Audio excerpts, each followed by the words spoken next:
anyways, talked to the guys. They were awesome. Okay. They Oh, were, good. Yeah, they were just I already read it all, so. they nice young didn't, guys. Yeah. I think there's a fella's name. He's been here a couple of years. He's obviously from Okay, folks, we're ready to start. Welcome, everybody.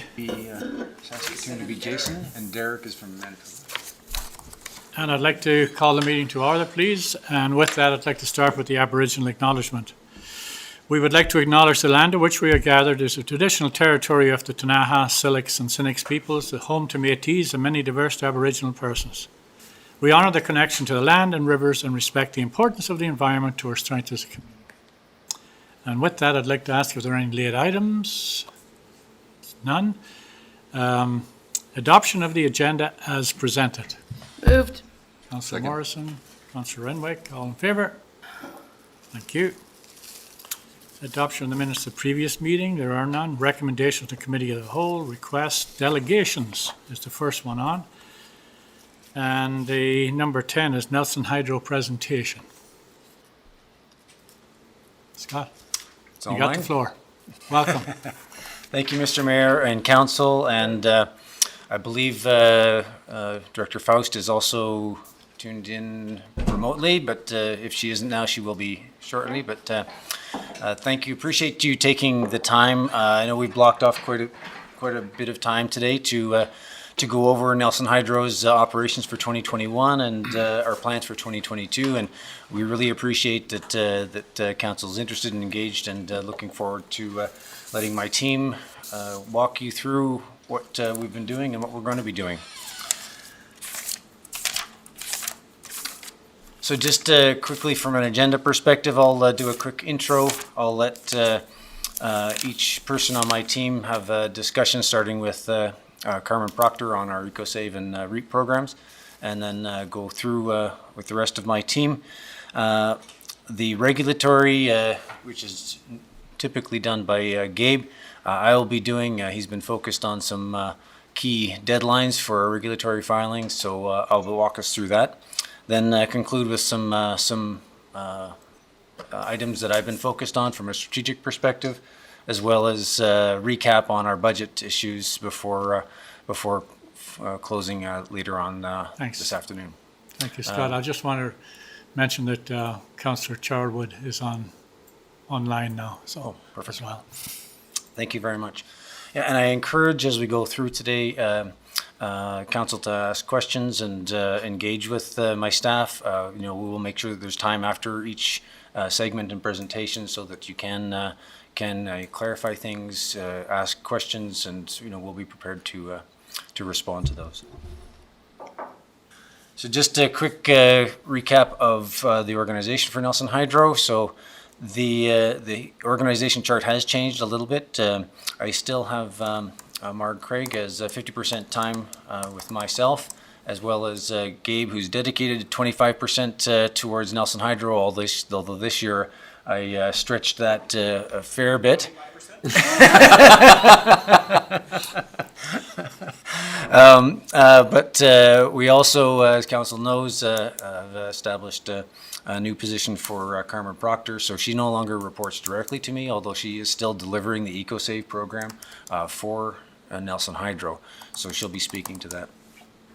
Jan and Neil are continuing in their roles, and Jillian, who's my operations analyst, has been invaluable this year as the one who's put together all of the data and analytics to support the operations, Jan and Neil. So every chart that you see has had Jillian in there. She's been fantastic in pulling out a lot of historical data.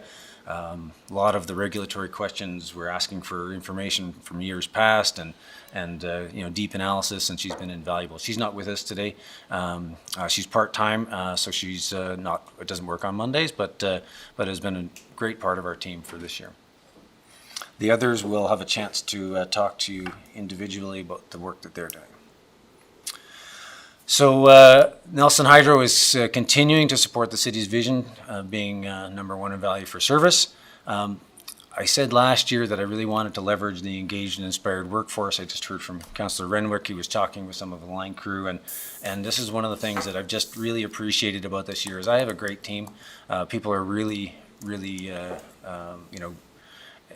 involved and interested in what we're doing, engaged with the customers and wanting to sort of do better. And we've done a lot of initiatives, which you'll hear about later on today. And it's all because this group is really keen and wanting to, provide better customer service, improve what we're doing, improve the overall reliability of our operation. So the focus for this year will be on those areas. So customer service, communications, reliability, and we will continue to modernize our systems, both sort of, just our processes and policies, the way we do business, as well as the things that we do business with, like software improvements and other equipment to make the work that we do more efficient, switching and things like that. And then, of course, we're going to continue to support Nelson Next. That was rolled out this year, especially with Carmen. We're very, a lot of the initiatives that were part of Nelson Next were, held, with Carmen and the EcoSave program. And, I continue to sort of keep a keen interest in that, as well as we, carry a number of other initiatives that we'll be presenting on. And with that, I'm going to turn it over to Carmen. She's joining us remotely, so I'm going to let Gabe give her control of the slides.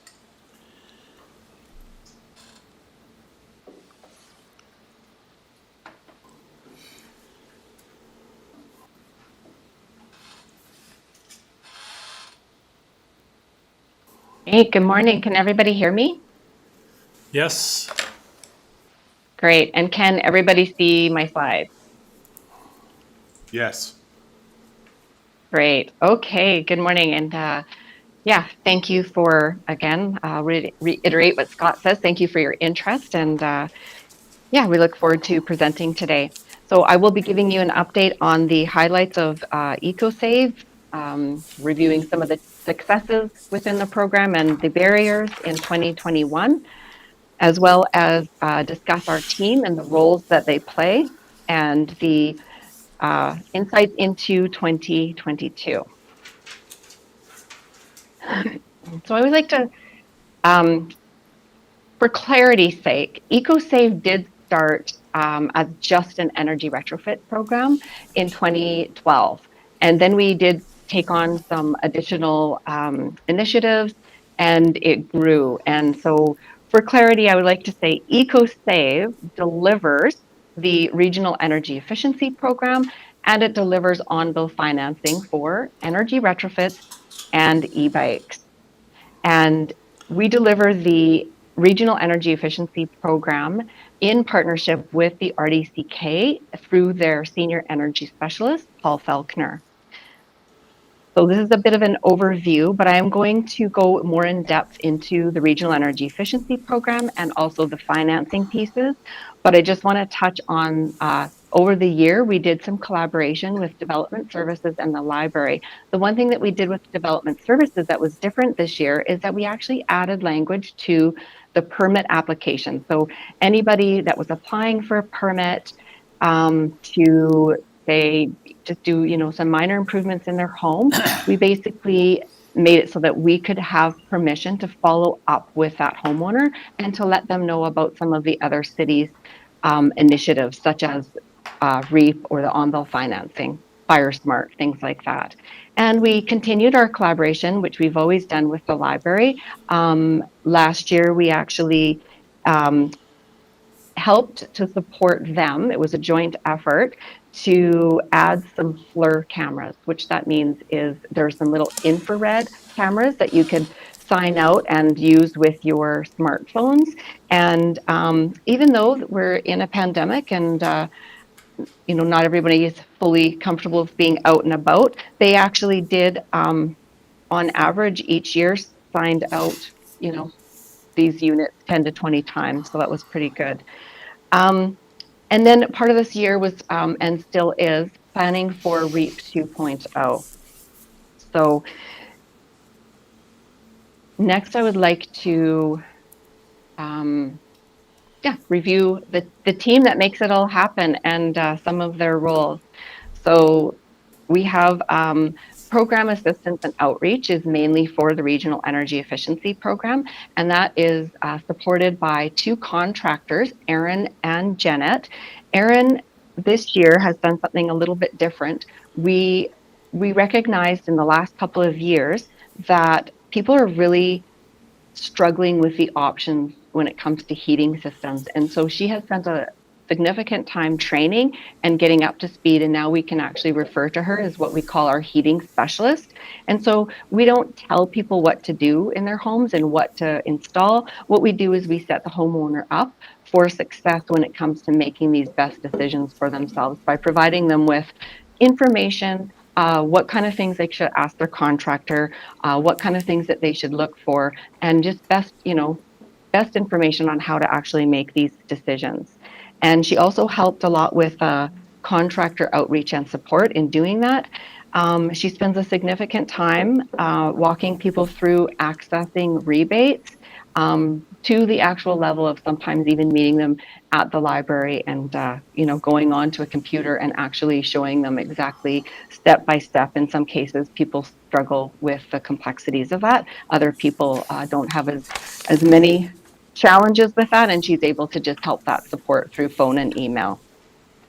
She is also been instrumental in liaisoning with the province and the utilities when it comes to introducing new programs, new rebates, or even just finding things about the rebate eligibilities that pose concerns for homeowners. And she definitely provides a lot of advocacy work around making sure that all of that continues to be a smooth process for the homeowner in this journey. And she's also been instrumental in the follow-ups for those who have taken out the building permits. As well as when people apply for e-bike loans, we also follow up with them to see, make sure that they know that we have the REAP program and that we have financing for energy retrofits as well. So Janet usually has up to about May of this year helped mainly with delivering the school program Cool It Climate Leadership, as well as following up with those who sign up for the Regional Energy Efficiency Program but indicate that they are interested in the income qualified program, which is delivered through Fortis BC and BC Hydro. It's the ECAP, which is Energy Conservation Assistance Program. There's a couple extra steps in that program, and so Jeanette has been instrumental in providing that additional support to actually make sure that those applications are getting to the right people. She also assisted with some permit follow-ups and e-bikes as well. But what she really, provided a lot of really extreme support when the Greener Homes program, which is Canada's new rebate program that they announced in May, I tasked her with, and she very willingly stepped up to this challenge of learning everything there was to learn about the Greener Homes program. And so we increased our support for people because there was a lot to learn in addition to, an already not very simple program. And on the other side of things, Jillian provided, like Scott said, she provides some EcoSave support, so she is part-time. And she has been instrumental in doing one of the initiatives that we were rolling out this year, which is a CRM, which is a client relationship management software tool, which will help us with a lot of the data and actually tracking participation and that sort of thing. And Cecilia is our new climate energy advisor, and she is going to assist with program success and alignment with Nelson Next.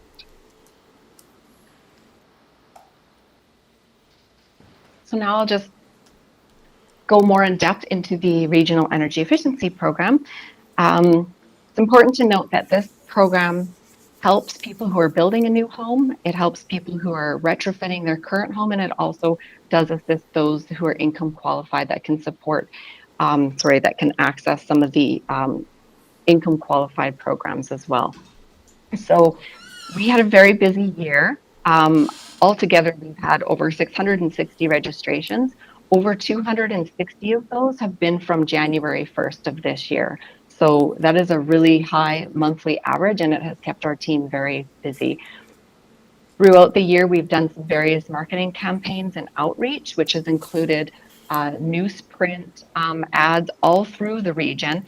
And then we've had some consistent online presence as well as some Facebook posts and some sponsored ads.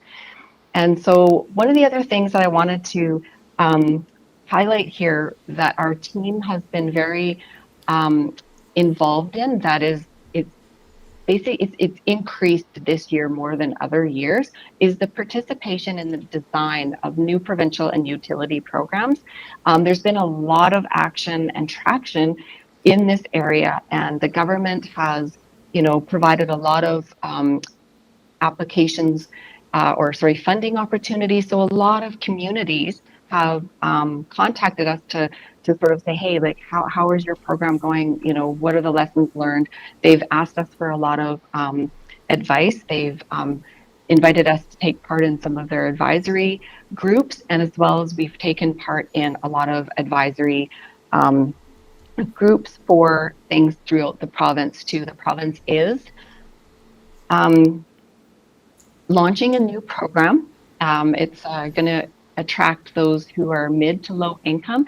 And so our team has actually been instrumental in that advisory group, making sure that, we really do have the representation, in this region, and also addressed, a lot of barriers that we see with contractor capacity and that sort of thing. And so it's just important to note that we do have a lot of support for homeowners going through the program, but a lot of time of this year has been spent just keeping up to date on all the new things that are taking part in peer retrofit network groups, and just really keeping our fingers on the pulse for what the changes are so that we can, best support our homeowners. And the CRM is in progress. Jillian has gotten it to through the procurement stage, and we are just in the final steps of that, which was evaluating the bids that were received. And so we're hoping to actually be able to implement this software program by the end of the year. And what this software program will really help us to do is to track the participation and the stages that people are at. It's going to help us communicate better to select groups within that participation, as well as it's going to help us collect the data on a lot easier scale through different times of the year. The Greener Homes program was a really big announcement this year, and to be honest, it came about quite abruptly, and it really, wasn't something that we were prepared for.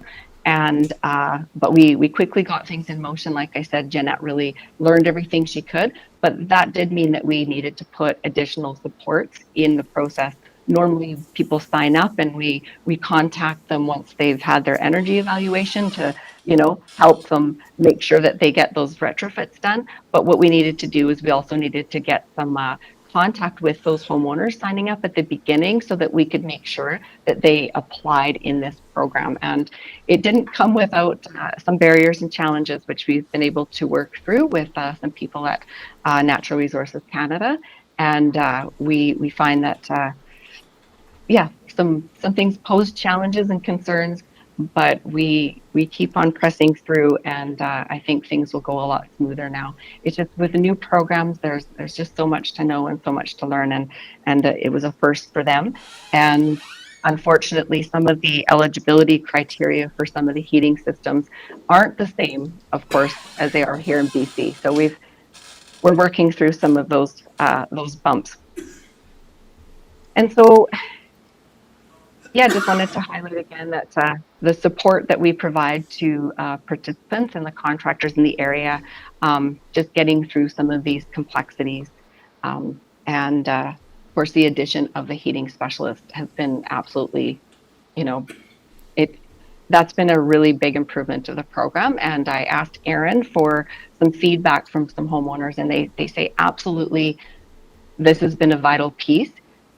Because it is such a confusing and complex web of eligibility requirements. And not only that, but just options of, do you just upgrade a new natural gas furnace, or do you change that to a heat pump?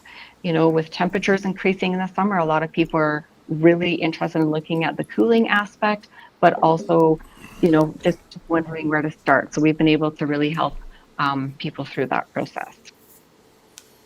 So on-bill financing is still very important to people who need that additional support. And on-bill financing is only for Nelson residents. It's not offered throughout the region. And to total, we've lent out almost $1 million since 2012.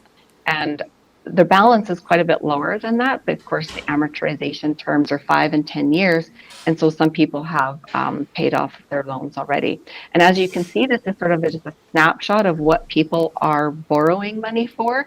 And it still, is consistent with the last few years in that it's heating, insulation, and windows. Okay, this next slide, is a big error on this. So yeah, try not to look at this slide too much. It's actually, we've received over 100 applications for loans, but we've actually issued almost 60 loans in total. And so we did 31 in 2020 and 28 to date this year. And we have people self-declare how many kilometers using their bike would basically displace the use of their car. And this number here, almost 125,000 kilometers saved, that's a correct number. We need to check our whatever calculator was used for this. I had my team help me with this. So what it really equates to is about between 6 and 7 cars that it's actually displacing. On average, an average car is used about 17,000 kilometers per year. And so this is less than a quarter of that. So it does make sense.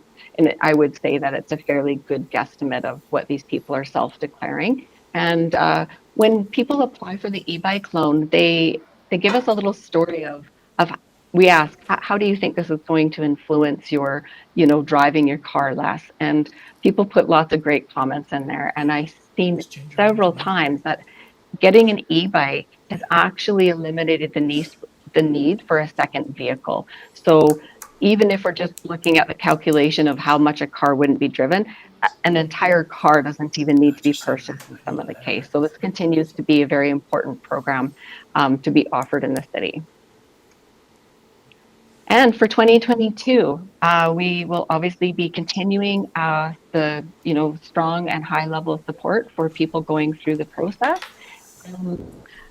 We are in the process of building REAP 2.0, and that is if funding is approved. So we have been in process working together in partnership with the RDCK Senior Energy Specialist to fill out a grant through the FCM for their community efficiency financing, which is tied to a financial agreement with a third party. So in this case, we've actually already received a letter of interest from the Nelson and District Credit Union to be able to provide preferable loans for the support of deeper energy retrofits. And we have also received a letter of support from the RDCK. So that process is in its final stages.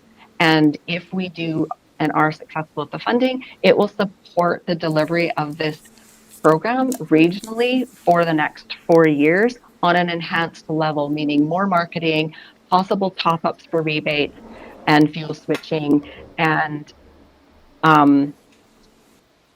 targeted marketing, as well as additional resources, which means, hopefully we can get out to market this program face-to-face again, like at markets and trade shows, and, just create a very big presence throughout the region, whether it be online or in person. And we will continue with, working with this software, making sure that it's implemented. And when I say targeted marketing here, what I mean is right now we're putting out marketing and we're hitting the people that, are thinking about doing things in their homes and thinking, oh, great, there's a program and it can support us. It's going to make it easier. What we really want to find is we want to find the people who don't think this program is for them, the people who don't feel that they can afford this program because they still, even with rebates and support, they still can't afford the energy retrofits. And so we really want to reach those people with this enhanced program and show them that there is going to be more efforts made, so that we can provide this program to more people. And so we really need to be creative and innovative of how we reach those people. And of course, to support our deeper energy retrofits, which is what we need to do, not only to align with Nelson Next, but also regional climate strategies as well, is we need to increase the loan amounts and offer them over longer amortization so that we make sure that those payments are affordable as people are saving the energy, that these retrofits are going to provide. We're going to continue our collaboration with development services as well as any other department in the city that we can when we're getting, the word out about all of the programs that are, available for people to participate in. We'd like to take part in some case studies. The FCM is actually offering to work with us to showcase our program on their website to help other communities across Canada. As I mentioned, this is a really emerging industry, and more communities are wanting programs like this to help their residents, knowing that the level of support with the boots on the ground is what's really important to get people through these programs and get their homes retrofitted. Also just wanted to mention that in this, we do supply support for people who are building new homes. REAP 2.0 will offer that as part of this program, whereas right now, that package of information when people build new homes in the region is actually fully supplied right now by the senior energy specialist at the RDCK. So going forward, it will be part of our delivery of the program service to help even those who are building new homes to show them that they can, reach some of those higher efficiencies by accessing the rebates that are available, and as well as and working with an energy advisor.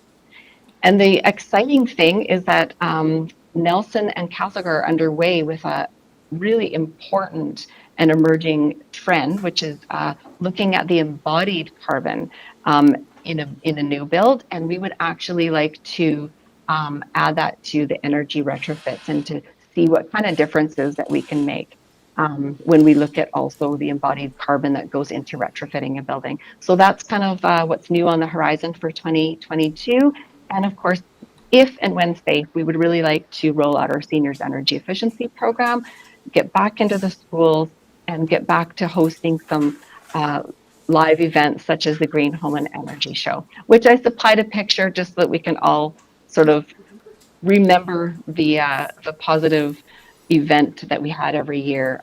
Really miss doing that. It was an annual event, and yeah, well over 300 people came just over an evening. So yeah, that is the end of my presentation. So if you guys would like to ask some questions, I would welcome that.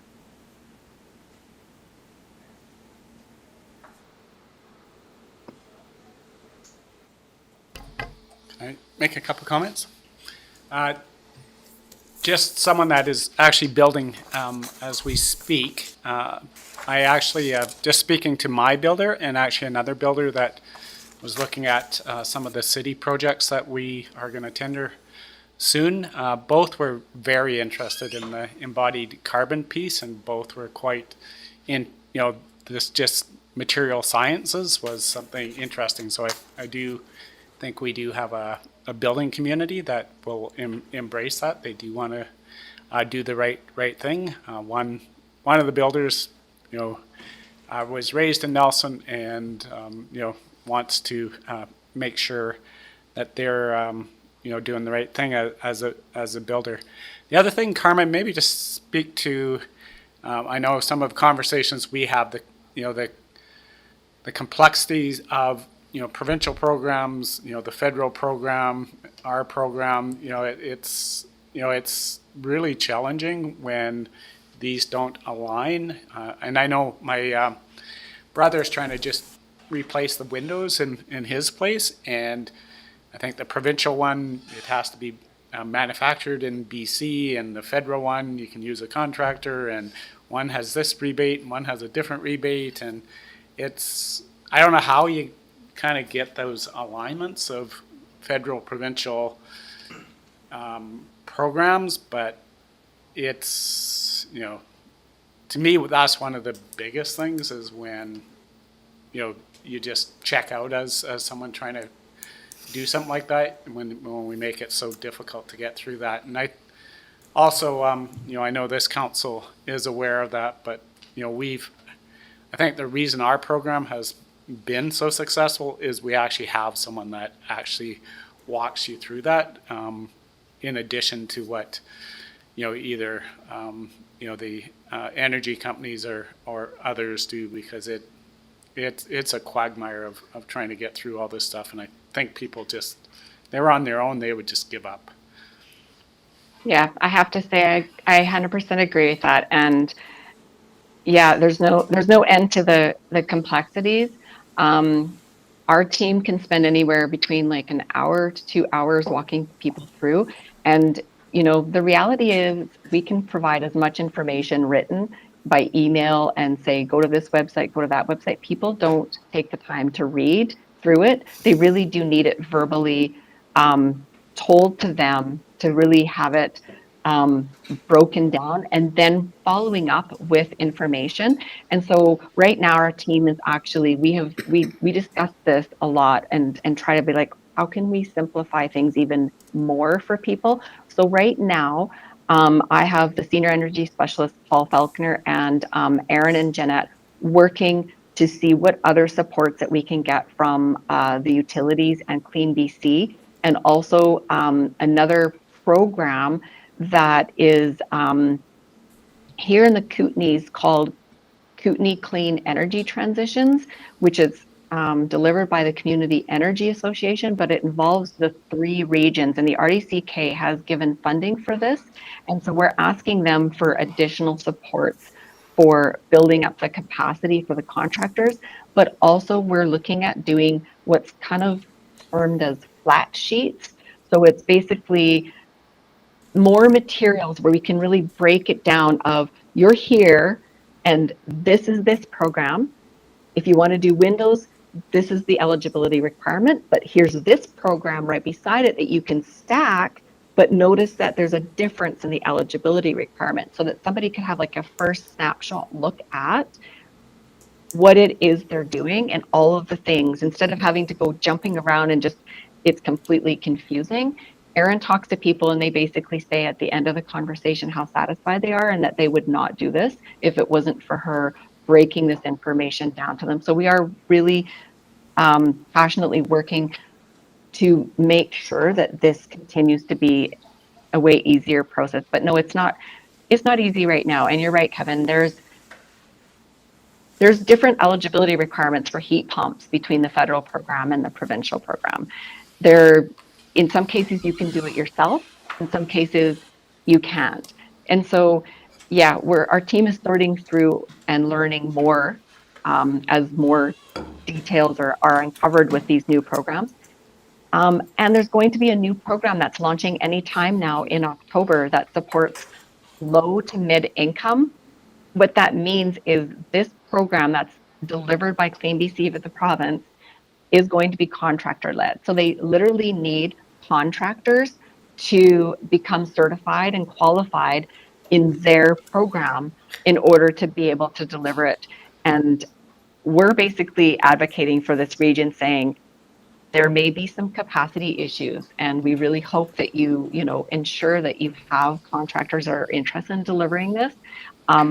Otherwise our residents are, they could find that there's a bit of an unfair representation. So we are doing a lot to advocate. The other challenge too out there right now is they're putting a lot of things in place for contractors that they have to be qualified and certified through different platforms in order for homeowners to access rebates. And so we want our homeowners to access rebates because that's going to influence the work that they do. And so we're also working with contractors to influence them and encourage them to go through these jumps and hoops to get certified so that the homeowner that they're working for can actually access the rebate at the end of the day. And honestly, you guys everybody knows the situation with the contractors. They are so busy that really they don't need to jump through these hoops because they're going to be busy without it. So we are begging and pleading and trying to support these contractors as the best that we can so that they do go through these different certifications. And we are reaching out to the team over at Community Energy Association, who's delivering the KSET, which is Kootenai Clean Energy Transition. Part of their program specifically is to build contractor capacity. So we actually have a meeting coming up that we're going to say more needs to be done in this area and quickly. Councillor Page. Thanks. I got two questions here, and the first one on the topic of common certification. Is there something out there that we could be pushing these delivery partners towards, so that the contractors can get a certification that would be applicable to all of these programs? Like, I'm assuming they're trying to push people towards a certain kind of competency around evaluating energy options and installation sophistication, but is there already a program out there, or a standard out there, or an ISO out there that these programs should be trying to move towards, so there's some unification? Or does that need to be developed? Has that not been, does nothing like that exist, and that's why they're all forging their own path? So it started with Fortis having a trade ally network, and then the province, when they came into it with Clean BC, they provided another certification called Program Registered Contractor, which is PRC, and there was a lot of confusion between the different certification programs, and so the homeowner Home Performance Stakeholder Council, so HPSC, has now taken it over so that there can be some more consistency, and they are the ones that are tasked with reaching out to all the contractors and putting them through the program. But there's different certifications for installation contractors and different ones for heat pump ones, and it's the responsibility of them to reach out to the contractors. But because we know our contractors here in the area are so busy, they're not going to voluntarily just go marching towards certification. We're really having to encourage them to say, hey, like, people really want to do the retrofits in their home, but they want to be able to access the rebates. And so we really need you to get this certification so that the homeowners can get these rebates. So I'm not sure if that answers your question, Councillor Page, but it used to be even more complex, and they have tried to simplify it. So we're going to continue to advocate the best that we can for this region.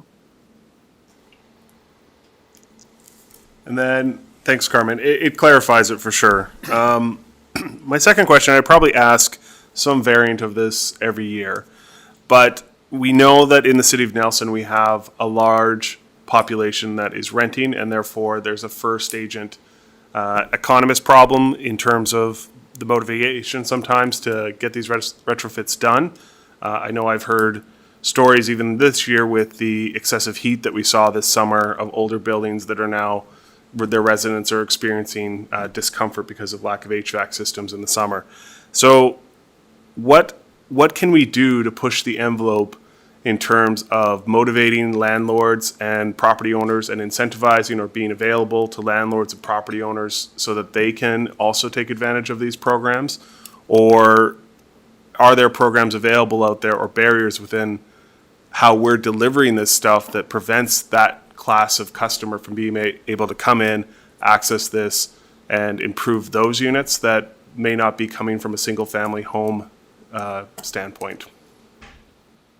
Yeah, good points, Keith. And we do recognize that a lot of times, participating in the program is an equity issue, and a lot of that obviously involves, the rental market. So we are, wanting to look at that with our targeted marketing coming up next year. Is we really do want to, take a look at it and try to target that audience for sure. This new low to mid income program that Clean BC is going to be launching will, renters will be able to access that.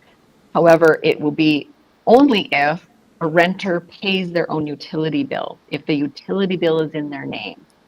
So that's just an eligibility requirement of the program. Once again, there'll be some other eligibility requirements that we have to sort through and provide it yet even more levels of helping people navigate and participate in the best option for them. But yeah, there's no easy fix when it comes to, getting owners of buildings that they rent out to fix them up. In some cases, they're more than willing to because they pay the utilities. And in some cases, if they don't pay the utilities, sometimes there's very little motivation, but we can definitely, target those audiences. So, thanks, Carmen. And just as a supplemental, does this include buildings that multi-unit buildings that might have 10, 20 units in them? Are we able to work with buildings of that size? And then, I guess this is a question more for either Director Spence or you, Kevin. Is there other tools available when corporations are signing up for multiple utility accounts, when they're trying to manage their own situation, but it creates that barrier for the renters, or maybe through the standards of maintenance bylaw paradigm? Are there other tools that we as a city could be using to push those large property owners and those investment property owners towards making the changes that we know we need to have made to the building stock in town? So I'll let Carmen answer the first one. I know Fortis had a program for multifamily buildings. I know Gordon Road had a fairly substantive upgrade. Anything particular out there right now, Carmen, for those larger multifamilies? Because I think they went in there and they'd change whole bunch of things like bulbs, all those things for free at one point, right? Yeah, there's been a number of buildings that have accessed some programs through Fortis BC. And I know that Nelson Cares has worked closely with Fortis BC as well to just remove some of the barriers that people face with having to supply their income statements and prove that they're, of a certain income that could be qualified for some of these free installations. And so I know that Nelson Cares in the past has also helped with getting a lot of their buildings retrofitted. But I think there's a lot more opportunity. Those are like lighter retrofits, like changing shower heads and weather stripping doors, things like that. I really do think that there's probably a lot of opportunity for deeper energy retrofits, and those would be, and I do feel that if there isn't grants out there, that there probably would likely, be some in the future. That would be maybe not something that our day-to-day program looks at, but it would be sort of like projects or things that maybe other like Nelson Cares would take on and actually go for that grant funding to actually retrofit, do a deep energy retrofit on some of those bigger buildings. And I know BC Housing has a program, maintenance program, where they're spending millions right now on retrofitting. I think the units up by Granite Point Golf Course all got done recently. So it's the private ones that I think there are some still some programs for. But as far as our own tools, we'd have to look in that. We can note that. I'm not sure what regulatory tools that we would have to require someone to, if your insulation isn't, I think if it was a health and safety issue, you might be able to. If it's just, your building's not very energy efficient, I think that might be a bit more of a stretch, but we can look at it. Mm-hmm. And sometimes it comes under the commercial accounts, and in cases where building owners have come to me and said, hey, we're wanting to do something, what can we do? I put them in touch with the Fortis BC rep that is local to here, who provides customized rebate programs for people that have commercial type buildings that can, help to guide and steer them through their various options with that. But yeah, it wouldn't be a bad idea to, take a look at sort of like not necessarily a pilot program, but a one-off project to tackle some of these other buildings. But you'd have to go for specific funding for that building and that project. Yeah, the other one is BC Housing. They have funding on that private sector side. I think it's I forget what it's called, the real estate hub or the hub, something to do with hub. So Carmen, that's another one to note.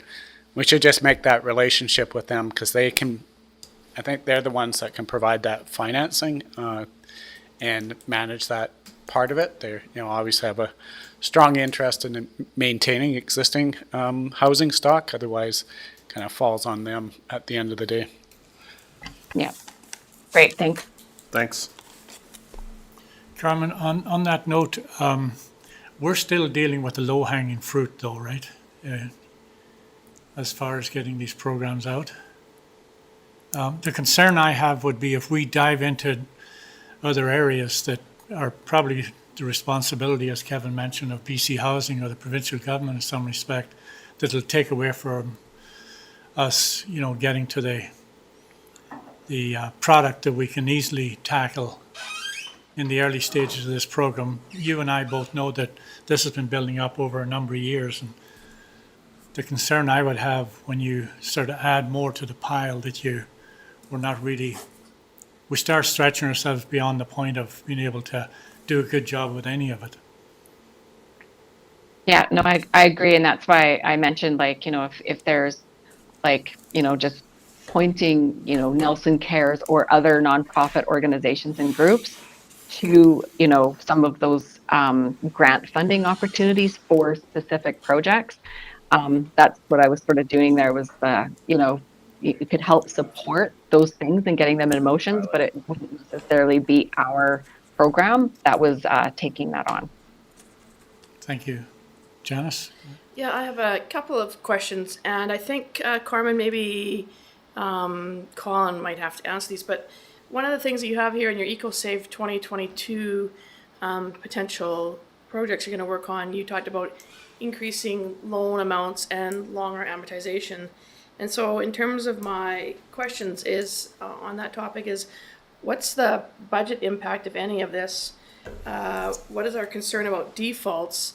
And if you could remind people what happens if I am in the middle of this, or I've got this big loan out and I've done this, and then I sell my home, but I've still got, a few thousand, and also, just to go back to the beginning, is what is our current amount that we can borrow, and do you also have any ideas of what we might look at? And then probably for a later budget discussion is that there seems to be a move within the province, or there's a lot of chatter right now about developing PACE programs, so the property assessed clean energy programs, which again are based on charges to your property taxes, but that actually, instead of hydro, that cities actually take on this debt. And I mean we're taking on potential debt no matter what the program is, but so there's a lot of questions in that question. Sorry. Yeah, I'll try to do my best with this, and and then maybe provide some. Yeah, Colin or Kevin can weigh in after. So currently we can loan out maximum of $16,000, and people can pay that over a 5 or a 10-year term. If they default on that, it is there's a bylaw in place that gives us the same default measures as it would if someone were to default on their electrical bill. So we can discontinue service and we can transfer to property taxes. That has only happened once in the 10 years that the program has been going. And so I would say that the risk to the city remains very low. The where those funds are coming from that we're loaning out, that is coming from city reserves. And so that is why it is only to be lent out to city residents. And what we're hoping to do is to support deeper energy retrofit, knowing that the costs of the projects are going to be more than $16,000. We're hoping to increase that and make the amortization longer. And so in building that part of the program, we would also need to take, a really good and deeper look at what we're using currently to approve people for those loans. Currently, what we use to approve people is their Nelson Hydro account in good standing? And do they own the home? Because they have to have their name on the title. And what we need is every single person on title. Sometimes there's like a secret or like a silent third party person on there. We have to make sure that everyone on title has signed the loan application so that they're all aware that this money is, going to this home to do that. There are PACE programs being talked about. In fact, at the beginning of this year, our team sat on an advisory board for PACE BC, and we have checked in recently as to where that was going, and they're supposed to be coming out with some sort of a roadmap, because there would be a various ways in which people could go about getting it wouldn't necessarily have to be on property taxes. There's a few different options when you're looking at PACE, but so far it's kind of at a standstill as far as I know. I really haven't heard of any developments with that. There's also the federal government that's talking about issuing $40,000 loans for energy retrofits with 0% interest, but I have not seen any other details on the eligibility around that, or heard when that was supposed to be launched. Thank you. So the other side, Councillor, you asked about, where is that at and the borrowing and the level of money. We currently have quite a bit of funds available, and so they sit in our general bank account and we don't get a lot of money for them. So the fact that we can put that into our economy and into our community and allow them to upgrade their homes and earn a much better interest rate than I'm actually earning on my general bank account, it actually is a real win-win for the city. And especially because, as Carmen noted, that you basically have no default risk. That makes it particularly beneficial. So that's one thing that I would support. And again, I think that this council and the previous council should be proud of the fact that they opened this up and all the good work that's happened. And the one thing I'm not aware of, but I'm pretty confident on the loan bill would be, is that if you did sell your house, that it needs to, much the same way you need to settle up with your electrical bill, it would be that. For some reason, and Carmen, you'll be able to tell me on this, but I thought maybe you could almost transfer that to the new owner, that if there was a bit of the ability to almost renew the loan if you were the new person, say it was relatively new. That there's something in there that I thought that was a possibility, and I could be wrong. But just thinking that if you just did the retrofit and it was 2 years in, that you might be able to, even though I got paid off, you might be able to take up the remaining amount if you just bought the home. I think. Yeah, I'll just, as someone that sold a house with a loan on it, it's just an adjustment that gets paid out on that adjustment. And as a new buyer, you're in effect, you've got those new, right? You've got the new furnace or roof or insulation or whatever, and that's just reflects in your mortgage. So there was no need to, to do that, because it just, the person would just get the mortgage and cover it. Yeah. Yeah, I would say everything that's correct. Thank you. Any further questions? Thank you. Carmen, are you finished now at this point, or are you just partway through your slides? Yeah, I'm finished now. Okay. Anything you wanted to add? Well, thanks, Council and Mayor, for all of your support with this. If there was anything I could add, that would be like a further encouragement and influence is, just talk the program up when you're in your community and you're part of committees, things like that. I would, reach out to me if you need like a little update or anything like that you want to share with your groups or things like that. I think that honestly, the biggest bang for our buck is not me paying for Facebook ads, but it is actually people on the ground talking to their neighbors, their community members, people that, if you're in a book club, like, or you go visit Rotary often or anything like that, let people know to the extent of the support that they can get through this program, and it's easy to register with. Yeah. Anything to add? Yeah, I'd say that on closing, I because REAP is throughout the central Kootenay area, and the uptake is still by far the greatest in Nelson, and that's because of the word of mouth that's out there.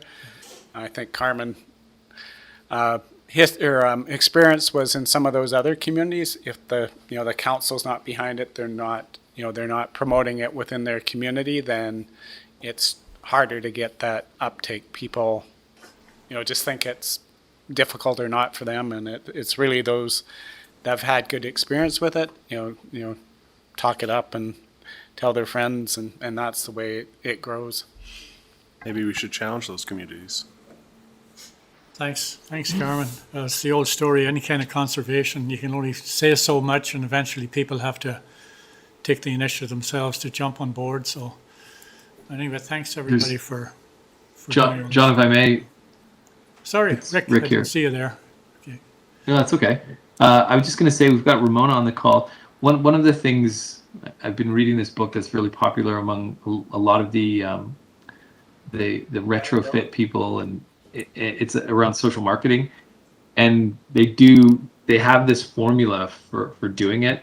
Carmen, if you haven't seen it, I'll share you the book. I learned, actually, Carmen, you should know, they on the Fortis call that you and I both were on, they referenced it a few times in passing. And so I looked into what they were talking about and found the whole book. Maybe you've already read it, but if you haven't, I'll forward it to you. But they do have this sort of formula for introducing a program like retrofits, and I think that's one that they often refer to in this program. And one of the premises is that education is almost useless in itself, but there's other techniques you can use that will really get it going. And one of them, this is more of a question for Ramona, is again that social perception, and having RDCK directors all commit to signing up for the program and being really public about it would be very powerful, I think. And it would encourage them to not only experience it, but then talk about their experiences, talk about their neighbors and all the conversations they have, I think. Ramona, what's the likelihood that we could get all the RDCK directors to sign up for the REAP program? I should speak to that first and just say there are a number of them who have and are, currently going through the program. And Carmen, are they documenting their experiences, like on social media? I'm not sure of the level of that. I haven't seen it. All I do know is that, just prior to the pandemic and everybody, us all shutting down, that was sort of next on our marketing, was getting out again and visiting each council and, just encouraging the directors to be, talking about this more, because marketing, paid advertising and ads can only go so far. So you're absolutely right. It's talking about experiences and things like that. So, Ramona, did you want to answer Rick there?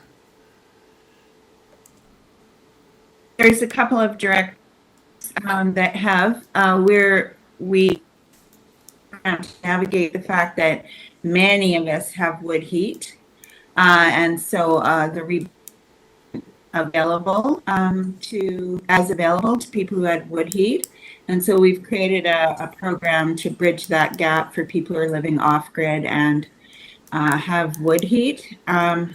So I know at least two people who have pursued it. I know someone that already has geothermal. So I think we're in a variety of situations here, and I think it's always worth it. I know that what people have had to wait for is the energy advisor, and especially when you're at the end of the road, like Caslow, for example. Can really set your thing or your retrofit project back if you're trying to integrate it all into works that you're doing. So that has been a bit of the gridlock at this point. But I know that Chair Watson and Leah Main have both pursued different aspects of energy retrofits. So yeah, anyway, that's my answer. That's as educated as I am at this point.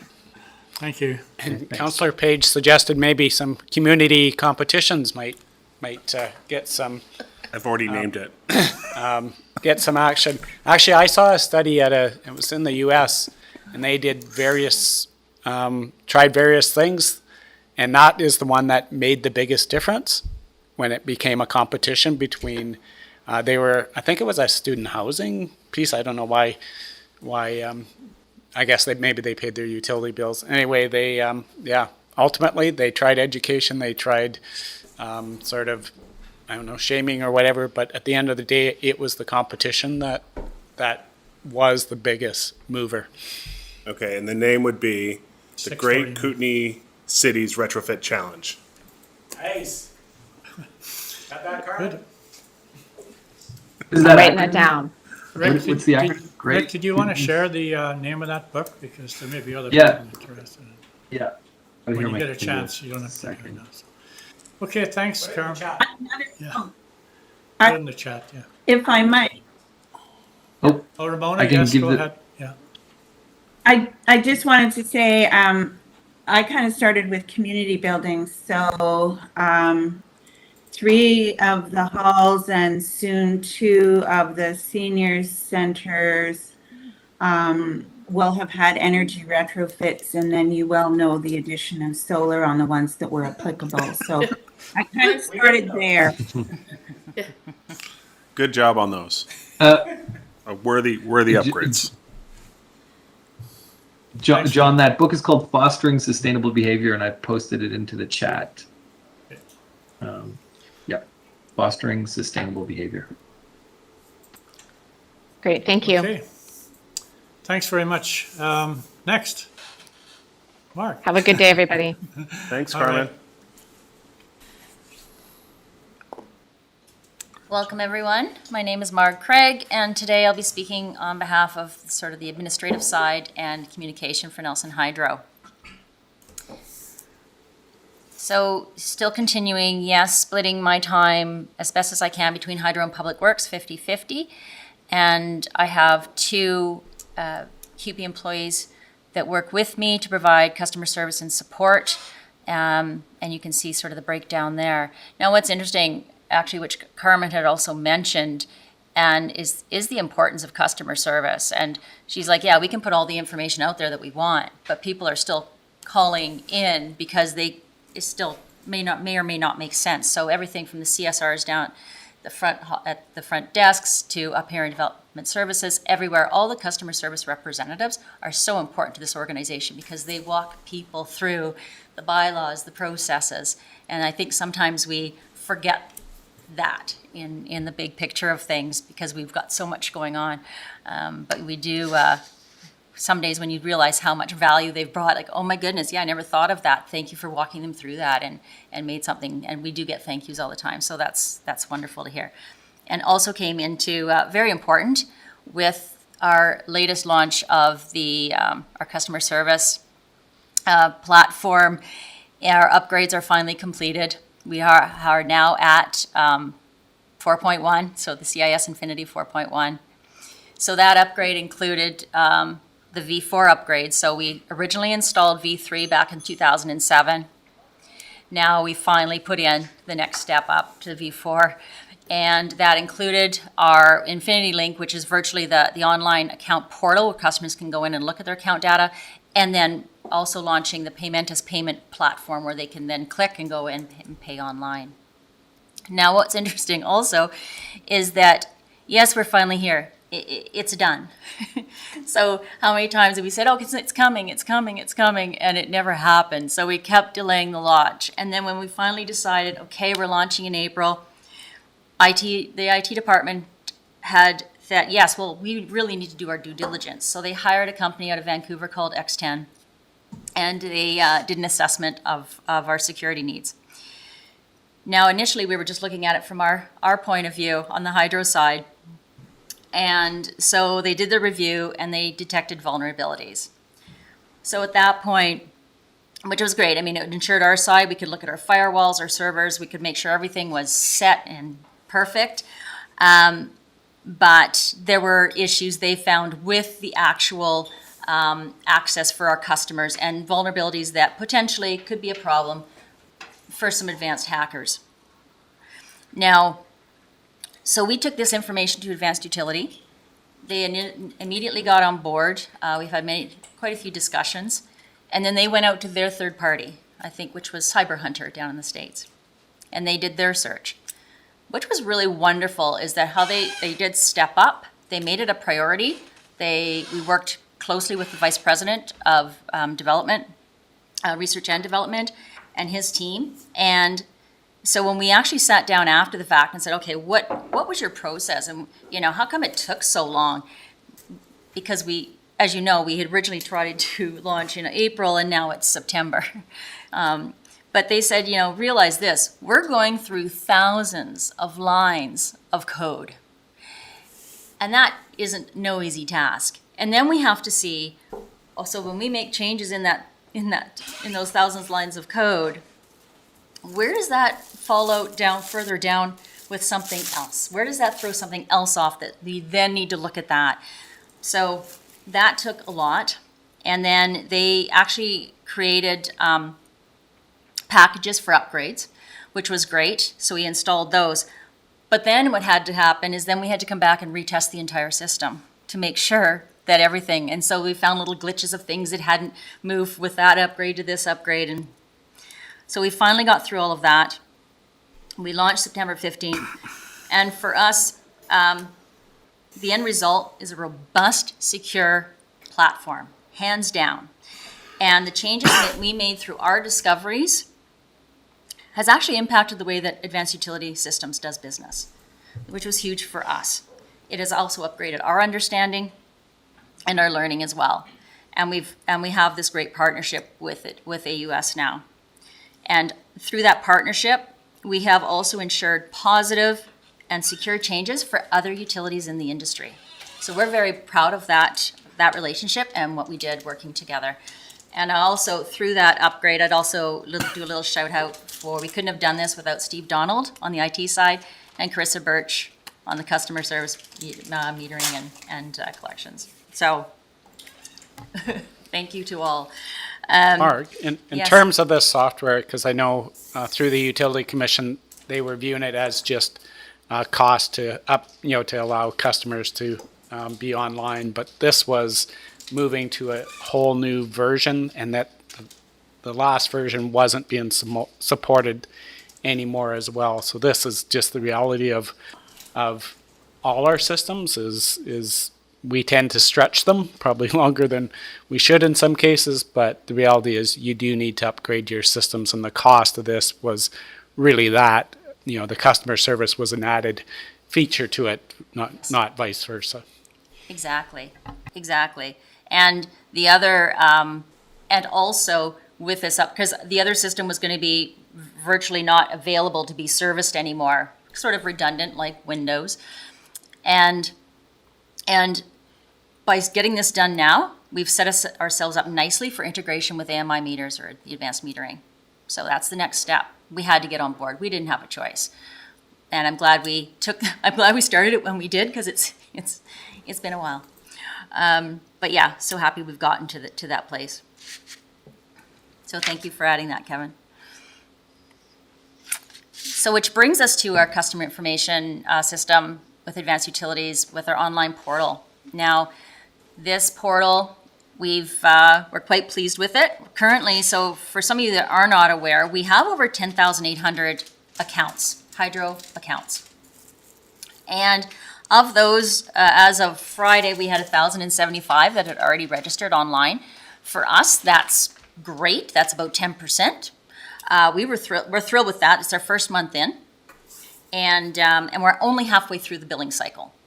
So our understanding and the research we had done and the conferences we've attended, only typically around an average of 20% have typically adopted online platforms.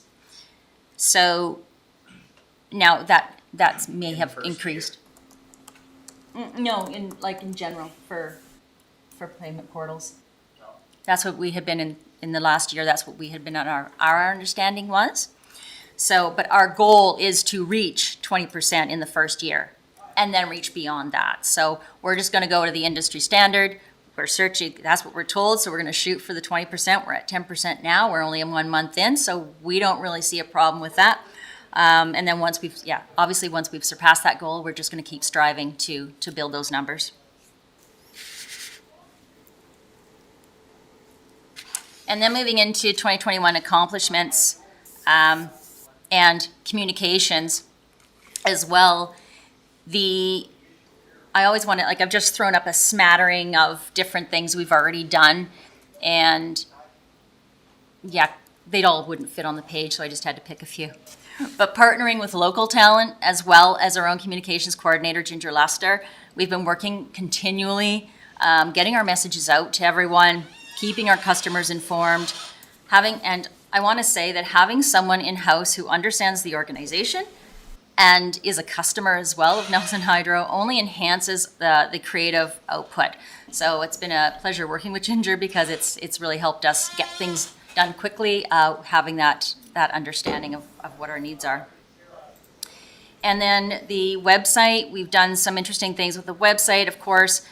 Every day I sit down and look at it, there's something else I see or Scott Spencer sees or someone goes, wow, why can't we do something with this? So constantly, it's endless. There's always things we can change and make better on the website. Our focus is to make things easier for anyone that's using it. So when I go here and I click there, will it take me there? So we have various ways of how they can access the online account portal right now. We've even put a quick button right on the main page, which is that green button at the bottom. You can just click there, it takes you right to Nelson Hydro. The payment page is easy to access.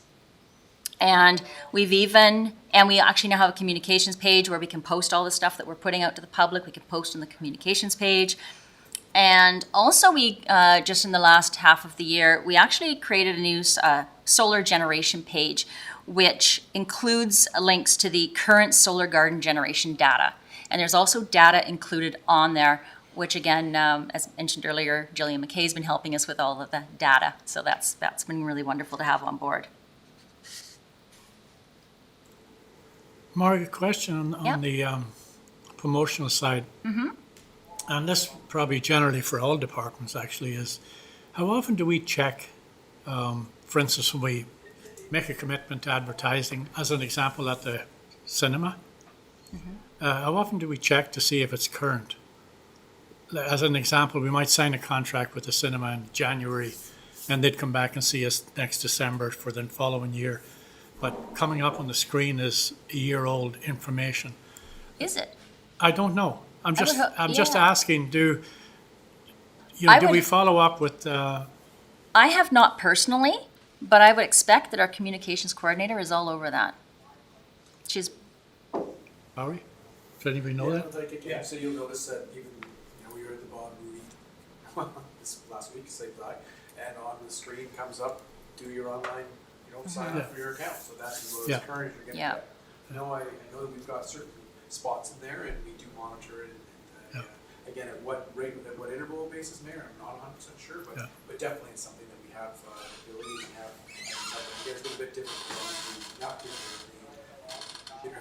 Oh, yeah, no, I understand. I was just checking, because I know that it happens, you take out an ad in a program, say at the hockey game, and it stays the same for the whole year, and maybe you've actually gone out of business in the meantime, or you've changed your business model or right. whatever, and, most people don't, follow up to see if it's current, yeah. So I'll follow up break and just kind of find out what the turnover is on it. No, for I'm sure. not, like I said earlier, that applies to all departments, like are we keeping those messages current? Yeah, Taxes are always due on this. one of the things. Thank you, yeah. One of the things we're looking at with QR codes and stuff is to, like the software will let you know where someone accessed the website. So we're going to be able to track. We're trying to track what's more effective, not just that it's current, but we want to, exactly. For example, we just talked about, our garbage tags. So right now we have those skinny little orange ones. We're going to actually go to square ones so we actually can communicate some information, have a QR code that'll take you to the web page. So we are looking at different ways of not just getting messages out there, but also tracking, do you actually go there because of your garbage tag or because of the ad on at the theater or somewhere else? Thank you. But the same would go for even our website, making sure that everything we have on our website is current. It is a lot to keep on top of. It sure is. So I just want to go back to the numbers going online. Mm-hmm. And I noticed a lot of government, as an example, the vaccination app that you have on your phone or whatever. That was the number one direction of the government, was to get people to have an electronic version. And then if you can't get that, obviously you have to make arrangements to have the paper version, which, you know, is fair because some people may not go there. So that's kind of the reverse to what, in some respects, to what we're doing. Is there a way that we could sort of, we're probably regulated, I imagine, but is there a way that that would be the first option? That you'd have to be online, and if you weren't, you'd... Well, in order to see their bills online, they have to create an account, Right. right? And it does default to e-billing or paperless billing. If you do not want that, once you've created your account, then you can deselect that. But we are trying to do that. We cannot mandate that people have an online account, at this point anyway. But I think much like at the credit unions or the banks, when you start Yeah. getting on the other side, I mean, this is just opened up. And then Over you start saying, time. do you want your paper one? It's gonna cost you $2 because it's costing me Yeah. $2 to mail it to you. Or actually, it's costing me Yeah. like $30 to mail it to you based on Right. how many times people touch it. So that's, again, Yeah. kind of a walk before you run, so to speak. Yes, And- I was going to add, in the first year, where we are trying to get the numbers up for adoption, we are also absorbing the fees. So it is free for anyone to pay online, per se. Yeah, thank you. Yeah. And the utility commission that specifically asked, were we going to charge extra for paper bills? We said no at this stage, so. Yeah, okay. Yeah, especially, yeah, I think it's healthy at least in the first year, to make sure that people are really getting on board and really adopting it, and yeah, all positive. So another thing we did this year is we created some videos to assist our customers in learning more about Nelson Hydro and how we operate. We get so many questions, we thought, what's the best way to roll these out? So we worked with Masa Suzuki. We're still working with him. He's been wonderful. We sort of just spitballed a bunch of ideas and came up with a handful. And we started first, the first one we did was a caring utility, where we really focused on our employees, because yes, we're all people too. We work, live, and play in the same community. And we just wanted to share that with all of our customers and the folks that live here. And we had so many questions on vegetation management, so we really sat down and sort of step by step. So for any of you that haven't viewed them, they're on the website. The vegetation management is on the veg management page, caring utilities on the main page, and the outage and storm response is actually on the outages and safety page. And even so, with the outage and storm response, we really wanted to get the message out. What happens when you call in and tell us there's an outage? Like, what are the steps and what happens on the other side? So we went through all of that too. It was fun putting it together. Kudos go out to my counterparts that have actually taken part and done their portions of the videos to really get the messages out. It was really awesome to have that support. And so the next one that we're doing, and we're right in the throes of doing that right now, is with the history of the power plant. And we will also have our plant operator, Kevin Johnson, helping us with the video coming up. We should be filming that this week, so look excited to see how this one turns out and what everyone thinks about it when it's completed. So that should be before the end of the year. We should have the final copy of that, and we'll get that one out. So Mark, on that note, one of the things that's always amazed me about Nelson Hydro, all the years that I've known and been involved, is how much we do with the small group of people we have. And, like we have part of our management team sitting here today.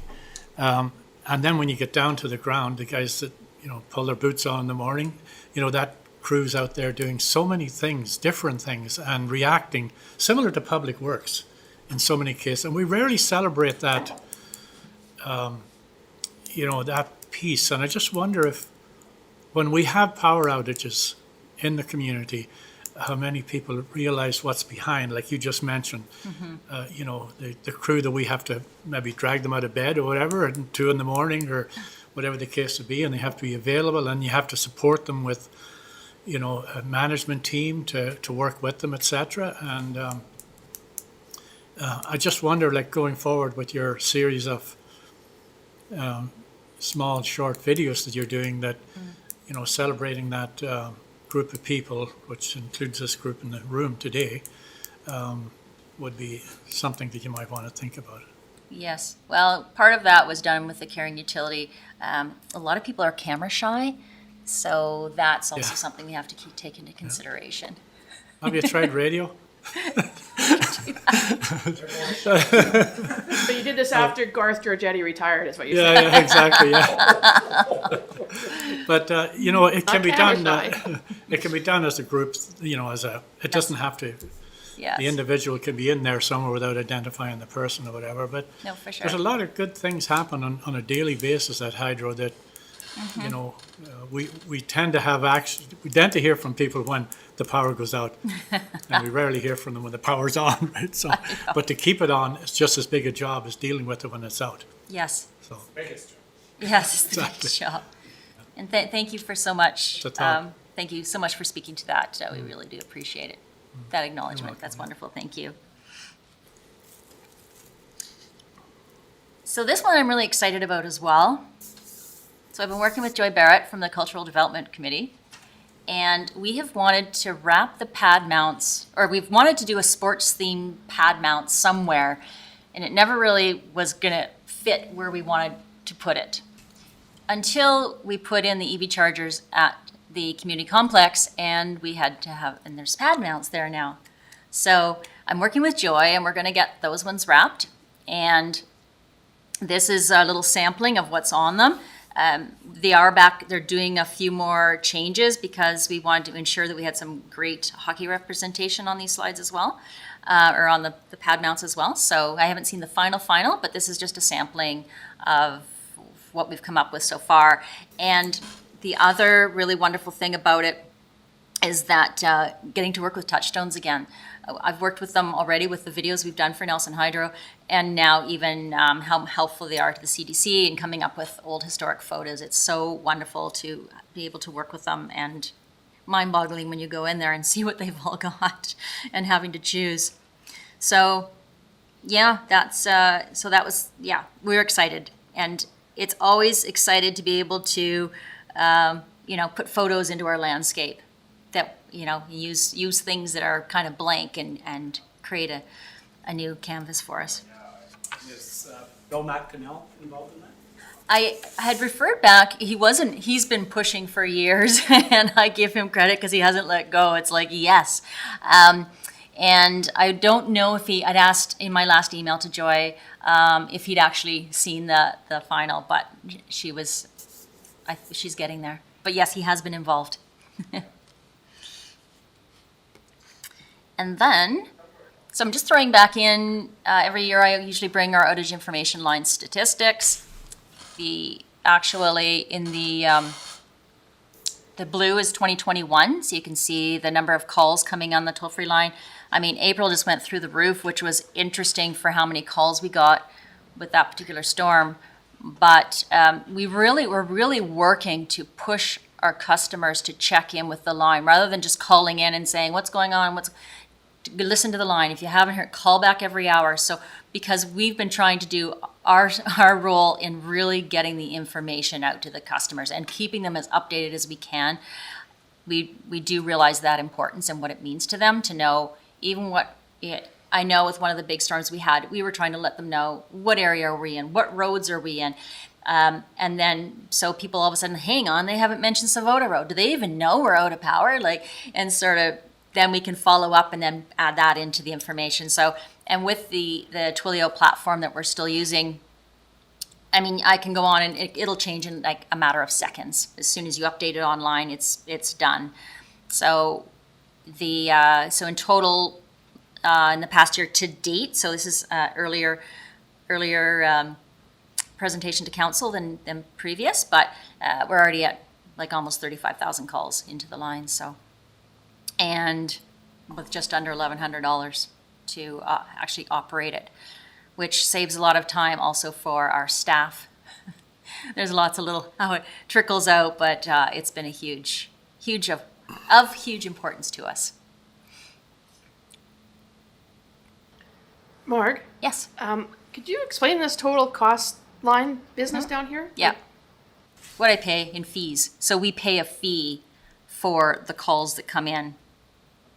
Like it's like pennies a call. It depends on how long they stay on the line. If they stay on the line and then they listen and then they hit to talk to an operator and then they have more concerns or they want to share more information that we need for the outage, that'll come through in there. But if no one's using it, there's no fee on it. What I find interesting here is that you had more calls and it cost less. Does that mean that people are calling and hanging up, or like, you're talking that you want more information, so I'm assuming they're staying on longer, but the price seems to be going down. So if I talk longer, if somebody talks for a long time, will this price go down even further? If someone talks longer, it'll cost more. But if they're just calling and getting what they need and getting off the line, it costs less. Okay. Yeah. But if they're calling in and giving us updates and want to stay on and they listen to it 5 times, then that will cost more. Yeah. Does that answer your question? Go ahead. Okay. Yeah. Okay, so for 2022, basically just focusing, so the big project for me was getting the portal up and running and getting the upgrade for V4. So now I'm focusing back into communications, so continuing to work in partnership with our communications coordinator to achieve Nelson Hydro's goals, keeping our customers informed. We're continuing to work on the websites, continuation of improvements for ease of use. Basically consistent, clear messaging across multiple channels, collaborating with our various departments, and getting our messages out to our customers for everything Hydro does, whether it's trimming, vegetation management, short outages to install new lines and poles and all those good things. And we will continue, I'm going to be continuing with promotion of the online account portal to increase our customer engagement, as mentioned earlier. And then just in general, continuing to, we've really, especially since Scott Spencer's come on board, really looking at all of our processes and how we do things. And is it simple? Can anyone just pick it up and look at it and go, oh yeah, I get this? We have some work to do. So continuing on that and striving for continued success in improvement in how we do business. And then finally, our open house. So we've picked the day of Thursday, November 25th. 7 to 8 p.m. We've talked about a few locations, but really, we're really kind of still considering what our format should be. Should it be, should we try to do in person? It's so great to see people again. Or should we try and do a mix or just go virtual? So we're also looking for some feedback from council on your thoughts on what you might think. Would it be vaxxed? Would you check for vaccinations? Well, that would Just be to- something else we'd have to do, right? It's just depending on the PHOs. Yeah. Can we check for a vaccination for a government-related open house? Seems to me that when it's government-related things that we're not allowed to discriminate. No. So we couldn't check for vaccinations, is my understanding. But appreciate that you brought that up, because that's important to know. I think we'll have to leave it to you at this point. Oh, come on. At this point in time. Well, we still have a number of restrictions on, and I Yes. think people understand that. So Yes. whatever you think's going to work best for you to get your message out, then, I'm sure you'll take into account all of the parameters around that and Yes. come up with the proper way to do it. So I also think, though, Mr. Mayor, given the date, that it being November the 25th and it's in the evening, is that the climate is changing, but there's still a good chance that we could have really lousy weather that day and there could be snow. I think the idea of having a platform where people could, you don't want any snow at the ski hills? That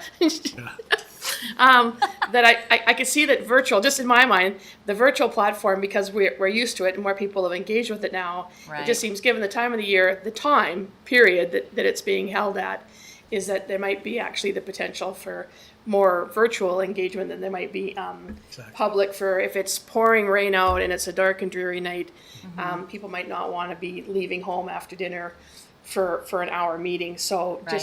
just the logistics of that, I would tend to lean towards virtual. Perfect. Thank you for that feedback. like a hybrid version would probably be. whatever works smart. Okay. But like, I think I know what seems to be happening currently is that, people, generally speaking, are deciding, oh, I can just do it virtually.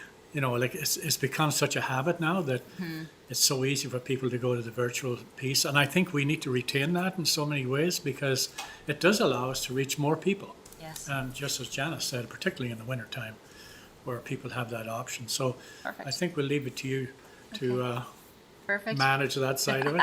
But giving Thank you. people options is a good idea. Wonderful. Thank you so much. Thank you, yeah.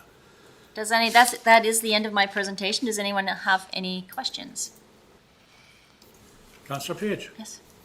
I'm going to take you back to the online portal piece of it, and specifically around the security work that you and the vendor have done. So questions I have are around liabilities on an ongoing basis, and a little bit of, if you could comment on what considerations have been done about the common infrastructure for the City of Nelson versus this particular portal, and if any separations have been created, so that if there were a security breach of some sort on the system, is that going to stay contained inside of the online portal, or does that offer an ability to get in to more of our common infrastructure?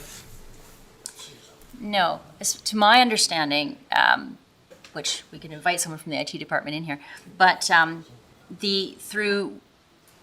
with this online portal, this is restricted to the software, the CIS version 4 software. Like it is, so when they've set up we had to, like it's on a separate server, like there's all of these guidelines that are set just for that. So when they're coming in, they're not going anywhere, they're just going into this side of things with Hydro. It's not like going through the main website and clicking to go into, where you choose one of the many options that the city already has set up for making payments. That's totally separate. And I know they worked really hard to make sure that the firewalls and everything were set up. Now, I don't know the intricacies of that, unfortunately, but I could ask and then respond to you at that point. So if I may, a supplemental. Okay. So is there are some standards for some of this stuff, that some ISO standards around this. So it makes sense to me that there would be firewalls. And I guess my question on an ongoing basis is, what is our plan for maintenance and revalidation of that system as things go forward, given the fact that the technology moves, the tools move, exploits come and go? How are we going to make sure that that is truly self-contained in a way that's impenetrable should that system age out over time? Because, and I want to challenge us in this space because of how municipalities are a particular kind of target that is attractive to a certain kind of cyber criminal, as it were, and it, as much as possible, I just want to ensure that when we're offering, a big online portal, that if that was all to burn down, that it's going to burn down in its own small place. Sorry for the terrible analogy, but that it's not going to. But I understood. There's going to be an effective firewall between the two. Councillor Page, IT is presenting at some point in this budget system, so we can, because that's, it's just not Nelson Hydro that, that we accept payments, and it's parking and taxes and a whole bunch of things. So maybe we can flag that, and because we agree with you. In the past, we were pretty locked down of you couldn't get into our systems at all. And now as we're opening up in this new world that you pretty well have to be, that security is definitely important. I think this is an example where it was IT that flagged this, right? And required us to go through this whole process to make sure it was secure. And so that gives me some comfort that our IT department is flagging these new softwares and making sure those the security is in place. But I think it's an excellent topic for them to address it. I don't know if Mark has that as either do I have of what all that involves, but I do know that is definitely important to those guys there. In fact, like I said in the past, they really kept us locked down and we couldn't even us, even our own computers trying to access our system from home was limited, so. Yes, and so extra effort went in because this is truly our first foray into an online platform like this, where people can see their own account information and then pay online. It's truly our first foray. So people can looking at their own information. Yeah. Yeah. Accepting payments for parking tickets for years. Yes. But the fact that they can actually see their own consumption and all of these Yeah. things, and then when we move to the advanced metering, that'll be another ball game as well, to see things up to the minute. And so it's only the direction this direction we're moving in, right? It's the future. But I give kudos to our IT department and everyone that worked on that. It is, and also what will now be happening with advanced utility is they are creating, there's new like security builds that also, so as changes happen, it is really, like, they did thank us for coming to the table with these items. Like, it's truly changed a lot for a lot of people. And they represent a lot of utilities as well, right? So I think, So I appreciate that, and I will have some of these questions when we get to IT, because it is also just not the Hydro online portal, but maybe the parking ticket system that's been sitting up there for X number of years that was secure at the time, but then becomes that blind spot. So my question then, and this might also be for IT, but I think it still lands somewhere with Hydro, is in those worst case scenarios, what kind of relationship do we have with the vendor around liability? Like, when we're talking about what standard they might be following for security, and should something happen and a security rollout doesn't necessarily plug all the holes that need to be plugged, or we think something is very firmly supposed to be managed by the software, and for whatever reason isn't fully becomes a vector that someone gets into the system. Do we look to them, or do we have a relationship with them that makes sure that liability is held strongly by the vendor, or are we holding it, or is insurance covering it? Like if we don't have the technical competency to go through the tens of thousands and millions of lines of code, it's their responsibility. We depend on them for it. Are they assuming that liability, and are we demanding that of them? well, they've assumed the reliability for the, Talk about Liability. Yeah. If we had a ransomware attack and we had to yes. give $5 million to someone, Yes. who pays that, right? So Well, that would be a discussion. well, we Because- signed an agreement. Yeah. That's more corporate services, and that's a good flag. We should check that on all of them. I'm not sure what the standard out there, and I don't know where MIA is with those type of things. Yeah. Again, a good question. I'll flag it up. I'm gonna send it out to Sarah. Okay. And we do have our own privacy agreements. If you go on to the nelson.ca, we've upgraded those as well since we've done this new platform. That's great. And those have been updated. And you can check on those that take you to the legal and privacy side of things. Thank Yeah. you. Awesome. Thanks, Mark. You're very welcome. Just do the old unplug it and plug it back in again. Seems to work most. Well, Or like I saw on a show the other night where the fellow just turned off the main power switch Yeah. to shut the hackers from getting into his system. you got to install the power. You got to install the red button at Scott's desk. So like Exactly. the minute. Exactly. See, there are ways around it. Thank you so much, everyone. Thanks. Thanks, Mark. So, thanks, Mark, and we'll take a 5-minute break here, folks. All right? Thanks. You got the floor. Yes. I'll be speaking to projects and customer service for 2021, work done on 2021, and our plan for 2022. There's been some changes in my team. Joe, who was previously a meter tech or meterman, retired. So Christian, who used to be a design tech, transferred over to the new position of meter tech. I'll be speaking to that in more detail in my next slides. And then we did hire a new design tech to backfill Christian's role, Bede. He started a month ago.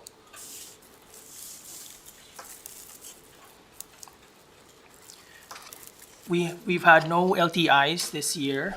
We did have one first aid one of my team members slipped and just scraped his elbow on the gravel. First aid, it's just minor first aid was performed.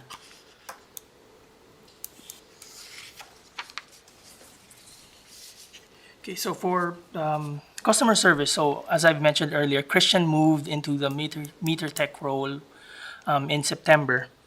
So a big chunk of that will be his the ongoing job of just meter reads and connect disconnects. But another big portion of his new role as meter tech will be to help me in planning our AMI. We plan to start that program next year, and that'll be a big chunk of the work Christian will be involved in. There is a lot of background work that needs to be completed before we even start implementing AMI. Another area Christian will be focusing on would be improving our metering standards, which is our standardizing our meter bases and the way we ask customers how they because the meter base right now is customer responsibility, and we respond to what their meter basis is, but we want to standardize that into just one meter base. And if we can move away from a certain type of meter where we have to wire it in, it'll be all plugged in.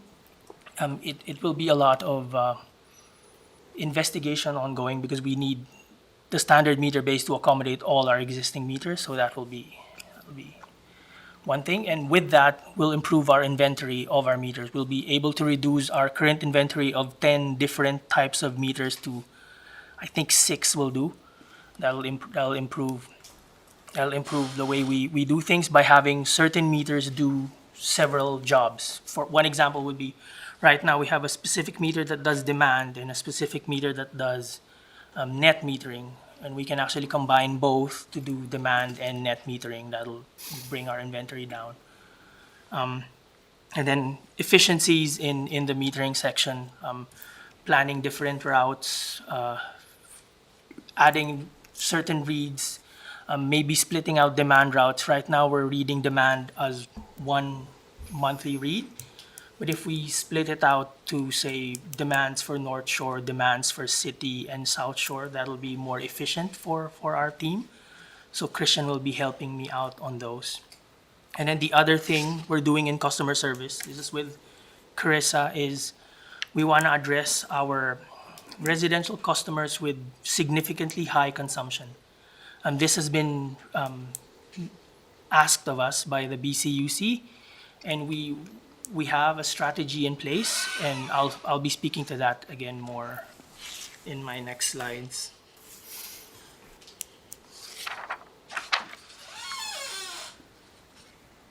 This is the current overdue accounts I have.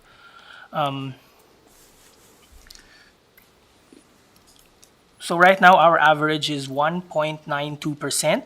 That is as of end September, compared to last year's 6.45%. I would say that's a significant improvement. In terms of dollar value, we have accounts receivable amounting to 17,000 this time, compared to 72,900 last year.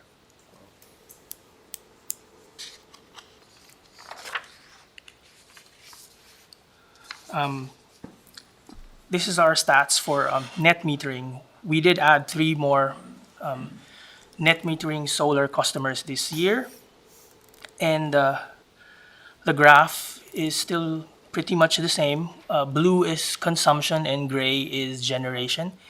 You could see in the winter months, consumption is really high while generation is really low.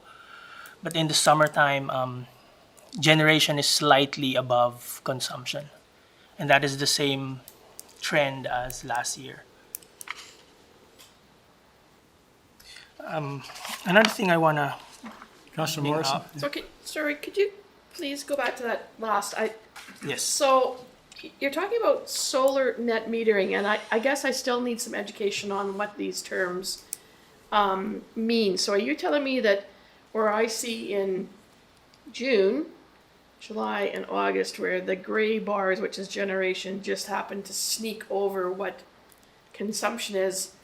Nelson Hydro is purchasing that electricity from them? I'm confused. Sorry. The way it's set up now, and it will change once we've updated the bylaw, is yes, we are crediting the customer back that amount. Now that will change once we go into net zero metering, which is what the other utilities are doing right now. But right now, Councillor, yes, we are paying crediting the customer back that amount. I just clarify. Annually sort of. But wouldn't that be in the net? It's only annual. It's not solar garden though, right? No, it's not solar garden. No. So they get a credit on there. So we're doing For their net total generation. zero now? Okay, let me rephrase my answer. So, any excess generation is kept in the customer's account, and once the customer consumes power up to net zero, then it's 0, 0. Anything in excess of that, we'll pay them back every year Okay. on an annual basis. So, looking at that graph, they We're will not paying them anything. We won't pay them anything, but they offset. Just a second. Just a we have second. an Excuse me. That does. Just a moment, Sean.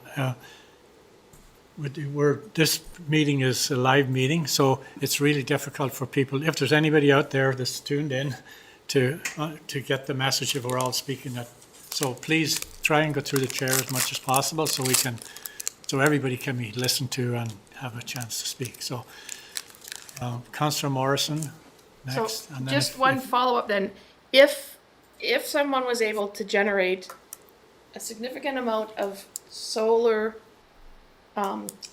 power to actually trigger being paid back, could you tell me what the rate is per kilowatt hour that we would be paying the customer? Is it the rate that I'm charged as an individual? Like, is it the 10 cents per kilowatt hour? Is it more? Is it less? Can somebody tell me what the rate would be that we would credit an account back? It is the customer's rate. So say if they're all residential. So they will be paid the residential rate right now, but once we've recommended changes to the bylaw, they will be paid the wholesale rate, the rate we purchased for this. So that's the same rate we'd purchase from Fortis. Yes. Right. Kevin, did you have something to? Yeah, I was just gonna say, you're saying we do, and this isn't just solar, this is also run of the, someone has a small generating plant on one of our creeks or something, I think out in the rural area. So this is all anybody that self-generates, right? Right now, we're paying them their Customer rate class. Yeah. But eventually, we will be paying them the Yeah, I think- standard, which is the Although I don't know. I think we should discuss that. It's no one can bring on new generation at our wholesale rate, right? That's why generation doesn't get built. But I think that's a discussion that should be had, because it's near impossible. Well, I'd say it probably is impossible. Our dams and Fortis's dams and BC Hydro's dams were all built 75 years ago. at this heritage rate that we get, and Yeah. Site C is not being brought on at what the wholesale rate of power is right now. So I think it's worth a discussion of where that is. I think Yeah, there's a I agree. in-between place between our retail rate that we charge a customer, which builds in a whole bunch of other costs, not just not just the generation, and a rate that I think we want to encourage people to adopt solar and some other things, but I think you have to find that balance there. So on that note though, Kevin, we're not building that source, right? So we're not we wouldn't be the builder of the solar, or we wouldn't be the builder of the small generation on a creek, so it wouldn't We don't matter. incur that cost. Right, so then it wouldn't matter to us it'd be the person that's generating would need that bigger return Right. because of the cost, right? So that person that's generating the power will be the one that would demand Exactly. the number, not us. Yeah. Or it's the same as, Yeah. and that's no different if Fortis brings on new generation at a much higher cost. We're paying that higher cost as well. So that's why I think Yeah, we need there to needs talk to be a to them. number somewhere that makes sense to For everybody, encourage that other generation, because other providers are bringing on high-cost generation, right? Exactly, yeah. And our strict wholesale rate. Because I don't think anybody can really bring it on at our wholesale rate. There might be some confusion there, but they will be paid their rate up to net zero. They will only be paid generation cost in excess of net zero. So I think it's still, Yeah, so we have an nothing to do with advantage the for- infrastructure, yeah. So that's where I wanted to get clarity. The infrastructure doesn't matter to us. We're not paying for the infrastructure.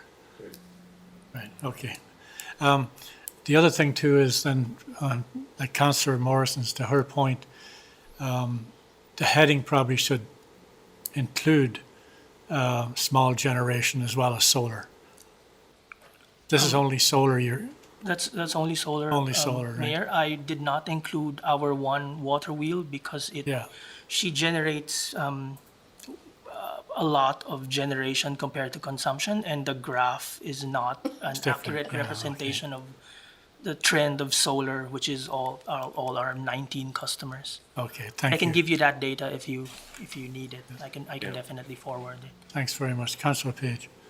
I just want to, I think it's right to think about how we incentivize, for instance, something like a water wheel, something that might generate more power on a more regular basis than a couple residential solar installations on a sunny July day.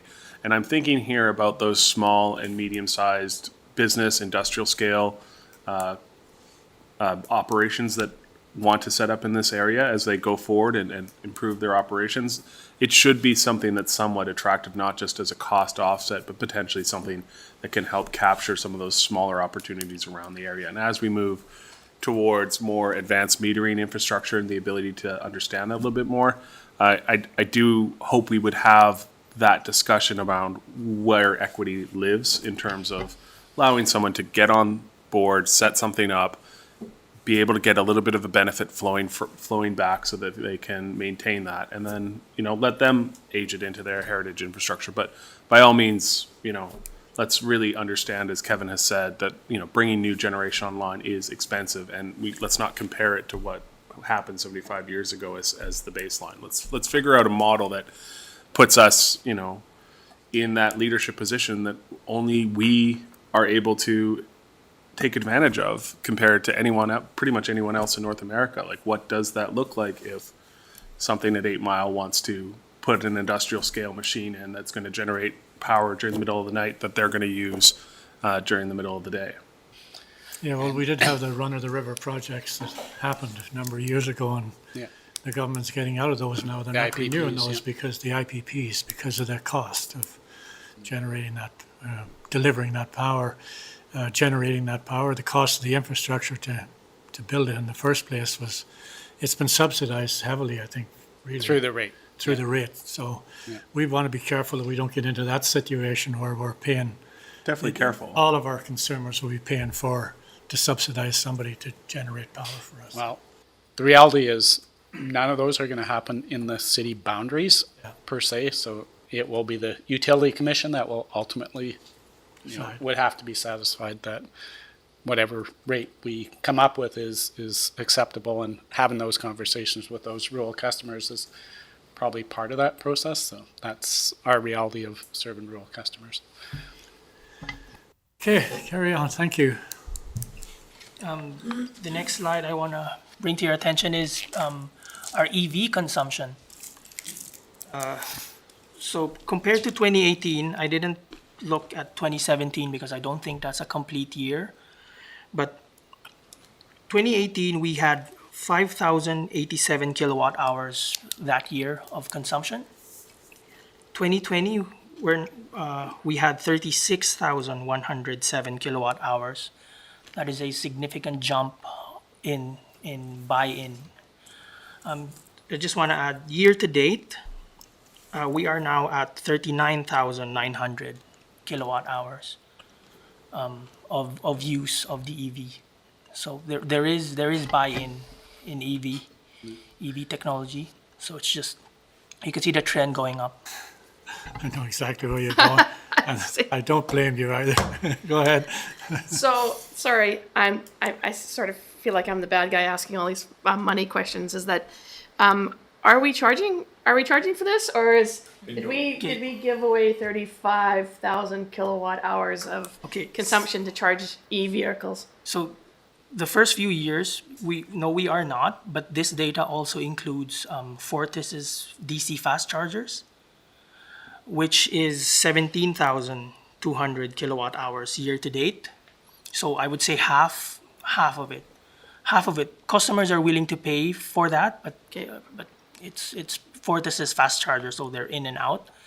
But our level 2 chargers take a long time, I would say hours, for customers to be able to charge their vehicles. So it is an incentive to the community or the economy, where they stop at Lakeside and they plug their charger and they go and see the community and the businesses. So to answer your question, this past few years, no, we have not, but that is also part of our application, where all the other utilities now are charging a rate for that, and will be following suit on that.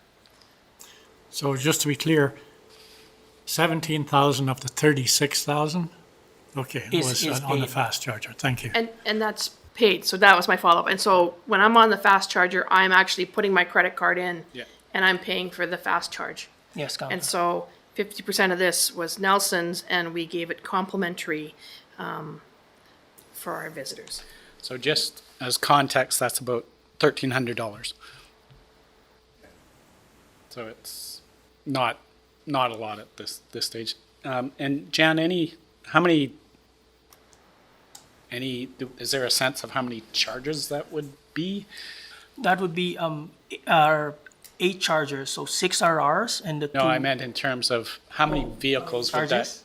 or how many? I have that data. I didn't Okay, include it that's here, fine. Just curious, is I that can definitely give you that. like 10 cars a year equivalency, or one, or? I've been using it for my 100 cell or- phone. I have no idea how much it takes to charge a car. We gotta give Cal a kick at this one. He's gotta- So you can actually park your car and charge it, so you get to park for free and charge for free. Seriously? Yeah. So how much do we generate per parking stall in this town? Well, Down at Lakeside? More than 1,300, I'll bet, eh? None of these are on Baker Street. None of these are really in our downtown. Yeah. There's one by the library, I guess. That's the Yeah, closest. no, there's All only, right. there's Ones only, down by the chamber are busy all the time. Yeah, but they're Two but they're Teslas free. parked in there end to end, knows about it. There's no charge for parking down there. It's the Prestige, and that lot, ever since we started charging, is 3/4 empty half the time. So they're not in places where we generate a ton of parking.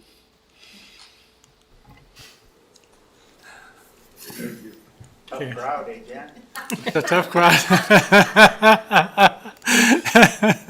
You should have mailed in this. My apologies. I'm just trying to get my head around the numbers. No, that's fair. I mean, those are the questions that have to be asked, and they have to be answered. The bottom line is, if you want to drive an electric car, you should pay the same as you're using the road, and, you should pay for your fuel. And fuel, in this case, is electricity. And the downside, of course, is I had a friend of mine was driving back from Vancouver recently in his Tesla, and had to stop in Kelowna. And all the savings he made on fuel was spent on a hotel room to stay overnight to get the car charged. So, there's a balance there too. So, But that's the thing, is if we look at these numbers, as soon as we put in large capacity, fast, convenient chargers, people would pay for it because that service is there. Like when you have the trickle charge that you have to sit your car down at 6 or 7 hours to get to full charge again versus the one they'll do it in 30 minutes. so the private sector will probably jump on board then when they have enough speed to pull in and charge, and you'll pay just the same as you do at the Shell station. But that's like one of those tipping points, right? Yeah. Like it's finally gotten to a point where it's worth the money. Probably doesn't even cost that much to do a full charge for that 30 minutes where you shop around it, Finley's and go down to the waterfront and come back and grab some snacks for your car trip. But you'll pay for it, and it'll be good service, and you'll drive the glorious electric highway all the way to Alberta. So the question I Highway have, of change. John, one of the questions, No, they're doing a lot of work down in southern Alberta right now. one of the questions I have though is, and I've noticed at the Chamber of Commerce building down there, I noticed one particular car seems to be there a lot, and I think that's great that they're charging. But are people using that as an alternative to actually having to park the car in a place where they have to pay? Probably an accountant involved, sure. I would say, yeah. Well, Just curious, because what's to prevent you from plugging it in Road. and leaving for the day and coming back and it's charged at night? that's only I think the only paid area where we have a charger is the Prestige. The one by the chamber, there's no paid parking down there. You No, can but park I'm just asking beside about it. sorry, I think you're misunderstanding me. If I drive into town in my car and I can park at an EV station with the plug stuck into my car, I can go to work and come back and pick it up at 5 o'clock and drive home. So is there a valve on that thing that shuts it off and phones the guy and says, move your car? Because somebody else could be. But if you're a bylaw officer, you can actually see if the charger is charging. The lights will change. If it's green, it's available. If it's white, it's in use. If it's red, it's faulty. Yeah. So if you actually see an EV charger pretend plugging and the light is green, I guess Yeah, fair enough. they can go after that. But right now, there is no. I think the flow chargers, the one in the Prestige gives you notifications, but the one in Railtown doesn't. Those are first generation. Yeah, I just noticed one particular car there a lot for a long period of An time. electric car, he just goes checking. in his trunk. I thought it was pretty free. No, I understand. However, just so I'm clear here, I'm tying it up maybe that somebody else can't somebody use else it. That's can what use I'm it. talking about here. Is that, what about the guy that comes along and I'm plugged in and, it's just a thought. So if you check the flow apps, the apps that the electric car users, the users of this system leverage to find where these chargers are, that community is quite verbose on the commenting section of those chargers. Like, you can go and see the pictures of all the people charging down at this one or down at Chamber, and you'll see ongoing, frequent, recent comments of like, I came here, there was a pickup truck Yeah, good. sitting there for 5 hours. I couldn't charge. I came here. Someone left their thing on. I left them a note.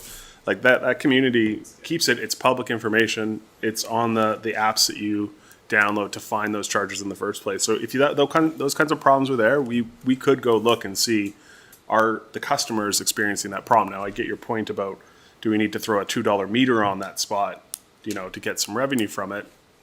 Worthy discussion, but we could go find what the community is experiencing as far as how that service is delivered. That's not if we what I was want to. thinking. I was just thinking bylaw checks the parking meter. You should check that one too. Anyway, Mark, Jan, can you please share with us the cost differential between putting in a fast charger and putting in the sort of more the first generation ones, the slower chargers? Because I know my understanding it was quite vast and also part of the decision making when we chose the ones we did. Just to put things in context, I don't have the numbers, but one DC fast charger costs 4 level 2 chargers. So that's the cost. If that's the Times number more. I remember, that's why we went with level 2 chargers for the 2 colleges, because those 4 chargers actually cost the same as one DC fast charger. So yes, the income is there, definitely, 100%. but they'd have a revenue stream though, Exactly, yes. so they're probably worth putting in. That's. Well, I know the And they Fortis can turn ones. over. Fortis did get federal grants to install the fast chargers that they have. So right now, I don't know if the economics is there strictly on that private side, but it will be there. I'm sorry, I don't mean to drag this out, but it's important because, as an example, if we have most of our chargers are slow chargers, and more people go to EV cars, that unit's going to be tied up for a long period of time. So you get less less cars charged. So we're probably better in the future to be going to fast chargers with the cost, with a fee coming back to recover the cost of that, and eventually, hopefully make a profit for the taxpayers of the community, than put in slow charges going forward. So I think at this stage, it was really just promoting EV as opposed to necessarily being a business case for this. I think that's a decision. Do we go in the EV fast charging business? I think that's a different question than the awareness of it. So, I'm just but, thinking, but Kevin, that's if- a good discussion to have for sure. yeah, I'm just thinking in terms of going forward, if we're adding more, this should be the fast chargers that have a revenues. But, be up to everybody to have a conversation about that. But it makes no sense to put slow chargers if more people are going to electric cars. I agree, and it'll entirely depend on where we locate it. Say if we put it somewhere in uphill, then we won't get the buy-in. But if we put it close to downtown, then yes, definitely fast chargers is the way to go. Another thing I want to add is the 13,000 we're costing now is not a total wash. Yeah. Because the provincial government is providing carbon credits for us for the kilowatts we sell. It is not equivalent to 13,000. I think it's more than half of that amount. But still, that is some Yeah, something. exactly, yeah. If I could, Mayor, not to beat this one to death, but We're gonna- I know that the province is also looking at this building here because of their change and I guess demand to be able to go to vehicles that are EV charged, and they want to put chargers in our property here. So again, my assumption there is that would be something that would be for them. However, I don't know what it would be open to on the weekend because I think those are the sorts of things, but there would be a place there that they would pay for that. That would not be a freebie, but they are looking at places and situations where they can create chargers for their vehicles. So why wouldn't we put those in? Well, I guess it's possible. They were at this point in time just doing the reconnaissance on who, and again, here they've also got a lot of the larger trucks that they're using for highways, so it may not be something as easy where another place where they go, well, they've got a whole bunch of smaller vehicles that we can quickly switch to an EV vehicle, whereas the trucks are taking a little longer. So if the government's looking at putting those in, Nelson Hydro's supplying the power, why wouldn't we be the owner of them and getting that revenue coming back from the province? Well, we'd get definitely the electrical. That's what I mean. We'd Yeah. make money on the electrical side because Yeah. we're supplying the electricity. I think it's, we can look at that. I think that's a business case of deciding, do we start to go into fast chargers and, is there a return on it? We own the utility, we should explore it. Yeah, no, we can certainly do that. Keith? I just want to, I am all for exploring things like this. I do want to make sure that we are thinking about the different ways that these vehicles are used. Like, we aren't just replicating the gas system in electricity. Like, these people, for the most part, are going to be charging at home and topping up. The DC chargers down at the rec center really put us on the electric highway so people can use this as a point that they come through. But if you're coming in from Balfour and back, you very much can get to and from your house and top back up overnight. So it's really those emergency situations or that out of town visitor from like a distance beyond the RDCK for the most part that needs impact. When it comes to the province, of course, if they're going to electrify their fleet, they need something where those cars are going to be sitting and resting for the night before they get back into the field the next day. So that corporate customer has a piece there, whether we're going to lease a little bit of the land back to them and get our revenue that way or own it because of that. But I think we just have to really take care to understand that we're not just trying to replicate what Shell and Petrocan have been doing for the last 70 years, but in an electric way. Because these cars you go home into your garage, you plug in, you might have used 20% of your charge to do your errands, and you're topping back up. The bigger thing is that advanced metering and how our grid is going to be positioned for the 21st century to draw from those batteries and give and take as we want to try and do some sort of energy savings. Like that, to me, is where we need to be focusing our research and development. Is how do we use this storage? Because that's where the technology is being pushed. Is that these are going to be sitting out there. And if you can draw them down 10% so you can run the dam a little bit slower because it makes sense, our grid needs to be ready for that. Yeah, those are things to definitely need to look at. But I was thinking in terms of fleets, like we have a number of, you have Forest Service, you have YRB, you have the government downstairs here as an example. So they all have large fleets of vehicles that potentially could be switched over at some point. And us being a utility that supplies power to somebody's home, it's no different than putting power to somebody's home. To put power to an EV station, that we get a return rather than, leaving it to somebody else to make that profit. So fleet chargers. You need to sell stacks though. Yeah. Pardon? So I think The that, money's on the stacks. Oh, yeah. I think Yeah, the true difference enough. is, we will definitely be in the electrical supply side of it. Yeah. Do we want to be on the selling Yeah. the power to a third party side of it versus the We'll- owner of the infrastructure? That's the difference, because we'll definitely make on the selling the power to them. But do we want to go the next stage and make the retail side of it? Thank you. Sorry to drag that. John, can I Oh, ask you a directly question? up on my- Yeah, go ahead. This conversation sort of reminds me about something that I was thinking about for EcoSave, which is to help multi-dwelling complexes or whatever properties develop a fast charge infrastructure for those residential EV owners. I know there's a government or a Fortis program that does help you set up a level 2 charging network but there's a minimum you have to do. It's a little bit complex. I'm wondering if there's an opportunity for EcoSave to help build up charging infrastructure at units like Nelson Commons and all of these new complexes in the city. They have one. Yeah.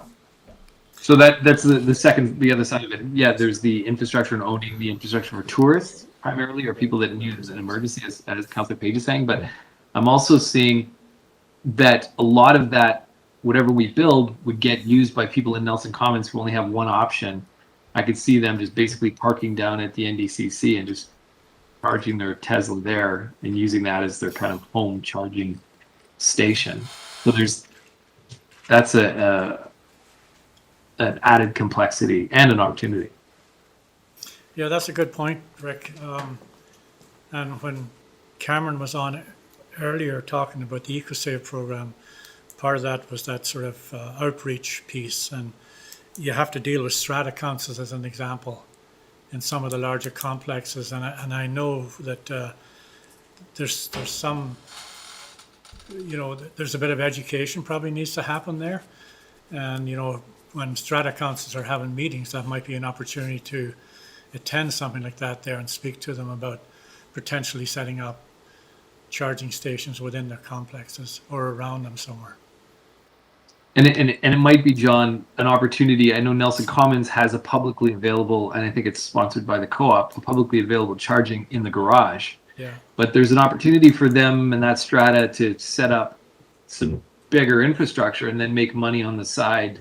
That's the private opportunity that might be available is just kind of with these big complexes offering some high-speed charging for the residents, but also making it available potentially to other people as well, like they do in Nelson Commons.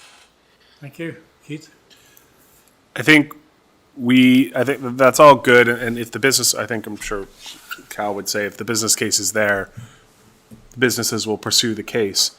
Where I would want us to also keep an eye on is the new developments that are coming in. Like we already did do a 20%, if I recall correctly, of a new parking garage stalls need to be electric ready or plumbed in, at least with some conduit going to the spots, because that's going to be the biggest part of an expansion piece. But is that 20% now in retroflexion? Is it enough for what might go on up in Rosemont? Is it enough for what's going to go on down here on Vernon? I don't think they have a parking garage, but they must have something. But are the new builds going to have that at least empty conduit going to those spots, so that if someone does want to pull in some 3-phase wire and put a DC2 charger in, that they could do that? Or are they breaking into the foundation, the concrete, to get after it afterwards because we weren't there ahead of time with development services to say, we want you to lay this in the concrete ahead of time because this is where things will end up, whether you're on a hydrogen fuel cell or you're on a battery pack, you know, you're going to want to charge it somehow. Thank you. Anyway, food for thought. Food for thought. Don't let it fall off the burner, though. Yeah, for sure.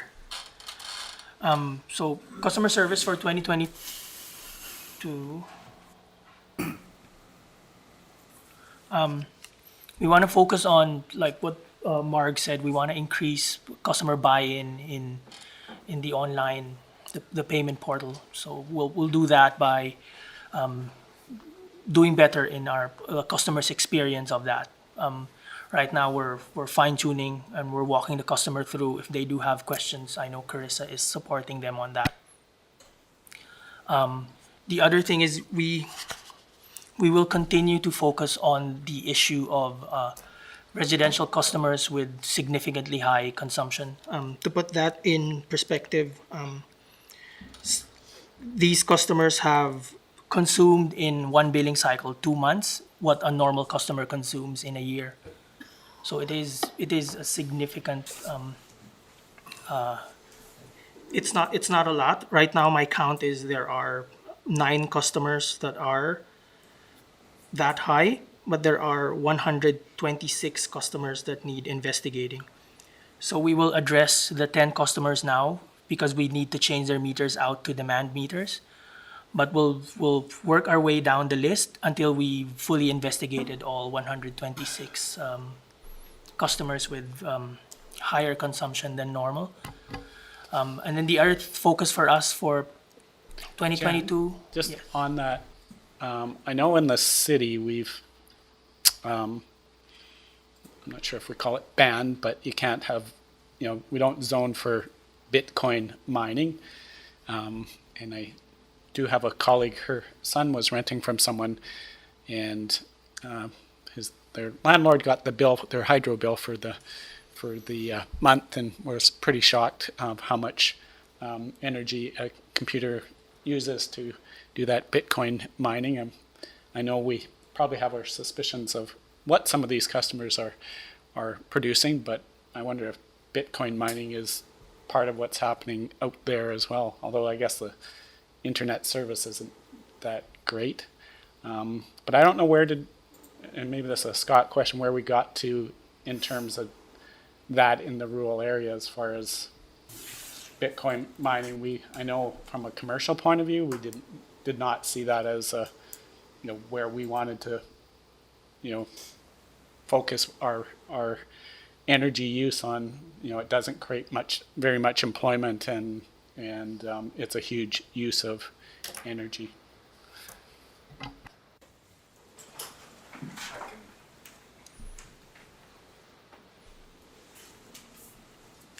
So we discussed Bitcoin mining in the rural areas, and bottom line is we don't feel like it's in Nelson Hydro's best interest to encourage that, and the intention is with the bylaw update that we keep referring to, that I'll speak to later on when we talk about regulatory, is to create a rate that might discourage those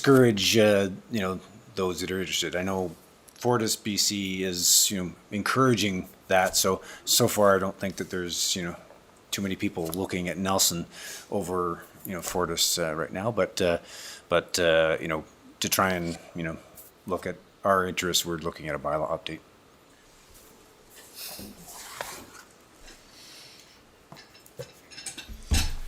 Okay, so the last focus for us would be AMI planning. So there's a lot, like what I said earlier, there's a lot of back end stuff that needs to be looked at even before we decide on AMI. So one of those is we want to get an AMI integration specialist. So his job we'll hire a consultant experienced on that, but his main responsibility will be to conduct a audit of our entire system, to identify gaps in it right now, and to tell us what we need to do to be ready for AMI. So one example would be the meter data management system, which will take all the AMI, the meter data, and make it into a report that's usable for us. So there's different strategies.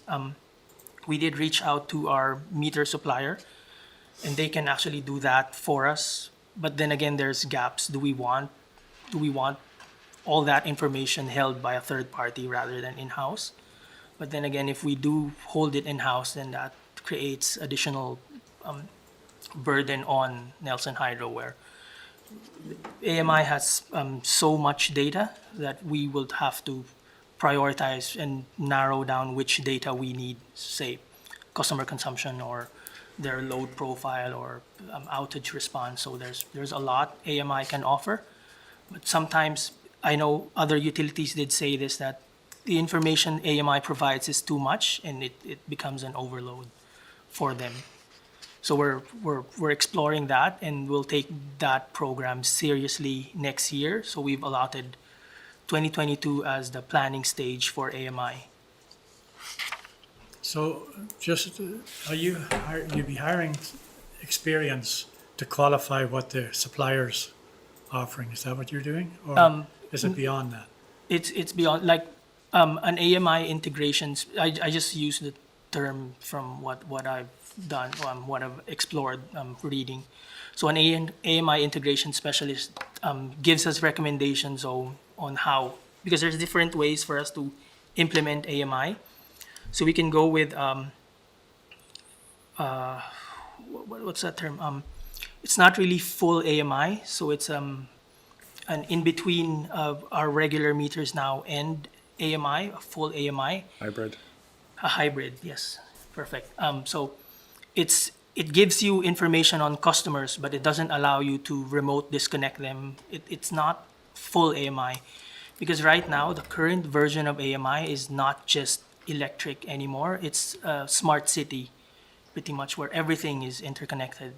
The lights, the street lights, the gas meters, the water meters. So it's basically a connected city is what current AMI technology is. And I don't think it's to our advantage for us to invest in that big of a technology leap for us. So somewhere in the middle, and the AMI integration specialist can give those recommendations for us.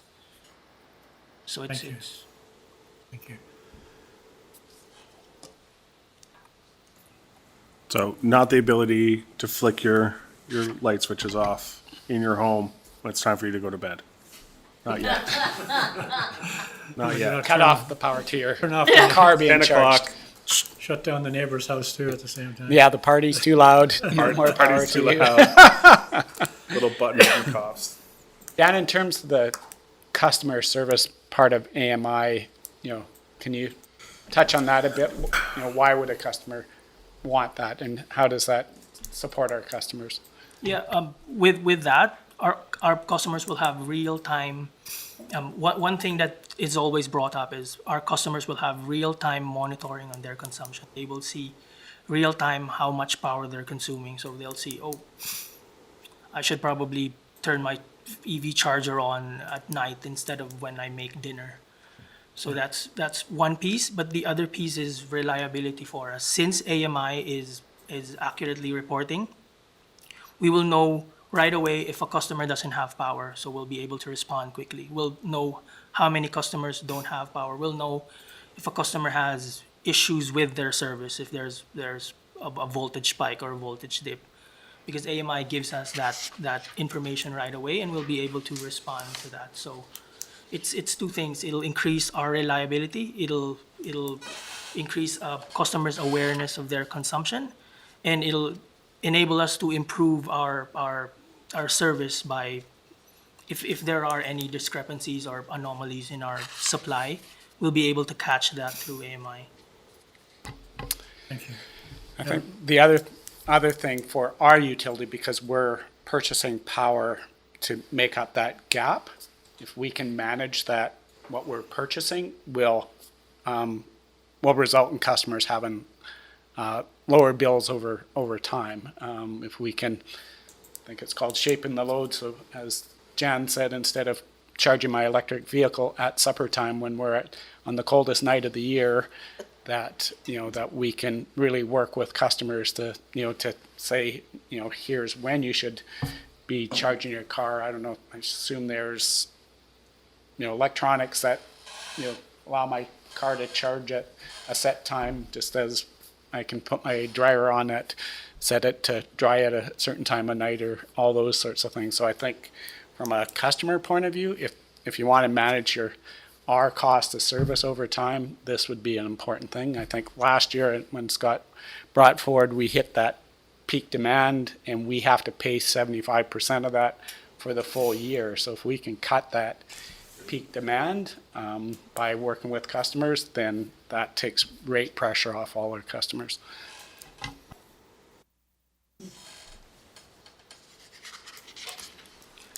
So I'll also speak to the design department and their accomplishments. So year to date, the design department received 289 customer inquiries. These are customers asking the design department for service extension or a new service.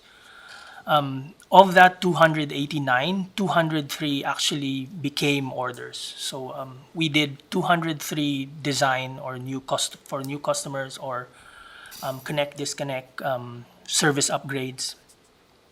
Aside from the 203, we also did 20 customer requested primary or secondary extensions. So these are for the new subdivisions or strata maybe, or a conversion of a line to underground.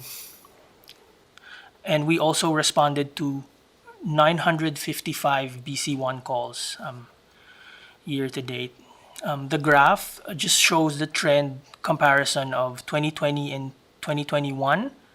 So the dark is 2021 and the light bar graph is 2020, and then the line is the 5-year average. So you can see it's pretty steady every year.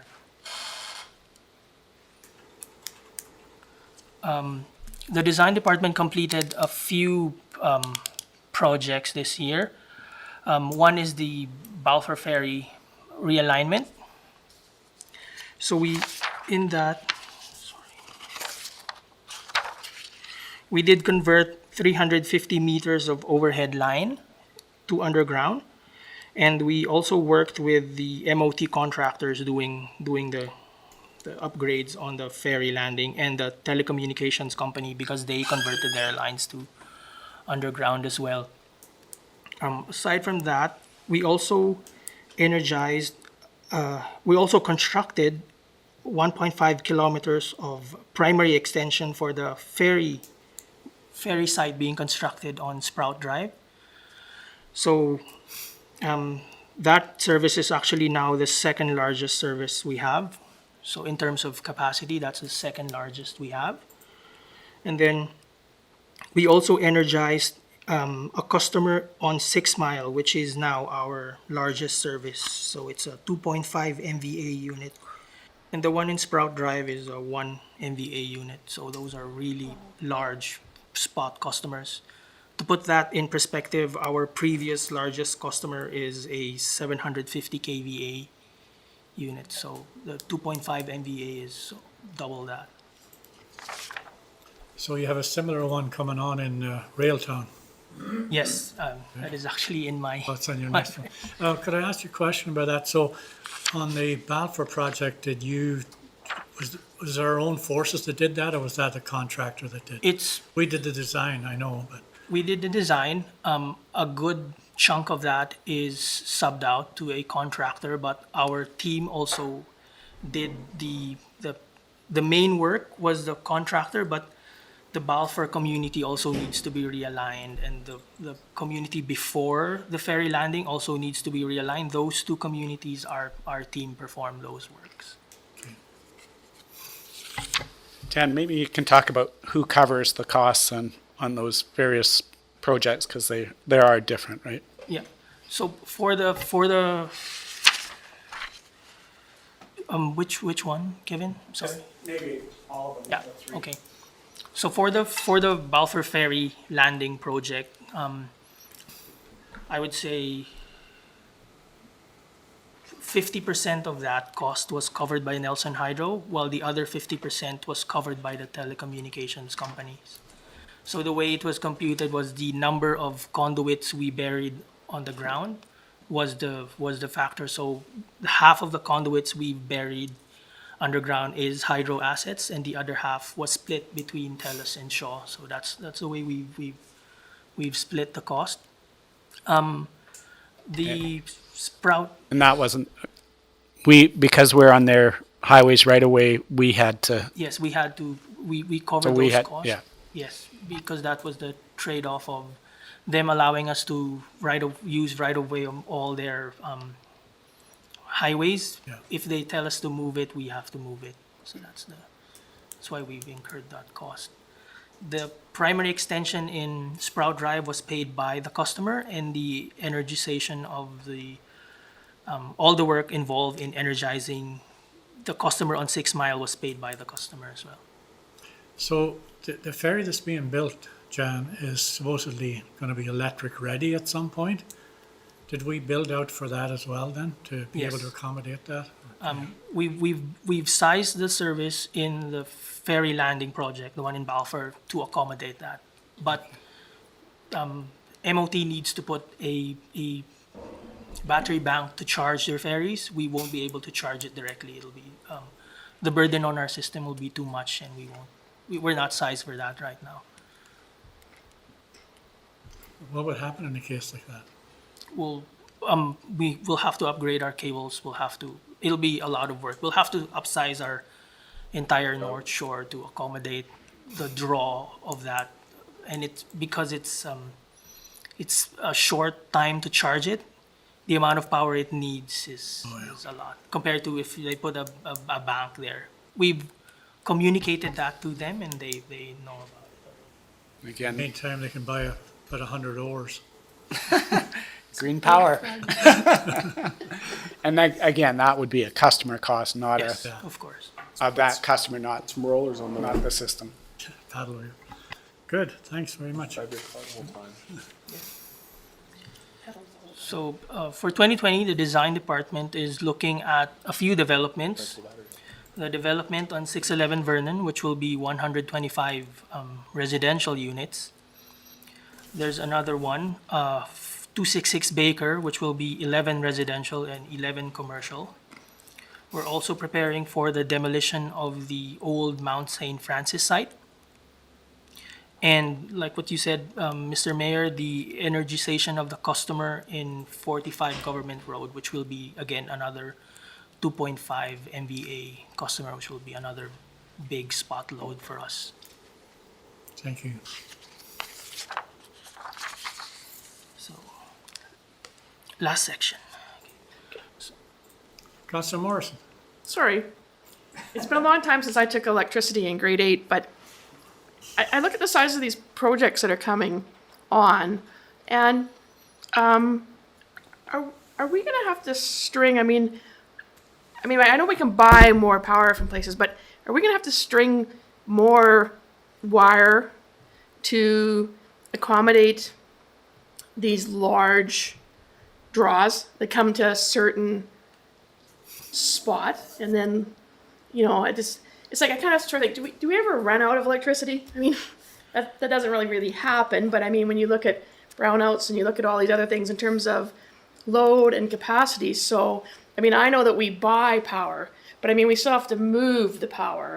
And so when do we do that intermediary step? Because it seems to me that we've got a certain amount of wire, but it seems to me that we need a lot more wire or bigger wires. Am I making myself? Yes. Can you just explain that to me? Because I sort of feel like we're gonna have a bottleneck somewhere. And I'm just wondering, are we prepared for the bottleneck? And are we staying ahead of the game enough to prevent the bottleneck? That's actually one of my slides. I'm really glad you asked that. Can I speak to that on my next Sure. on the next slide? Because it's part of our capital projects. So for this year, we did do the 4 EV chargers. They will be ready end of this year. There will be 2 level 2s in Silver King campus and 2 level 2s in the 10th Street campus. Aside from that, there's also the genset, which will be installing in the power plant and upgrading our SCADA system. To answer Councilor Morrison's question, we did develop a SIME system model. So that's the job of the system model, Councilor. So it'll allow us to predict growth in our system. So when we have a large customer requesting for service, we actually simulate that customer in our system model. And we will know if the cables are undersized, if we have enough capacity, if our protection settings are still up to date. So this system model is fairly new. Before we had limited capabilities to do that, but the system model now is an accurate, up to, I would say, 90% representation of our entire service area. And we will be able to simulate those kinds of issues aside from, and as well as coordinating our protection. So that's one of the studies we're doing now, and it will increase our reliability by one, ensuring that all protection reclosers work in the proper order, where a fault doesn't go up to the substation. We'll be able to isolate it locally. The other objective of the protection coordination is for us to add more reclosers in our system area so that less customers are affected every time there is a fault. And we'll be able to predict those faults. We will be able to predict the extent of the fault by limiting it to just the number of customers that are in that area. Another study we're doing with the system model is Arc Flash, and Arc Flash will enable us to equip our crews with the proper PPE every time they do switching in the power plant and the substation. And then finally, we did partner with Fortis BC on what Kevin was saying. We're conducting a peak shaving study. And right now it is a high-level study, but we'll be exploring virtual power plants, so battery storage. We'll be exploring demand-side management, so solutions on the customer side. We'll also be exploring the potential for micro-hydro or PRV stations. So that study is ongoing, and we expect to get the report out first quarter next year, so January or February. Thank you. And I think that speaks to the comment you made at the beginning of the I think when Marg presented, is the sophistication that you need to run a hydroelectric system like we do. Especially if you want to think ahead. You know, you have to be looking ahead all the time, right? Yeah. So for capital projects in 2022, we've identified, I'm going to share a few that are higher priority. So one is replacing T41. That's a transformer in Mill Street. As you are aware, that transformer did fail because of, we suspect, wildlife issue. So we're exploring. The wildlife failed too? Yeah. I'm sorry, what? The wildlife failed also, didn't it? Oh yeah, I can send you pictures. I can send you pictures. So we're exploring two options of that. One is a direct replacement of T41, which will be a 25 MVA transformer, which will be plunked at the same spot. The other option would be a portable outdoor distribution substation. So that's the same one I was suggesting we use for the renewable gas. The substation will be providing for the renewable gas company in Fruitville. So it's the same technology. Each option has its advantages and disadvantages, and we're exploring both right now. The other thing we will be doing in the substations is we'll be installing wildlife protection guards. So these are increasingly becoming a standard in all utilities. I know Fortis is doing it in all their substations in stages. They did the same for Coffee Creek, which is our interconnection point. And since installing it in 2019, they have not had any wildlife-related outages to date. So it won't prevent 100% wildlife-related outages, but it'll improve it significantly.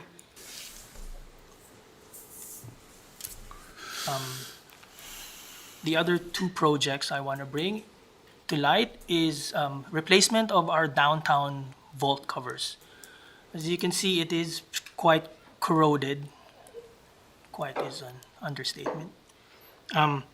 It's not an immediate safety hazard to the community right now, but it has the potential to be if we leave it unaddressed. It is also presently a risk for our line crews every time they do switching because of the rust on the junction bars, if you could see. And then the other one will be, we're planning a life extension project for G4 and G3 by replacing their excitation system. So would you put that above ground then to prevent the corrosion? You'd keep it underground? We'll keep it underground, but we're thinking of replacing the steel covers with either galvanized, which is our default, or we want to go into fiberglass, which I know BC Hydro is using, and that'll address our corrosion issues. It'll be as strong or stronger than the existing steel covers. And would that be like a sealed cavity then, with a gasket of some kind? Or? It won't be sealed, but it's lockable to prevent access from the public. Yeah, the safety issue there is that the current lids are corroding to such an extent that there's large sheets of rust dropping down. Oh, I see, okay. Cause a fault between the phases. Yeah. So it's not the equipment that's corroding, it's the lid? It's the lid, yes. yeah, okay, the yeah. covers. Where are these, Jim? They're in downtown, Yeah. all There's a steel lid on the sidewalk? 28 covers. Okay. There's 28 covers all in the downtown. Yep. That concludes my presentation. Perfect, timing. The food showed up and you're, Let's talk about those EVs again. thank you very much. Thank you, Jan. here for lunch. Thank you. Thank you. Thanks very much. So Thanks, we'll Jan. recess folks till 1 o'clock. Is that okay or is that too long? Right, thank you. I think everyone knows me, Neil Dermody. I'm the Operations and Line Manager with Nelson Hydro. So thank you for your time and inviting me today. So I'm going to talk to you about generation, transmission, distribution, and solar. So we'll start off with the org chart. There's not really much of a change, with the exception that Jason Precision has bid for and been the successful applicant for the sub-foreman position on the line crew. So previously it had been shared around between all of the PLTs for a period of years. We felt that it was important that someone really own that position and be able to take the line crew to the next level and provide a uniform level of support. There were some complaints that as we switched between each individual after 3 months, that they had different processes and having to deal with outside entities from Nelson Hydro, such as the line department, or not the line department, but the fire department. The line department is an internal. But yeah, having to deal with the fire department, sometimes they responded differently, so it's good to have one way of doing things there. So as far as safety, we've had another good year, not perfect, but very close to being perfect. There's been one environmental incident at Bonington Generating Station that we're still having to deal with. There was a hydraulic leak on the brakes. So the brakes on G5 are hydraulically held off and spring actuated on. So to slow the unit down when you're shutting it down, you release the hydraulic pressure and allow the springs to hold the brakes on. So we had a hydraulic leak there about 6 weeks ago. And the brakes came on while the unit was running and it chewed through the brakes. So it's been out of service for about 6 weeks. That's not costing us anything because we've got 2 other units that we're able to bring on and generate the 9.1 megawatts under our water license. The crew did fix the brakes, so we bought a new brake last week. And it is installed. We're having some issues just restarting the unit. I'm hoping it'll be back today. And then 2 minor injuries. So we had a finger contusion and a forearm abrasion. But this is something we talk about the crews daily, is to maintain their safety and ensure that they're doing things in a safe manner. So as I said there, so the staff training, staff changes, Jason Precision was the successful applicant. I think last time I reported last year that we had 3 PLTs that were authorized to perform rubber glove procedures. We were holding off on the final 2 until they had some hours performing work under the direction of one of the other 3 PLTs. That has now occurred, so all 5 of them are now authorized to perform rubber glove procedures, which is working live line on the distribution system. And as Jan had stated earlier, we now have an even SIME system model, and there's been some training. I believe Jan's had most of that training, correct? And he's going to assist a couple of the other designers in getting a familiarity with that. I'm currently working with Chelsea Meyer to populate the safety, regulatory, and trade-specific training required by our employees because the city has bought an application that allows us to enter each jurisdiction or trade into the system, and then you can assign the trade-specific and safety and regulatory training to each trade, and you enter in when it was last performed, what the frequency is that it needs to occur, and then it will assist you in scheduling subsequent years to ensure that you're meeting your obligation as an employer. Is this just for hydro, or you do? No, is this that's across for the city of Nelson. Yeah, so Nice. Chelsea's doing a good job. Good. Some of the training we are doing, so we have completed the OFA 1 training, so occupational first aid. We've also, as a result of some of the storms and our inability to secure flagging for our line crews to assist us in restoration, we're going to train 6 of our employees in traffic control professional for emergent situations. So as a last result, we would be able to use them to assist in restoration, and that's part of the process we're coming in that I'll speak to a little later. We've also scheduled transportation of dangerous goods, and what precipitated this was the oil leak that we had out at Bonington. As I stated earlier, I hope, there was no release to the environment. It was all within the plant, but we did have to sop it up with some oil absorbent materials and then load those in the appropriate bags and then transport them from the facility to our office down at 80 Lakeside. And you do need specific training to be able to transport dangerous goods. And it sounds very dramatic, but as soon as you can put fresh oil into something and as soon as it comes out of it, it's considered hazardous waste. So that's the need for transportation of dangerous goods.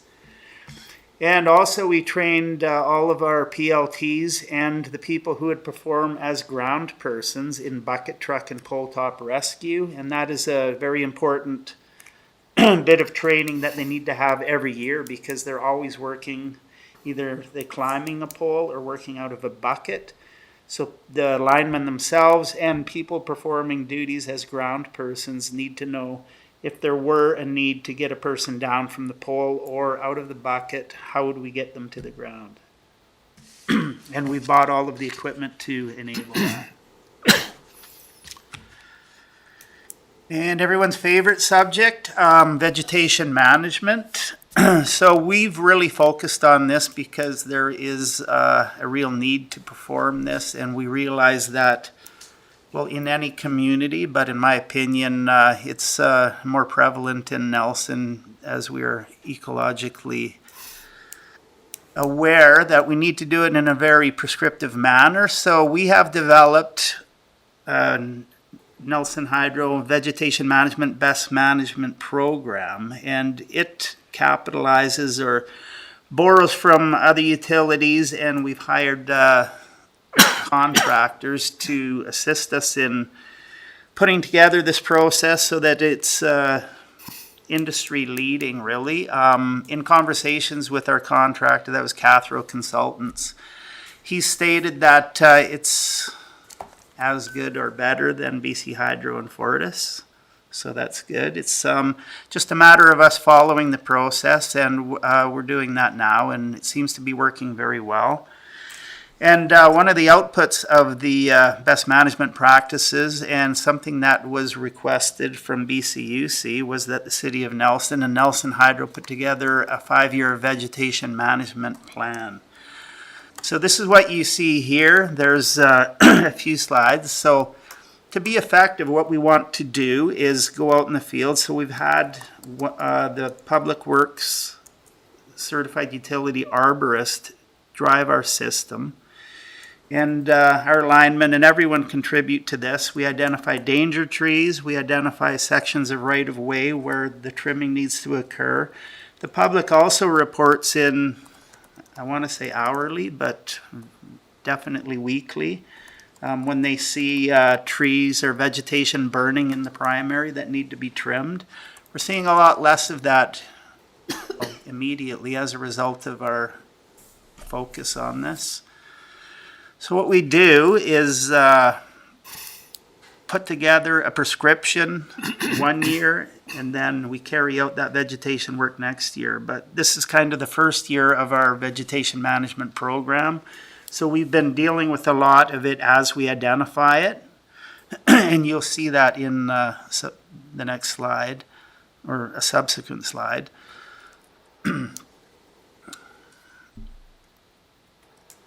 So here are the funds we require in the next 5 years to assist us in getting there. And so we've divided the utility up into 3 different areas, recognizing full well that you still need to perform vegetation management in all 3 areas, but they are very different sizes. As you know, there's the South Shore, the city, and the North Shore. The North Shore is almost twice as big as the South Shore and the city put together.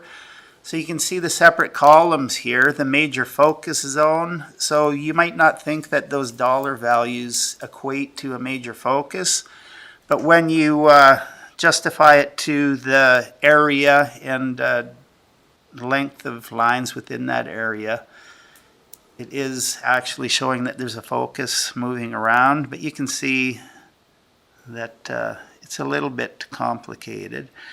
But the thrust of this is that you'll see the last column, emergent spots, non-focus zones. So emergent spots, the amount spent we're predicting is going to decline over the next 5 years.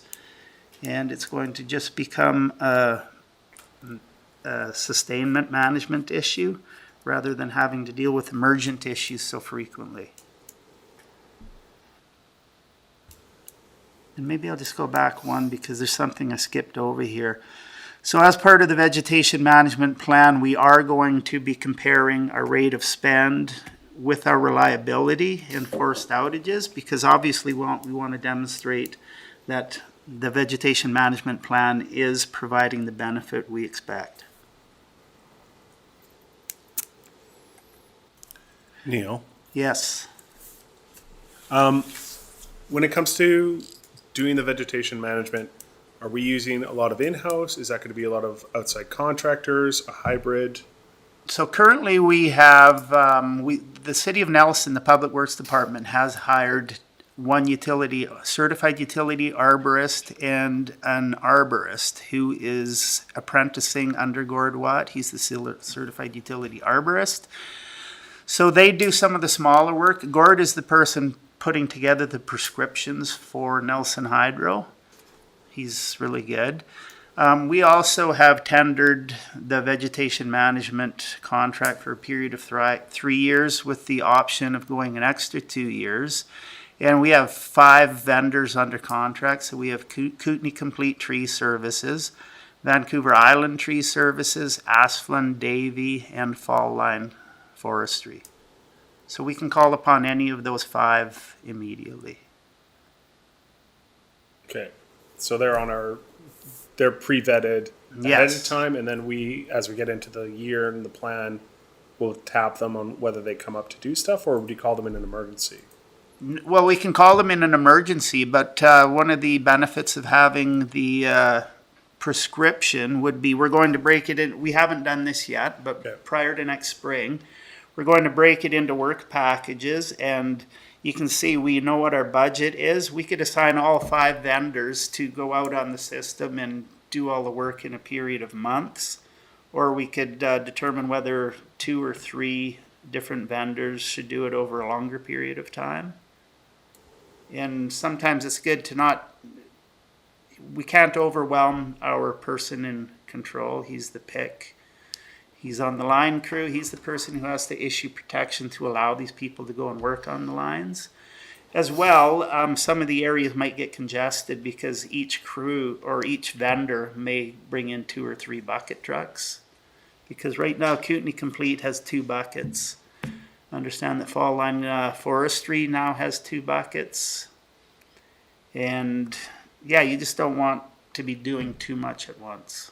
And if I may, how much can we give preference or focus on guys that are in the local area, guys and gals in the local area?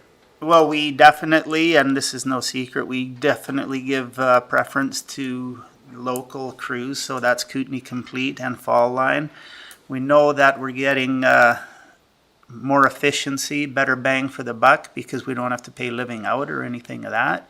So this year, so far, we've exclusively used local vendors. Okay. And we would prefer to do that.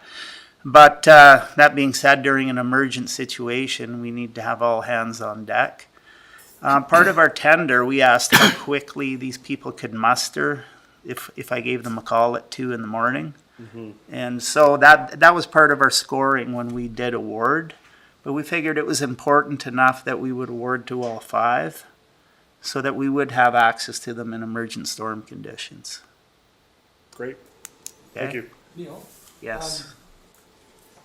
Because there's a few guys like this, the level in my area, did all the local guys, were they all part of did they all put an application, I'm thinking of Loki and AAA and. No, they can't because they are arborists, but they're not certified utility arborists. Okay, nice. So the difference is a certified utility arborist, they're licensed and authorized to work in close proximity to energized power lines, Okay.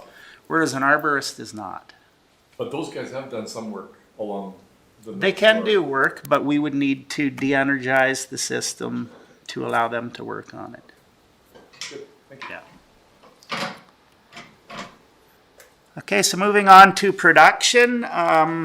This slide demonstrates solar garden production. So as you can see, the graph on the bottom, that is trending over 5 years. You can see that the summers, of course, are where you see the major production. No real surprises there. There seems to be the same generation or production each year. And then the bar graph above, you can see that the bars are 2021, and that thin line is what was generated in 2022, or 2020, sorry. So you can see that the production is slightly different, but basically the same. And the solar garden seems to be operating very well. There's a few small things we need to deal with in that we need to get our electricians more experience or exposure to the solar garden. And it's running so well that we haven't had a lot of opportunity to do that. One of the other things we've identified is we need to invest in some critical spares or long lead time components. So that these are some of the rectifiers or micro inverters if they were to burn out, then you would lose a number of panels. Again, the costs anticipated will be very minimal. So that's just one of the things on my task list. So Neil, could I ask you a question on that? So on the solar garden, it's interesting you should mention you haven't had much opportunity to learn much about it because it doesn't give you a hell of a lot of trouble. But are we learning enough about that, for instance, if somebody wants to put a solar panels on the roof in town, can we advise them, or are we at that point where we can use that as a model? Could I defer to do's Scott, and- because there has been a study on the solar garden? Do's and don'ts, or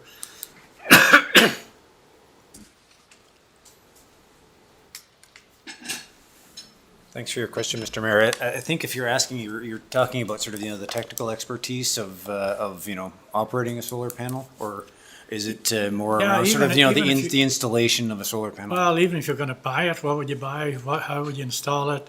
How you would maintain it? Like, are we learning enough to be able to, say, for instance, go to the EcoSave department and say, look, if somebody wants to put solar panels up, they can leverage this experience to help them decide on what to get, where to locate it, how much it should reasonably cost to maintain it on an ongoing basis, or what are the challenges? Yeah, I and don't think, opportunities? thank you, Mr. Mayor. So I understand your question now, and I don't think that we are learning those types of things. The solar garden is a different scale and a different type of installation than sometimes someone's rooftop solar. The utility scale installations tend to have much lower maintenance costs than home, but because they're bigger, they look different. So it's not really transferable knowledge and skills. So I wouldn't say that, even if, we did have our electricians spend a lot of time out on the solar garden, that I would feel comfortable them sort of like advising prospective homeowners. There is a lot of capacity within the region that have that installation specific that, and I don't think it's an area that Nelson Hydro really wants to enter into in terms of that advice. Because Carmen was the project manager on the solar garden, she's got, more installation information than probably any of the, the So operators. similar to the tree management program, there's Correct. contractors out there that can give that advice. That's correct. Yeah, I think Thank so. you. Keith. I take that question in a slightly different direction. Now that we have a couple years under our belt, and we know, I think one of the goals with the solar garden is that ability to have a set installation without all the complications and encumbrances of putting things on roofs. Are we in a place where we can start considering a solar garden version 2 or a second intake to do an expansion? Yeah, that's a great question. And as Neil alluded to, I did have Jillian do a full post-project evaluation and cost. We haven't released it yet. We're just working with Carmen to sort of make sure that we've got all the details and the fine-tuning. The initial results are showing that the costs are higher than what we had originally forecast, and which I don't think anybody's surprised by, because there was some scope creep and a few things sort of that happened in there.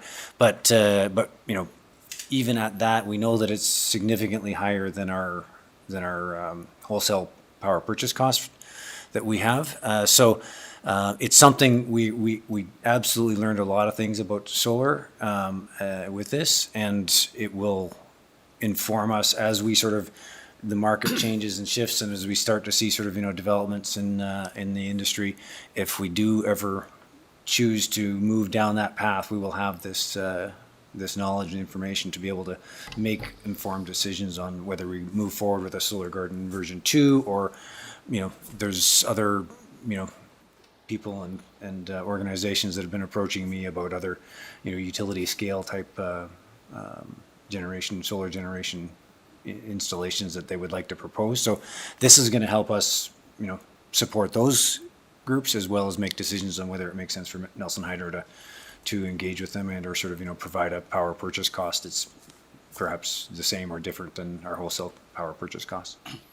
So, if I may, that was going to be my second question. I don't want to get too specific on a particular project, but when you look at the canal there and you look at some of the floating floating installations that are available? And would we look at being a leading partner in something like that, or would we look for a private entity who wanted to partner with us for that kind of stuff, or are we still purely in evaluation stages of trying to figure out other project opportunities that make the most sense for us? Because, if we want to keep pushing the envelope on these particular things, for me, I'm looking for where are we picking another project that does generation that maybe has a better cost return than the solar garden, but also is making sure that we're continuing to exercise those muscles in the research and development department. Yeah, I think the answer is yes to all three. We don't have a research and development department, so The ephemeral between department. Jan and I, we're attempting to identify. I send a few articles every so often. Yeah, exactly. So we both Jan and I and others, the rest of the whole organization are always sort of like, eating different ideas. Even Kevin sends me articles now and again on emerging technologies, and we're definitely keeping our finger on the pulse with that. In terms of the floating solar that you proposed, I know the series had a presentation that included sort of, solar on the canal. It caught my attention. I did have a conversation with them after. I'm still waiting for information from them, but the response that I got was, well, yeah, it looked good on paper from the student that did the study, but we think that the velocity of the water in the canal is too high. So it's that sort of thing where we're still very early on in some of these technologies to really sort of like buy in. But yeah, you're absolutely right. The canal is right beside Nelson Hydro Generating Station, so it would make for a pretty easy interconnection, but we're just not quite there yet. And then that is full of complications in terms of working with BC Hydro for rights to do anything on or near that canal. So that would be quite a long permitting process to get to that stage. So and it's one of a dozen different things that have come to my attention in the last little while that people are interested in. So it's a matter of, okay, developing some high-level screening tools and say which one are we going to try and look at. Jan's peak load shaving study is going to help us inform that, because part of the scope of that work is to do a scan of all the previous studies and work that has occurred over the years and see if there's anything that has shifted or changed to sort of start to make sort of some of these other hydro opportunities that have been identified in the past, such as Groman Creek Hydro and things like that. Where does that fall in with floating solar or kinetic hydro or other things that are being proposed right now in the region? Can I just add to that? Because I think there's two different aspects of both your questions. One is, what does Nelson Hydro do as an electric utility? And, clearly, their view is going to look at what's the cost to purchase power versus the cost to generate our own power. And, from that utility point of view, that's the right decision. But as the owner, then, I think it's really the city that's saying we would be willing to, bring on some generation that is higher cost for different reasons. We might be able to get grants, et cetera, et cetera. So I think we always need to look at those in two different aspects, again, that came up during the IRs on the rate application is, because we've had in our budget in the past, we're going to spend X amount for this or X amount for that, but we've always, looked at that as grant funded or a business case from the utility point of view. But doesn't mean council could take some of the dividend, for example, that your return on that and say, we're willing to invest it in this to subsidize, maybe a higher cost generation because we're going to generate that ourselves, or look, out 20, 30, 40, 50 years as, the forefathers, and they were forefathers back then, did with the hydro utility. Because from a cost benefit point of view, when Nelson developed their own generation, it would have been a better business decision at that time just to buy power from West Kootenay Power. And if you read that, that tabletop book, you'll see all the way through there for the, the first 20 years, it was unreliable. It broke down all the time. It couldn't run things, it was more costly, and it would have been, from that standpoint, it probably was a bad financial decision, but, those councils of the day were looking forward and saying, in 30, 40, 50 years, we control our own, our own future, which is really what the outcome has been. That now gives it, future councils that same opportunity to say, are we willing to take a risk on some other things with, city money as opposed to, the utility money. It would, they would operate it and all that thing, but the subsidy might have to come either, like I said, either through grants or by investing that dividend into, a different type of generation. And I think the solar garden's the same example from a cost, can you build solar generation to displace purchase power? I don't think so. But that's not what the first solar garden was built for either. It was, those people that bought panels weren't buying it to get the cheapest power out there. They were buying it for very different reasons. Thank you. Good, thanks. Thanks, Scott. Thanks, Scott. They stay here. Maybe. Oh, I kind Nah, of I wonder got why it. you were here for. Okay. Not If sure there's why no you were further here, questions but- about that. So this graph here shows Nelson Hydro energy consumption broken down by the two sources and the total sum of the two. So the highest mountain peak there, that's the entire utilities consumption over the period of 7 years.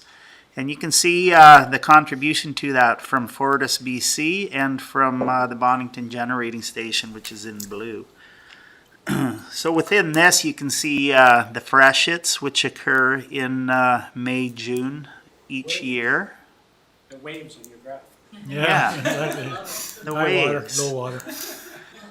Yeah, and you can also see the coldest periods that we do have to make up a considerable amount of energy from Fortis, BC, because the coldest or the highest load is typically in January. So you can see the Fortis, BC import peaks during that period. It's unfortunate that the freshen doesn't coincide with that period, but that's the dynamics of the river system. Janice? I just have a question, Neil, if you don't mind. Just exactly, what were we doing in May of 2017?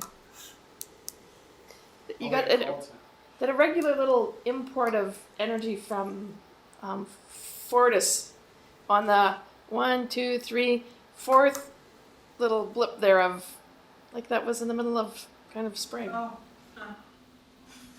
little spike right I'd point to it here. No, so I you see would it. I'm going to give you my base answer is it was like that when I came here. I could dig into it and get back to you. I currently No, I don't just have thought an maybe that answer. was just like it's got a very nice shape that's Gotta be a repetitive and all generator. of a sudden Yeah, that's there's a regular. an anomaly there. So I just Yeah, Neil, definitely. you should be sitting up here. Gotta be maintenance. It would, Might be running against you next. Yeah, I know. Even other than I'll get back to you later. if it was maintenance, you'd see a dip in our generation rate, which you don't see. I would say it's either a hot snap or a cold snap. yeah. Unusual, right? Yeah, it is odd. There you go, Kevin. There's usually a bump. There's just not usually a bump that big. Anyhow, no, you don't have to go look for that. You got enough things to do. Okay, so Neil, which one of these blips are you actually responsible for then? The last three or the? I can explain those ones.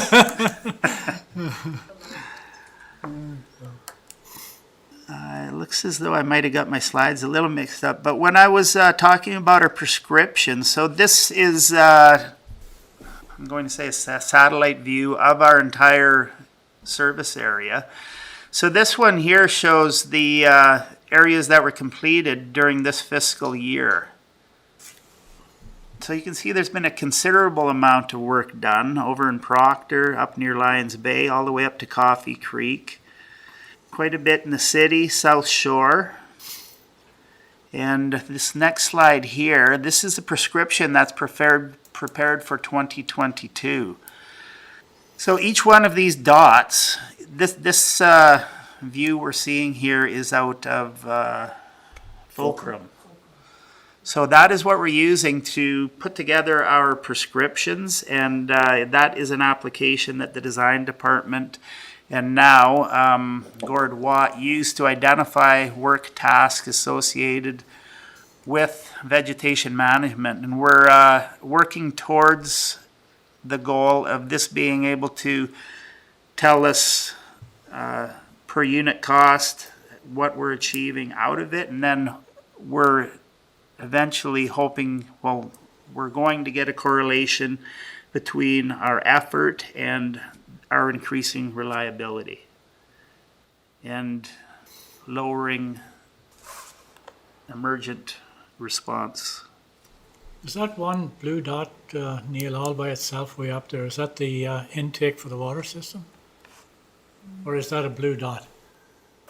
Way up There's on a the lot screen. of them here. Which blue dot? Way up top. It's a green dot. Is it green? I can. White water. Yeah. Oh, okay. no, Roman. No, up above, Mark, way up. Left. Here, Queen's Bay. No, left. That's In the middle of the. right there. That's Mountain. Oh, that's Mount Groman. It's a green dot. It's green dot. Oh, I could see if, sorry, I didn't. But I there thought it are was s- blue looking from But there here. are some that are out near the plant, like sort of out that far. Yeah, we've been working all over the system. I think anyone who drives out Granite Road, it's very evident that we've done a lot of clearing along Granite Road and all throughout the South Shore, as you'll see along Highway 3A heading out towards Queens Bay. Excuse me. Don't worry too much about that area, Neil. Where do you live, Mayor? We'll focus. I've got some good firewood. Thank you very much. Yes, it's unbelievable what some of those storms did. Yeah, and then having said that, moving into reliability. So 2021 has seen more outages due to wildlife. So if you look at the pie chart in the lower right, if I was to compare this to 2020, you'd see that the loss of supply has diminished and the causes attributed to animals and birds has increased. And the reason for that, well, is twofold. So Fortis BC has done a considerable amount of vegetation management in the last 2 years on 30 line, and that is the transmission line that feeds Coffee Creek.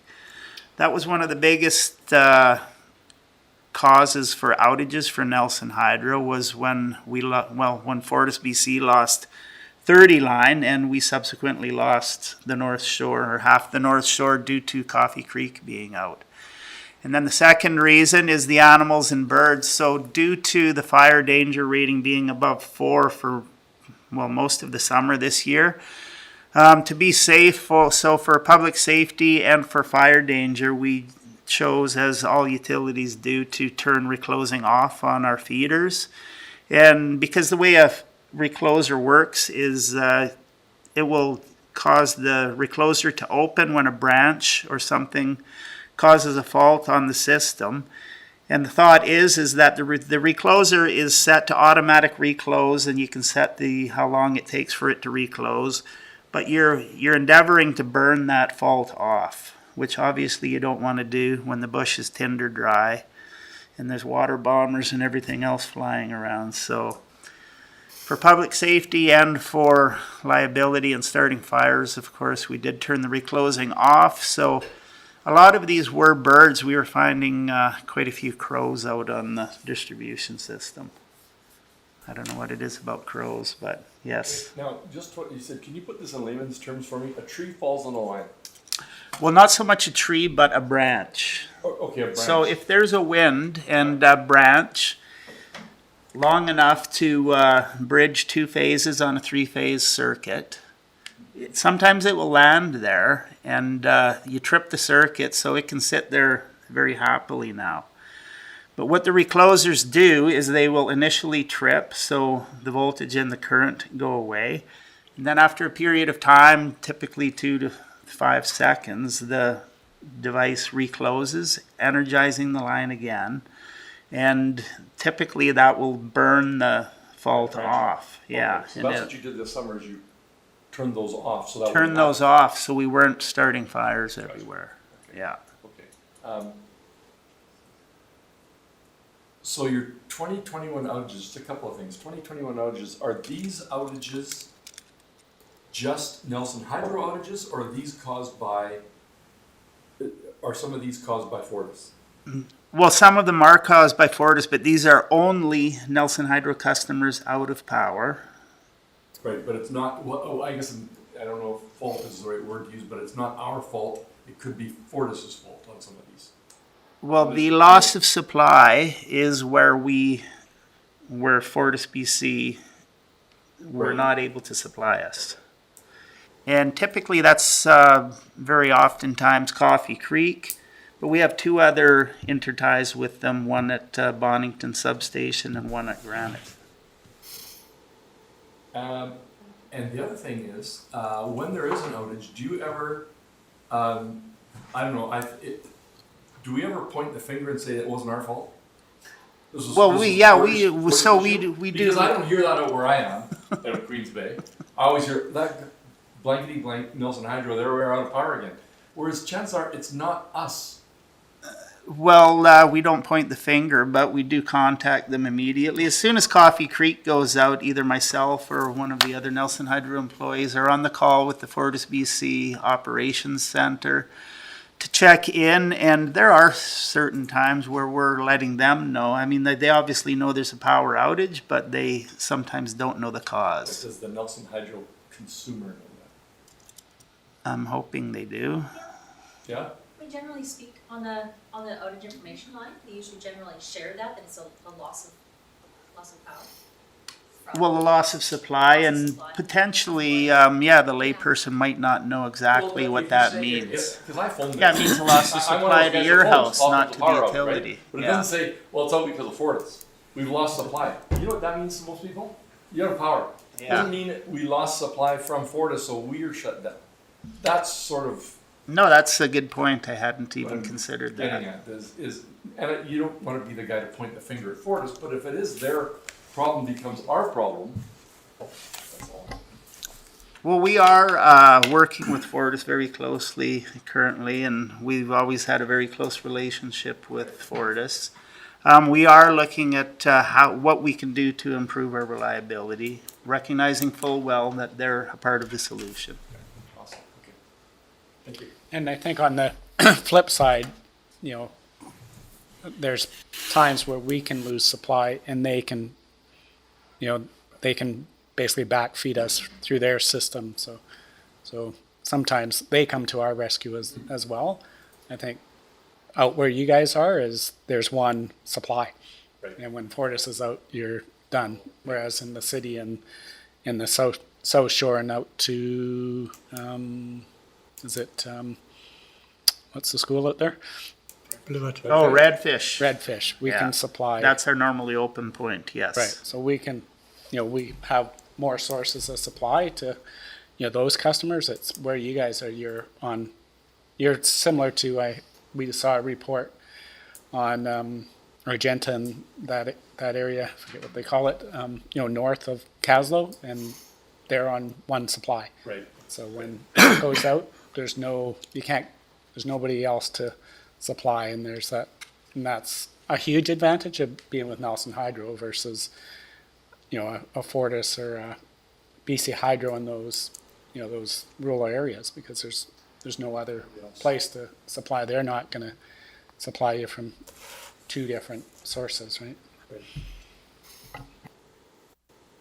Quickly, if you remember, Neil, you've got down there 22% is loss of supply for this year, and you mentioned that Fortis has done some vegetation management to improve things in recent years. Do you have any recollection what that green 22% might have been in 2020 or 2019? I'm just guessing, but it was on the order of 35%.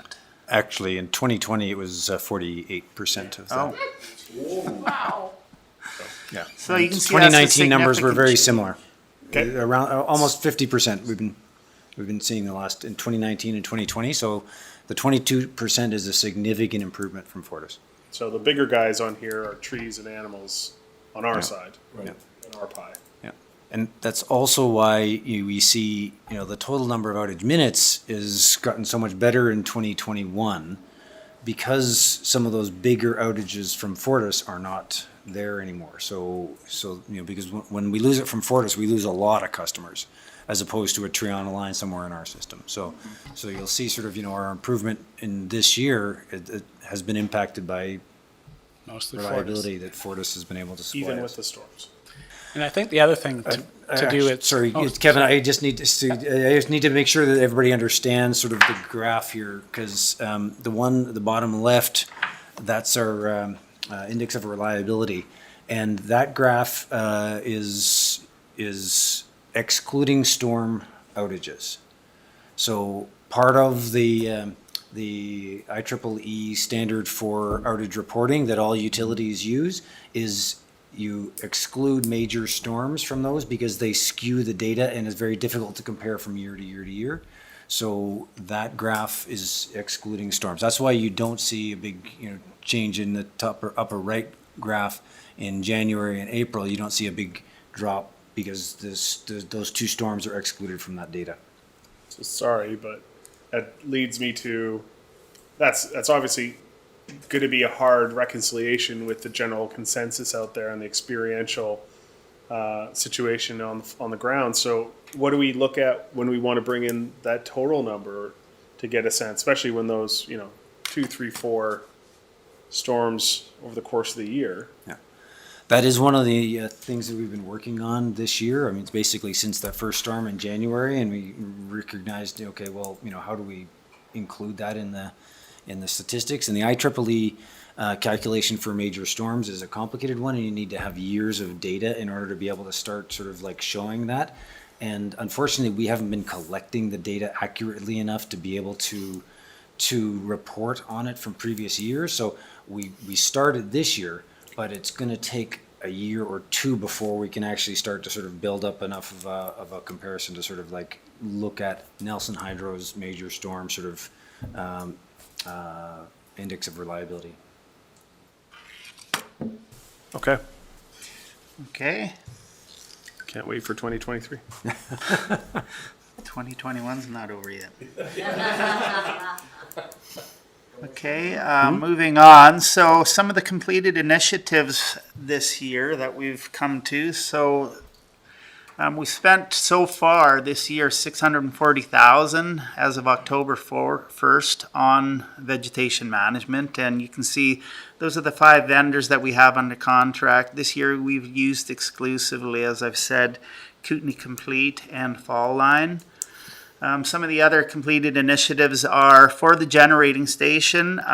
There was a leak in the G5 air shaft, penstock air shaft. And why that was important was when we had you can see the one down below, U5 intake gate. So one of our contract engineers assisted us in identifying some issues with our generator number 5 intake gate. That's what allows water into the penstock, into the turbine for generator number 5. And we were a little concerned because when we were operating it, the friction on the gate and the wheels were not moving as well as we would want. So the intake gate is a protective device. So if something catastrophic were to happen downstream of the intake gate, either with the penstock or the turbine or the generator, and there were a need for that gate to close under its own weight, we felt that the friction, both from the gate, water pressure, and the wheels kind of being seized up would not allow that to happen. So we took the gate out. It needed some coating. There were some structural integrity issues that we dealt with. As well, we pulled all the axles on all of the wheels and dressed the wheels up and did a lot of work on it and put that in. But immediately after, when we were returning it to service, we had the gate closed, and you could hear quite a significant leak downstream of the intake gate number 5. And we looked in there and noticed that there was water leaking in. So there was a number of different leakage paths. So we engaged an engineering company to help us in identifying where these might be. They came up with a corrective action plan to install a sleeve in the G5 air shaft, and we pressure grouted around it. Also, there are 11 drains in the forebay that are supposed to drain the bank into the forebay. We installed one-way valves on those so that when you do dewater, or when the forebay is watered up and you do close intake gate number 5, the water doesn't flow the other way. And that was what we figured was the seepage path. So just last week we finalized that work, and we were very happy to report that when we did fill the forebay again, not a drip. So it was 100% successful. And the reason this is important, because next year we're going to remove the G5 turbine entirely. It's been almost 30 years that it's been in service. So there's nothing drastically wrong with it, but after that period of time, there is some capital life extension that we need to do to it. There are parts that are engineered out of bronze to wear a certain amount. So we're going to be replacing some bushings and some inner and outer seals on the turbine blades, just to ensure that, because the turbine is in the water course and it's full of hydraulic oil, so we don't want that leaking into the river. And if we hadn't repaired the leak, we would not, so the intake gate number 5 is a single device isolation point. We're going to have people working downstream of that. And we need an engineer to certify that it's safe to do so. And with that amount of leakage, there's a risk of inundation, so we wouldn't have been able to proceed with that work. John? So I have a question just about your project there for 2022. Yes. And the fact that G5, it's been a long time since we stepped out and took out the big loan and had it rebuilt. 30 years later, are these parts still available? My colleague here often talks about the right to repair, and so here we are, we're going to go and repair G5. Are these parts available, or when you talk about the fact that there's bronze parts and such like that, are those custom manufactured parts that we have to go out to tender to have made custom anyhow? So, yeah, so they're not on the shelf. We have bought the stock, so we know exactly what material we need to procure. We have all that in hand currently. And as we take the generator apart, we've got a lot of drawings that give us dimensions, and anything that we don't have drawings on, we're going to be able to measure when we physically remove that piece. We've secured a machine shop. I think it's up Passmore way. Is it Kessler Machine Chrome? No? No, not that one. But anyway, we have all of the materials, I could confidently say that, and a very good engineer who's going to assist us in doing this. He's done a lot of these small generators with BC Hydro and with Fortis, so he's well experienced. Neil, can traction and demand, can they do that kind of work? Drop design, I think. Drop design. Sorry, Drop design. drop design. Actually, that might be who you're talking about. Is that who you're talking about? Yeah, I think that is Drop that. designs, yeah. Yeah. Yeah, they're in Passmore there. They're at Sussex. Just look at, yeah. At the junction. Yeah, those are the guys. So what you You wanna know? said? Yeah. Before your time. What are you doing next spring? Not bad. Well, I think the mayor was I saying got some we wanna put coveralls that would co-working fit you space in there. perfectly.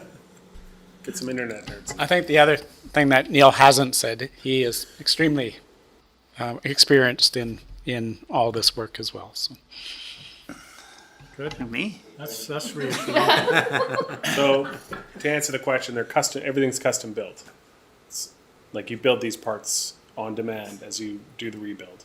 So what we did was we ordered the stock. I'll call it stock. So it's not just a block of bronze. It's been rough machined, so it's plenty big enough. But we'll do the precise machining at. Drop design. Yes. Let's hope we got the right one. You can't get them from Orco. But you get like a big ring or something. And then, Yeah. Awesome. Thanks. Thank you for answering my question. It didn't mean for it to be confusing, but it's just, Thank you for your assistance. It's a team effort. Okay, and then moving on to completed initiatives on the line side. So we haven't done this yet, but we have all of the equipment, and with the COVID, it's been difficult. But so as part of our initiative to recognize areas where we might be able to do some peak shaving, we're running a pilot which will be commissioned in early November, so a few weeks' time. It's called the North Shore Volt-VAR Optimization Pilot. And what it does is we have a voltage sensor out at Redfish School. So that's at the end of the feeder at our normally open point. And as the demand of the utility increases, the premise is that we're going to lower the voltage to an acceptable level. And seeing as how that's a resistive load out there, the kVA demand should drop proportionally. So that's a small part of our system, but there are utilities. What he just said. It's going to save us money. Like I It's barely. going to save us money reaching on for the demand shelf on charges. that one. you didn't listen last year when you told us this last year. Yeah, pay attention. Try again. Look, say it again. So as we see the load increase, because as we approach our peak demand, we have a contract with Fortis BC, as they have a contract with BC Hydro, that if you get above a certain limit, you're going to, and Kevin talked to this a little earlier, as you get there, you're going to wear that peak demand for the following 11 months, whether you're using it or not. Right. Because all utilities, they don't need to supply you for your minimum load. They need to supply you for your peak load, even if it's only for a period of seconds. Yep. Because you don't want to see those conductors glowing like a light filament. It's like Christmas Not Day. so not festive lighting. It's not a best practice, no. Okay. Okay, so all utilities have to design their system for the peak demand so that they're not blowing up equipment and whatnot, and there's a contingent cost to that. So that's the reason utilities bill a peak demand charge, because you're not always providing that energy, but you have to have your infrastructure designed to do so 24 hours a day, 7 days a week, 52 weeks a year. And so, Redfish, this voltage optimization project is going to do what exactly to shave a little bit off of that? Okay, so, volts times amps equals watts. Yep. Grade 6, was it? At least at my school. At least at my school. Anyway, volts times amps equals watts. So that's your power, and it's more or less analogous to kVA. So as the demand increases and we get near the peak demand limit with Fortis BC, this remote system is going to engage, and it will actually tap down some of the voltage regulators supplying all the way out to Redfish. And so if you go from 120 volts down to 118 volts, the amps will remain the same, but the kVA will be reduced. Okay, I get it. Okay? Therefore, you pay less for your demand charge because you're using less power. Right. And that's because like a washer, dryer, whatever electricity is not going to feel the effect on that. It'll be a range that it can be at, right? It's within tolerances. Yeah. That's right. So that's why I said resistive load. If there were a lot of motor loads and things like that, then then I would have to explain VARs to you, and we don't have the Yeah, time. so it's not like you're creating a brownout system just to reduce the power uptake. That's right. Yeah, yeah. Your laundry just takes a little longer to finish. So I do have a question in terms of the fact that as we have these all these programs like AMI and look at these system modelings and whatever, and we have a pretty good idea of when peak demand is going to happen. Do we ever... Right there. Yeah, right there. Do we ever kind of do... Although I've heard now Councillor Lockenberg say a number of times that education doesn't make a lot of difference about anything. is do we try to tell the general public about when we get into that month when we think it's like, I mean, not just like the week, I don't expect it in the moment, but that month when we expect to hit that peak demand, do we start sending out notification to say, like, think about modifying your utility use, your appliance use within your home, that maybe August is the month that you run the dishwasher always in the middle of the night as opposed to right after dinner. Like, do we do that kind of? In the past. And now with the our peak's always the coldest day in yeah. the winter. Yeah. And At Dinner supper time. yeah. Although this year was at 8 a.m. 8 a.m. 8 a.m. Yeah, it was at 8 a.m. this year, and I think my working theory is that everybody's got smart thermostats that all kicked in the morning, I was gonna and say. at the same time as all of the industrial load came on, or the commercial load came on. But that's just sort of like a hypothesis, but Yeah, so That'll be interesting to see if it happens again this year. But I just sort of thinking in terms of just trying to get people to be aware, so that, I mean, obviously we're going to have a peak, but if we could have the peak not quite as I was going to say catastrophic as it was this year, like, to get those costs to come down when we're doing that power purchase and going forward. And if we have this online billing, and it's one of the things that we could be, as people get interested in that and following it more closely, that we could send out that information through that portal as well. Yeah, I think we could definitely do more in that regard. I assume with AMI, you could say your theory was correct, that you would see all those happen. yeah, at with 8 AMI, a.m. we don't have any kind of resolution on that now. If even the feeder level will be impossible to determine, but with AMI, yeah, more information will depends on which package we buy, right, Jen? How much data do we want to manage and try and analyze? That's the challenge. Is that, we live in a world where there's so much information available if you have the right tools, but how you have time to sort of like look at every piece of data and decide. You have to add AI on top of Exactly. that. And Neil, the other thing I think, if I understand this right, we need to provide that 120 volts to the last customer on the line.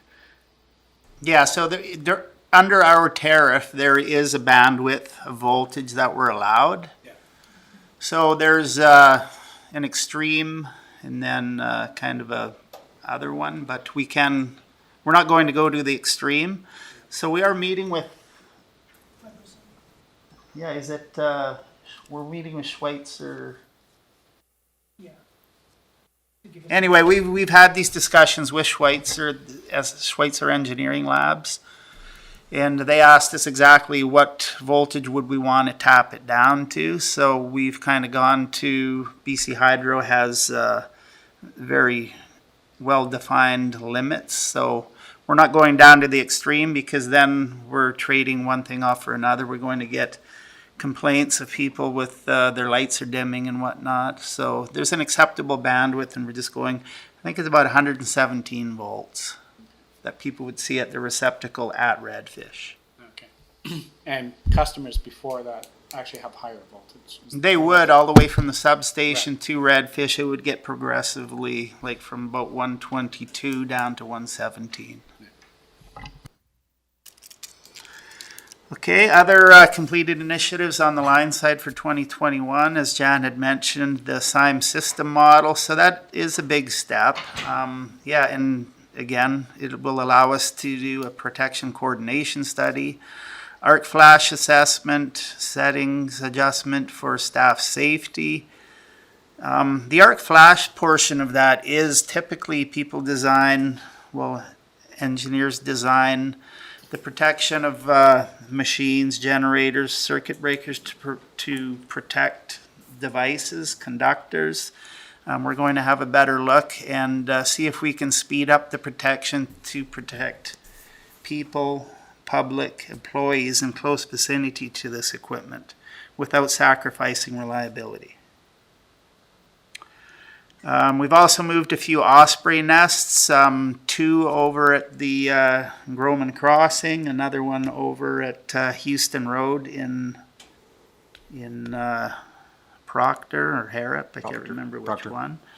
And the reason we're doing that is it keeps the raptors off of our power system, so they're not going to hurt themselves. As well, it increases our reliability. And just recently, we've tendered a line contractor master services agreement. This is very similar to what we did with the vegetation management vendors. So what we want to do is get 1, 2, or 3, or potentially more line contractor vendors under contract, pre-approved. And the way we're doing this is we've submitted the tender and we've broken it down into what we call unit prices. So all of the vendors will need to tell us, okay, what's it going to cost to replace a cross arm on a 3-phase structure on a corner? And it's really broken down, it's very granular. And it's kind of like when you take your car into the dealership and they're going to give you a blue book price, and that's what they need to stick to. So we can be very definite about what we're going to be charged prior to awarding work to a contractor. So that's on hourly contracts then? What about if it goes out to tender? Where does that fit? Well, this is so that we don't need to. I can direct award to a certain dollar value to any one of the successful proponents that we choose. Larger contracts would still be awarded under a tender, but this allows some flexibility for those small jobs that we don't need to sort of spend 3 months doing a formal tender process for. Yeah. I think in the past we had standing offers or something similar, right? Yeah. Okay, and then completed initiatives for substations. So we've awarded the transformer tender to Eaton for the 2021 transformers. Due to COVID, they're a very long lead time. They're not going to, the last of them will be showing up in 2022, early summer. So as a result of recognizing this and speaking with procurement, we're already going to be tendering our 2022 transformer replacement. So we are, the design department, myself and Suzanne Rorick's department are working on getting that together this week and getting it out as soon as possible. That being said, I'm sure every utility in the world is doing exactly the same thing. So hopefully these vendors are going to be able to ramp up and cut these lead times down, because I think everyone's going to be wanting, I'll say. Like a toilet paper run? Yeah, exactly. Everyone's hoarding transformers now. So my Used to be toilet paper. my drywall contractor had to drive to Caslow to get tape, drywall tape. There is no drywall tape That's what he said anyway. in Nelson. Yeah, that's how crazy it is. Oh, I know. Unreal. Okay, as well, we mentioned earlier the Mill Street Transformer T41 failure. So yeah, we're still working through options as to exactly what we do there. And then the 2021 test and treat, which leads into the 2021 pole replacement. So every 8 years, there's an 8-year cycle for all of the poles on our system. We test 1/8 of them every year. This year we tested 595 poles, spent $485,000 replacing poles in Harriet Proctor. A lot of those were, so there was 94 poles to be replaced. Quite a few of them were joint use poles with TELUS, so you can see their TELUS invoice. So we invoiced them for 50% of 74 poles, which is a good thing. Yeah, and our vendor Martech did a really good job on that one.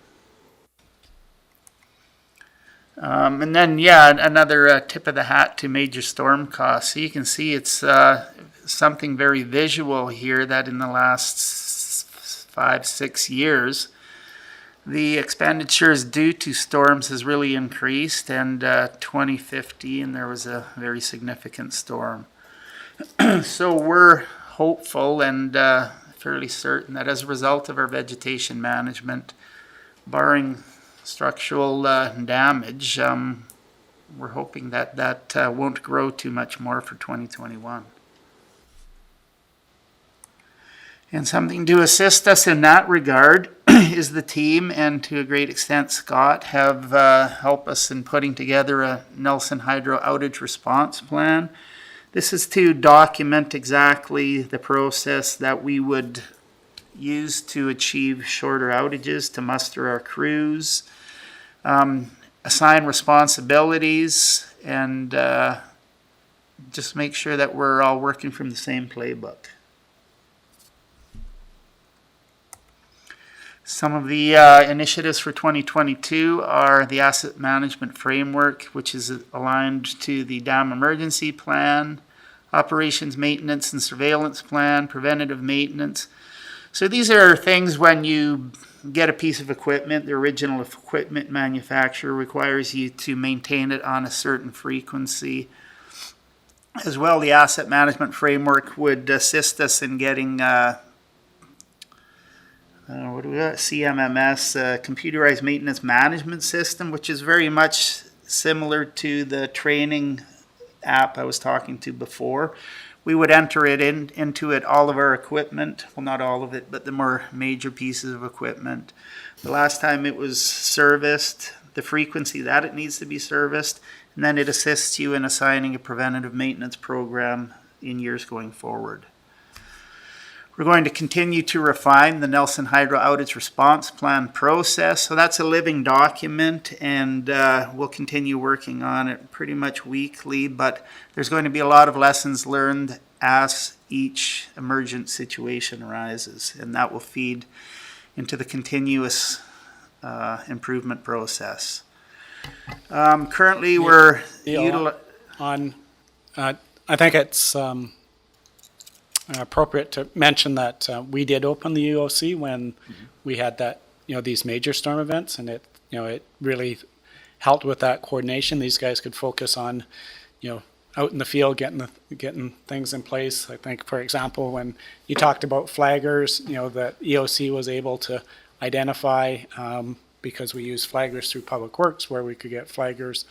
So, again, just working hand in hand.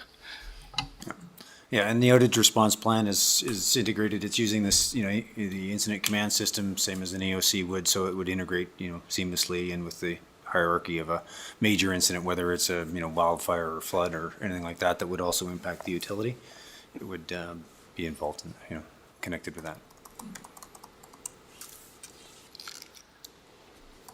Okay, one thing I didn't mention with the best management practices, so last week we actually applied a little bit of herbicide, so we're going to start using herbicide to get the best bang for the buck. So we did spray 2 spans of vegetation that we trimmed across from, I can never remember, what's the name of that? Your Johnstone Road, across from Mainjet. Mainjet, yep. Yeah, just right across the street from Mainjet. And the big reason for doing this was there's a significant amount of documentation we need to fill in. We need to corroborate with BC government. So we wanted to ensure that we were doing everything appropriately. We had all of our certifications in place, so I wanted to do a very small portion. So now, having done that, we know how we would do larger portions of the system. As well, we're not going to have to trim as often, so it's a very efficient use of our vegetation management budget going forward. Then another big thing is we're going to deliver the Bonington G5 turbine major betterment. So that's going to extend the life of the asset and continue to work on the SIME system model. And that's the end of my presentation. Just a quick one for me, Neil. Just when you talk about the herbicides, that's something that stops the tree from growing as fast. It has nothing to do with trying to deal with any of the invasive weeds, right? It's mostly just on tree growth. Am I correct on that? Well, tree and brush. So, and it can only be applied immediately after you trim or cut. Okay. Yeah. So larger stumps, you paint them, and the other ones you spray them. But yes, you're correct. So, do we have what are we using? There's a number of different approved chemicals. Nelson Hydro does have a pest management plan, and it's been reviewed by the Ministry of Environment and approved. So one of them's called Garlon. I don't know all of them off the top of my head. But they're, I want to say, not invasive. I mean, they're biodegradable and everything else. So we were very definite about making sure that we were following regulation and to a very high standard. Good. Neil, I want to go back a little bit to the vegetation management piece. And when I looked at the graph there, and I see the guys are not that shy of the camera after all. I see them up there on the screen quite a bit, Mark. I don't know if they had a sign off before those pictures were. Oh, I see, yeah, okay. And not for, okay, only for showing in here. Is this the one here? Yeah, no, there was a couple of slides after that where you talked about map? what you were doing. Oh, these ones. I'm not sure, but anyway, like there was the years, no, the storm, where the storms were showing up on the graph, where they, The pie chart. right there, no, back, that one, yeah. So if you go back to 2010 and then you go to 2021, now I realized there were large storm events in 2015, right, and 2021. But say you threw those away and you look at that graph up to 2020, that would almost reflect, like there's not much consideration given to conversation about like trees grow, as an example, right? 10 years is a long time, Yes. right? In the life of a tree in our area here, because we're in a bit of a wet belt, so I'm not sure how much a tree will grow, but it could grow 20 feet in 10 years or 15 feet or whatever the number is. And then I look around the community as an example with the vegetation in our community, and we're still sort of doctoring a lot of trees in our community around the wires, and I'm just wondering, when do we get to a point where, you know, those trees just simply have to go? We're there right now. Yeah, and like, when are we gonna have that conversation? Because, Well, we're currently having that conversation. Yeah. So as part of our best management practices, we have identified species that we would suggest people plant in close proximity to power lines. As well, Gord Watt, our Public Works Certified Utility Arborist, goes out and talks face-to-face with individuals, and we get their consent to cut vegetation on their property if the utility is a target. yeah, And we will do that at our cost to increase reliability. Otherwise, we fill out a consent record form. And if they deny, then we don't threaten them, but we make them aware that were that tree on their property to fall on our infrastructure, they're going to be invoiced for the repair. So it's just an education piece as well. right. But 99 times out of 100, they allow the utility to remove the vegetation. Right. And we get a sign off on that. So on that note, without dragging it out forever, like the deciduous tree will tend to grow a little faster and wider and whatever else they do. Yeah. You know, we have a number of streets, Victoria Street, I think, Silica, you know, with power lines running up through the trees, like, you know, and over the years we've had a lot of conflict because we haven't had much lead time to deal with different situations, and I'm just wondering what our plan is going forward to start having that conversation about, you know, the whole vegetation management piece around, you know, I think where I'm trying to go here is we tend to come at it from a position of, oh, that tree's too tall, it's going to fall on the power line, but very few of us understand, why was that tree that tall? Like, how far does a tree grow in a year? How often should you be cutting back? And, you know, just the whole management piece of vegetation has always been piecemeal up until now. It's been here's a problem here, let's deal with that, and then run away from it and go somewhere else. I really think the community needs to understand better. So we agree with you 100%, and we are doing an education piece in, public or social media and other means. And it is a shared responsibility with Public Works because what you see above the ground is also happening below the ground. Those roots are getting into sewer, water, electrical conduits, and everything else. They're heaving up sidewalks. So there's no easy solution. It's going to have to be a shared responsibility and an education with the public. Yeah, I think it's something, we need to have a more of a conversation about it, like even at our table here, because even when we started the infrastructure rebuild program, for water and sewer, it took us a while to get people to understand exactly what we're doing and why we're making that additional charge to make that happen. But once people understood that the money was going directed to that particular endeavor, they were more inclined to learn about what was happening, understand it, and give consent to moving forward. And just as you said, you can have water and sewer below and hydro above. And in many cases, those trees were planted 90 years ago in our community, or 100 years ago even in some cases. And the other thing we've done too at times is we've gone back in and planted trees where, in my opinion, we didn't need to plant them because, we'd put a tree on the boulevard and the property owner right 10 feet away already has a tree. So now we have two trees impacting our utility rather than just the one. So I know it's not an easy fix, but it's something to think about how we go out there, because as I say, the problem gets bigger, not smaller, going forward. Yeah, I would agree. We need to continue the conversations and likely have them more frequently. Yeah, thank you. Councillor Page? Yeah, on this topic, I want to kind of take it in a different direction. So we have lots of these streets. Obviously, the old trees are super important to the urban fabric. I know we've got there's a situation out in Toronto where a 200-year-old tree is being taken down so someone could have an underground basketball court in their house, on their iceberg house. No joke. But I notice a lot of times, and I wonder if this is a design decision we can start to have a conversation about, where you have streets with beautiful trees lining both sides, but we also have utilities on both sides of the street. We'll have, it appears to be cable, TELUS, fiber. We'll also have hydro on the other side of the street.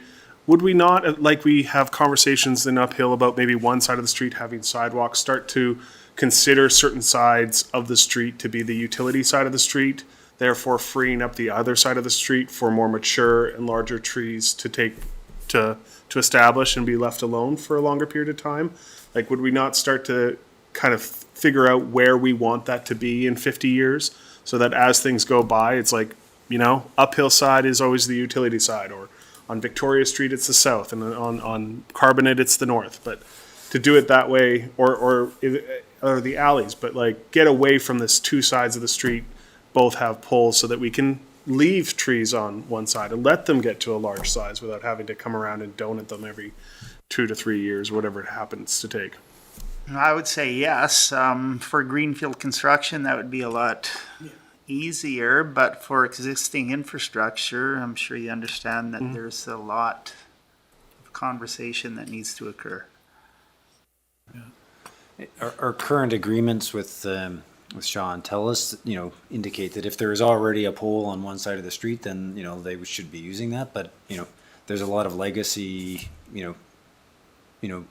communications poles that, are separate from ours, and sometimes they're crisscrossing, and, it's a big job to try and clean up all of the, the legacy, but it is something that the design department's aware of as they're moving, looking at different designs and going through things. And I think the other thing is, from Public Works, they are not planting new trees that would conflict with power lines. They're planting appropriate trees if there are trees on that side, but they are certainly trying to stay out of the way.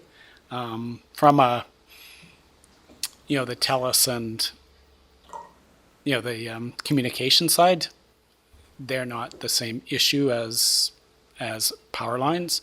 Yeah. You can drive anywhere, you'll see most of their lines are running right through trees and all that sort of thing. So, we'd certainly And we have control to plant around, what we plant is on the, to manage our electrical system. And, if that means planting on the side that, the communication side is, then I think that's what we would do, because I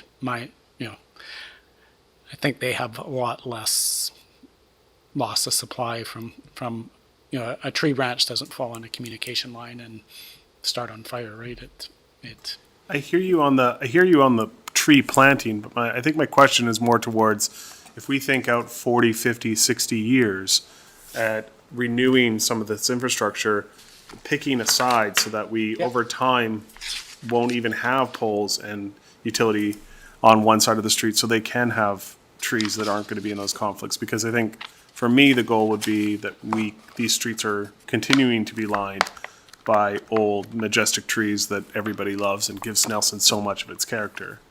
Yeah, and we can control the electric utility side. I don't think we have, if TELUS has an existing communication line up on one side of the street, I don't think we have authorities to say, get off that side of the street and put it over there. That's the CRTC, I think, we'd have to fight with to do that. But I think these guys have conversations all the time of when they're putting up new infrastructure, why don't you come put your lines on our poles, and you can see we have much newer infrastructure than they do. I think probably the fiber build, I don't know how much got Refreshed moved a off. lot of that, yeah. Yeah. Absolutely. Yeah, so it's probably the fiber that has moved it on, probably cheaper for them to go onto our poles than have to, build the system that can support that weight. But we have certain control, but not, we don't have authorities over, the communication side of it. That's the CRTC that. So I'm sorry to belabor the point. But yeah, that's exactly what we're doing. Go ahead. So I just want to understand this a little bit. When if TELUS was to come through, or Shaw was to come through and want to put out a new communication line, or refresh a line, or replace a pole, would they not have to come to us in any way, shape, or form, or do they just have like a blanket approval to build out their system however they see fit within the city? They do come to us on a design stage, and maybe Scott can speak to this a bit more. I don't know. It kind of came in mostly after the fiber build, but we were part of that, and we definitely would encourage that. If we were in dispute, if they had a existing pole there, they thought that could support their fiber.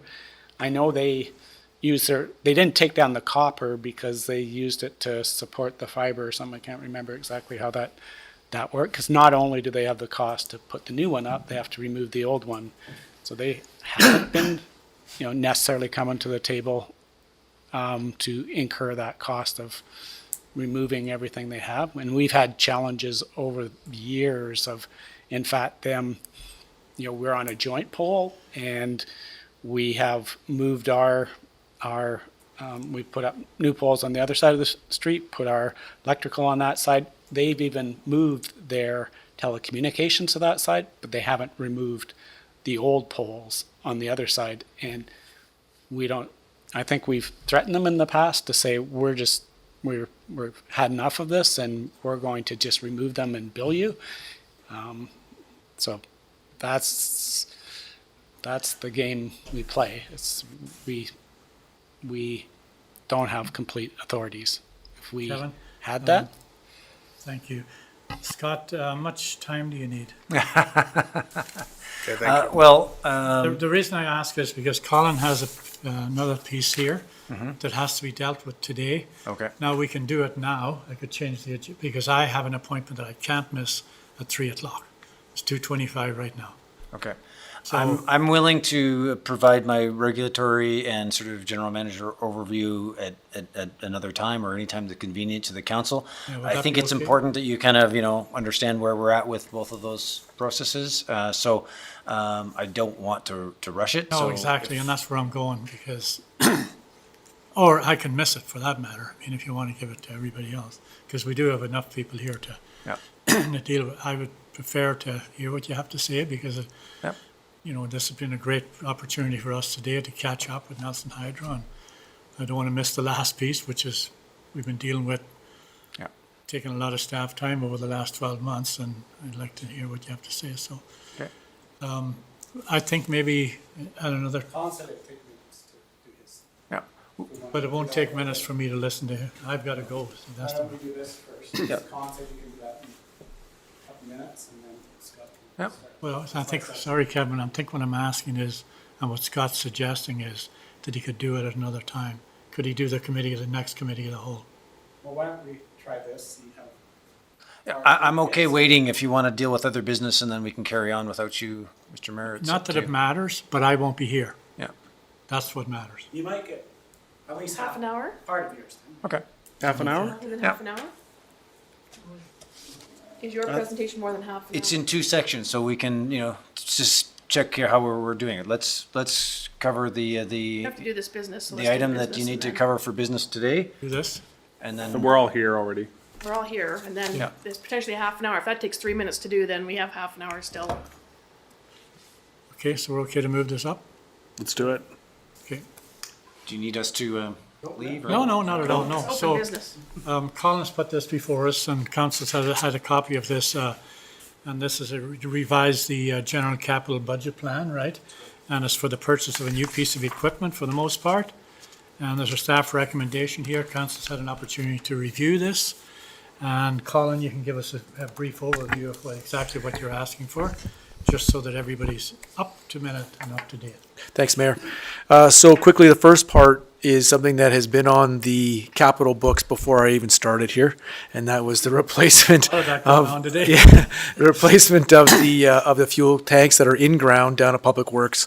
I think this one's kind of a slam dunk, but it's also just one of those things I can't just green light something that's above money that council's already provided, but it seems reasonable in today's pricing and whatnot that the budget be increased by the amount that I suggested, and that we've found someone that can do it, and if we want to sign the contract right away so that they can commit to those dates as of early January, I think it would be important for the organization. So that's certainly one of the resolutions.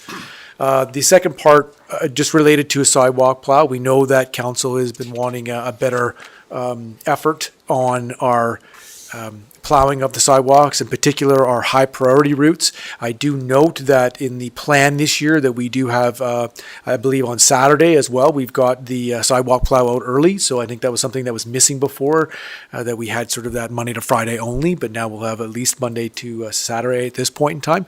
And with the Lakeside Path supposedly coming on here, these were some things that we would like to be able to use this machine for. Certainly what we've found, and again, part of my report is that we've been investigating because we are at end of, getting close to end of life with some of the other sidewalk plows. So they've done some work in testing and demoing a bunch of vehicles, and they have found one here that they would like to try. It's the smaller version of all the units that you might have seen there because it needs to be wide enough to deal with just with the sidewalks. They're going this year with a front plow, I don't know what you call them, but anyway, instead of the sidewalk plows we have now that have a flat blade, these ones are, thank you. In that, because the machines, with pushing it when we get some of our wet snow, they tend to have a hard time. So they really like the fact that on the back there is a sort of a bucket, or not a bucket, but a box that carries sand. So, because it's one of the challenges they have with doing them is that they then have to drive around with trucks on the other ones and fill up the sidewalk plows, spinners. So now they can have the spin, and then they've also got a container that holds the sand. So they should be out there longer. And the other part being that it can be used all year round. So they've got other ideas for it, whether there's a potential for some leaves or cleaning up some side streets and downtown. So versatile. The one thing that the mechanics talk about with the equipment is that the sidewalk plows now get used for about 2 to 3 months, and then they sit for 9 months, especially out in the backyard with the heat on them, and they tend to have a problem that way of sitting. And this way, their hope is that we've now got a piece of equipment that actually is used year round, and as we got other equipment that comes up that we wouldn't need it because we'd have it with this. So Not again in the budget as well. Inside the equipment pool, we've been putting money in for the sidewalk plows, and we know that we need replacement. So it's not it's sort of moving something up that's in our 5-year plan that we show you for equipment replacement. So I feel comfortable that in buying this, it gives us an opportunity, and I think it fits some of the number of goals that council has been asking about. And what's unique about this one as well is that we have one on hold. So if we, as soon as we say yes, then it's on its way kind of here, and we should have it for December. Whereas a lot of other equipment, especially even the current ones that we're now seeing even bigger and longer wait times for trucks and whatnot coming. So anyway, those are my points on those on the resolution, Council. Thank you. I would like to move the recommendation. Second. Moved, seconded by Councillor Morrison. And the recommendation is that council direct staff to proceed with the purchase of a new tractor sidewalk plow and increase the budget from Public Works for the yard fuel tanks replacement to allow for the project to progress. And further, that staff amend the 5-year financial plan 2021 to 2025 to reflect the changes to the general capital budget. All in favour? Carried. Thank you very much. Thanks, Colin. Thanks, Council. Thanks, Mayor. Apologize, General Manager Spencer. So, did you find out? I'm going to check. Does anybody off the top of their head know who's the acting mayor?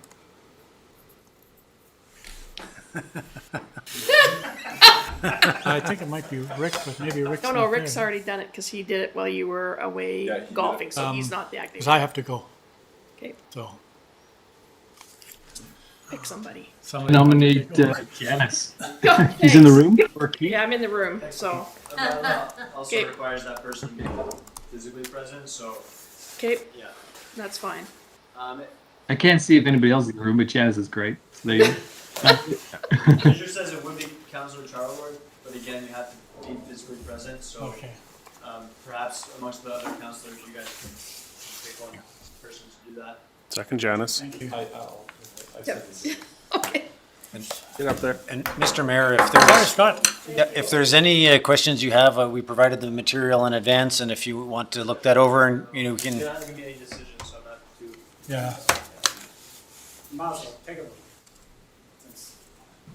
There we Can we go. just get a resolution that, Councillor Morrison is, the acting mayor in light of the fact that Councillor Charlwood is not here presently, physically? So Oh, yeah. no. first, seconded. Moved by Renwick, seconded by Page. Yep. All in favor? Thanks, guys. Okay, You get a stipend for this? wrong meeting. Can you put that on our indemnity Wrong discussion? meeting. For the cost of living test. Oh, gosh, you guys. Travel. She needs travel. So, thank you for that. So we'll continue on. So, Scott, if you'd like to go ahead looking at the regulatory aspects of the utility, that would be great. Thank you. Thank you very much, Ms. Acting Mayor. It's been mentioned before, we've had a busy year from a regulatory front, and when I'm talking regulatory, I'm talking about engaging with the British Columbia Utilities Commission. So I'll just go through some of our activities in 2021, what's planned for 2022, and then just make sure council's aware of some of the other activities that we are also engaged in this year. So our main focus this year, of course, has been the cost of service analysis and rate design application. It's been almost a year since that application was filed. We've responded to over 1,000 information requests, lots of public engagement, including 145 letters of comment, the vast majority of which were opposing the application. So it's made for a very busy year from our perspective. I've had the support of Gabe and Kevin for a lot of the responses, but I also want to acknowledge that so many other people were involved in helping us with this. My own team answered many of the IRs. Many people in the finance department. Chris Jury and Suzanne Rourke and others have all been contributing to sort of provide accurate and timely responses to the IR. So it's been quite a process, and hats off to everybody for being able to meet all the deadlines that we've had so far this year. We are now in our final argument phase. So on Thursday, we will submit Nelson Hydro's final arguments. The interveners will have a chance to provide theirs by the middle of November, and then we will provide a response to anything that we've seen from the interveners' arguments or clarifications that we'd like to make as a result of anything that we've read, and that's going to happen by the 2nd of December. So we're, the light is at the end of the tunnel for this process. So it's been a good process in many ways. We've learned a lot about the utility. Certainly my team and I have dug deeper than I think any of us would have otherwise. So it's been a good process for us, but we're also very happy to be feeling like we're near the end. We expect, the BC Utilities Commission, they say they target about 90 days for a decision. So maybe sometime in February we will hear back from them. So that poses some interesting challenges in terms of sort of our, rate application this year, which I've talked about before. One of the issues that we've been talking about was our original application had a 1st of September effective date. We informed the BCUC that we were not going to be pursuing interim rates at that time. We left the option open for a January 1st because there, the 2021 general rate application order that they issued as a result of that was wanting us to, change rates as of January 1st, so it's less confusing for our ratepayers. So we're contemplating whether it makes sense to do that. It's certainly from an administrative perspective, it makes most sense to do everything all at once. But if the BCUC rules differently than what we've applied for, it is a major undertaking to have to reverse and reimburse rates and things like that. So there's some issues that we are grappling with to determine if we're going to go forward with an interim rate application for January 1st. We do know that any further delays just further sort of increases the amount of money that the city is paying to offset the shortfall of the revenue in the rural side. So it is a financial implication, which is why when we did choose not to recommend that we not pursue an interim rate increase in September, we came to council about that. So likely sort of because of the implications of this, we will also come back to council and have some conversations around that closer to the date. So I mentioned the 2021 general rate application. So as you already know, we did get interim approval for April. We did have a fair bit of engagement in there, 123 information requests from the BCUC and 91 letters, although the letters, the majority of the letters were either carbon copies of ones submitted to the COSA RDA or they were along the same lines. So a lot of the activity around our general rate application was tied in with our cost of service application. So from a public perspective, they're just looking at it all and saying, hey, we just don't want rates to go up. We were able to, have that approved by the BCUC. They also gave us some guidance and asked for some information along with that, which we are, complying with. We've decided that we're going to target the January 1st rate increase for next year's application. You just heard from Neil on the 5-year vegetation management plan, which we'll be including with our next application. The capital plan, which Jan outlined, you can see some of the things that are directly focused on improving reliability for our customers. I'll speak a little bit about the reliability improvements with FortisBC in a few minutes, and then Marg spoke about the rollout of our CIS version 4 and the e-billing. So we'll report on the success of that in the spring, which is what they asked us for. So just to allow some time for us to see how the impact of that is. So for 2022, I spoke to you a few weeks ago about this. We are, still on track for a 29th of October submission that would be effective the 1st of January. I'll talk a bit at the end, but as of, the last meeting with the council, we felt that a 2.5% rate increase is warranted and recommended at this point. I am expecting that we're going to have significant engagement again because we're still engaged with the COSA RDA. So, just like the 2021 GRA, those comments are going to bleed over. I've already seen letters about my last presentation that have gone to the BCUC COSA RDA sort of application. There's been letters submitted about that relative to the new application. So there's already some crossover happening. So I'm expecting more.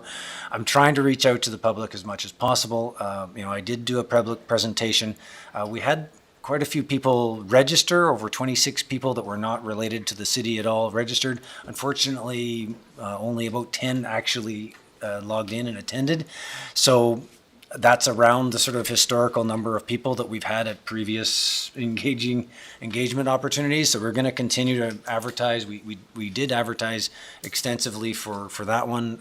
We do have an open house planned for the 25th of October, as you heard Marg talk about.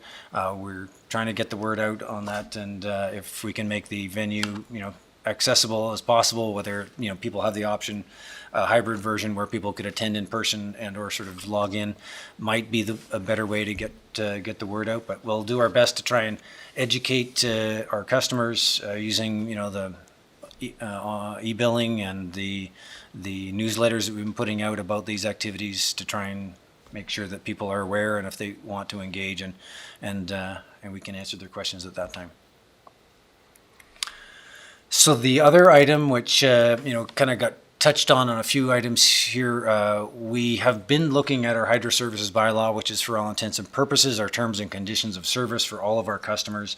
It's a city bylaw, but it applies as a terms and conditions for all of our rural customers as well. So it does need to go to the BCUC for approval, as well as council has to pass that as well. But the broad brush scope of those changes, there's a lot of just housekeeping items that we needed to clarify and update and make sure that references were accurate to today's terminology. The last time it was updated was in 2012. So, time has passed since then. We have added a number of different sections, language to clarify and acknowledge the landlord-tenant relationship, because it's not really clear in the current bylaws, where those boundaries are. So we've tried to make that clear and concise, and sort of make sure that there's a balance between, tenant rights and landlord rights, so that it's fair and reasonable and still keeps Nelson Hydro whole and able to sort of conduct its business. Then there's a number of other updates around rate changes and things to provide clarifications. We spoke earlier about net metering and how we'd like to sort of make some changes there to clarify that. There's talk of, independent power producers wanting to sort of interconnect with us, so we want to make sure there's language there. We talked about industrial computing, EV chargers, street lighting, and there's a bunch of things that have changed, like, now that we're almost exclusively installing LED street lights, we need to actually have a rate in our bylaw. So things like that just need to be cleaned up, clarified, and updated. So that, I'm expecting, will come to council sometime in the spring. I was planning, we reviewed these bylaws, shortly after I started, so beginning of January, we started making these changes. We did some public engagement in the spring, anticipating that we would be prepared to take that to council and the BCUC and spring, summer of 2021. But with the extension of how long the COSA RDA and the GRA were taking, we felt it was just too much and too complicated to have so many proceedings going with the BCUC at the same time. So we have delayed that until next summer, so July of 2022 is when I'm hoping to take it to the BCUC, again, assuming that by then we will have gotten through sort of, some of these other proceedings, and then it'll be a clearer path so that we're focused on single issue and that we're not confusing our ratepayers and customers with all the issues. So just want to sort of make it as clean as possible and make it clarify. It also gives us time to analyze and react and fine tune some of the recommendations that we've got as, we hear more from the various proceedings that are going on.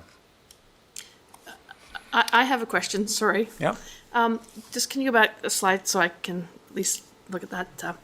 I'm curious as to, I understand the role of BCUC in this in terms of if we change this bylaw and it affects the rural customer, and I see that you're gonna bring this in the spring. Is there an actual process, like if it comes, is there a better chance of it getting through BCUC if we've approved it as the council, when it then goes forward for their review, or does it make any difference? I just sort of like, I find it interesting that, like, there's lots of things in there that we've talked around this table, even today, that we really want to see go forward, and they require a bylaw change. But are we going to be hamstrung by the BCUC in terms of being able to do them, or can we actually, like you say, you're going to bring it in the spring of 2022, can we pass this bylaw and enforce it for internally while it's being externally reviewed? Or should we actually be looking at having two That's what we did for a lot of other stuff.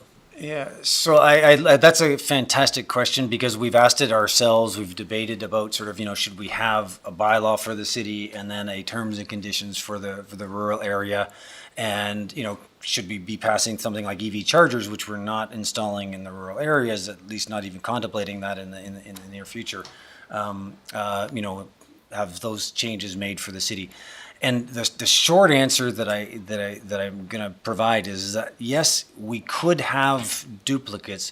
It just makes it administratively more complicated for us, because we want to treat all of our customers the same, provide the same service in terms of conditions and customers, like expectations and things like that. So that reduces the confusion from the customers and from our staff, as well as any the BCUC or any regulators or anything like that. So it makes sense for the bylaw to be consistent, and having a rural and an urban bylaw means that if we make a change here, we got to make sure that it gets changed there. And if there's a delay in the process, like what's current and valid for this customer when they call up the design team. So it's easiest for us to keep it all whole and have council approve it, and then that provides a bit of weight for the BCUC to then say, okay, well, Nelson City Council's looked at that and they've approved it, so then that goes there. That's our feeling. You could do it the other way around, where we go to BCUC first, and if BCUC approves it, then council can. But it's a bit of a chicken and egg thing at this point. I think the process that I've outlined here is that I intend to bring it to council when we've got it packaged up ready, that it can go to the BCUC. We'll bring it to council.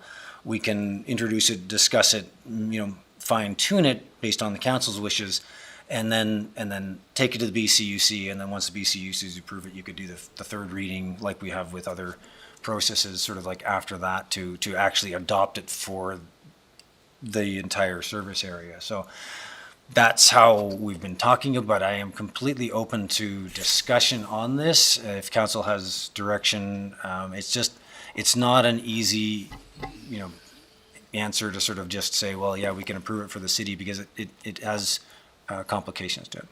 No, so you've answered my question. So basically, city first, maybe that will have some weight that we think it's okay to send it to BCUC. I believe Councillor Page has a question. I don't.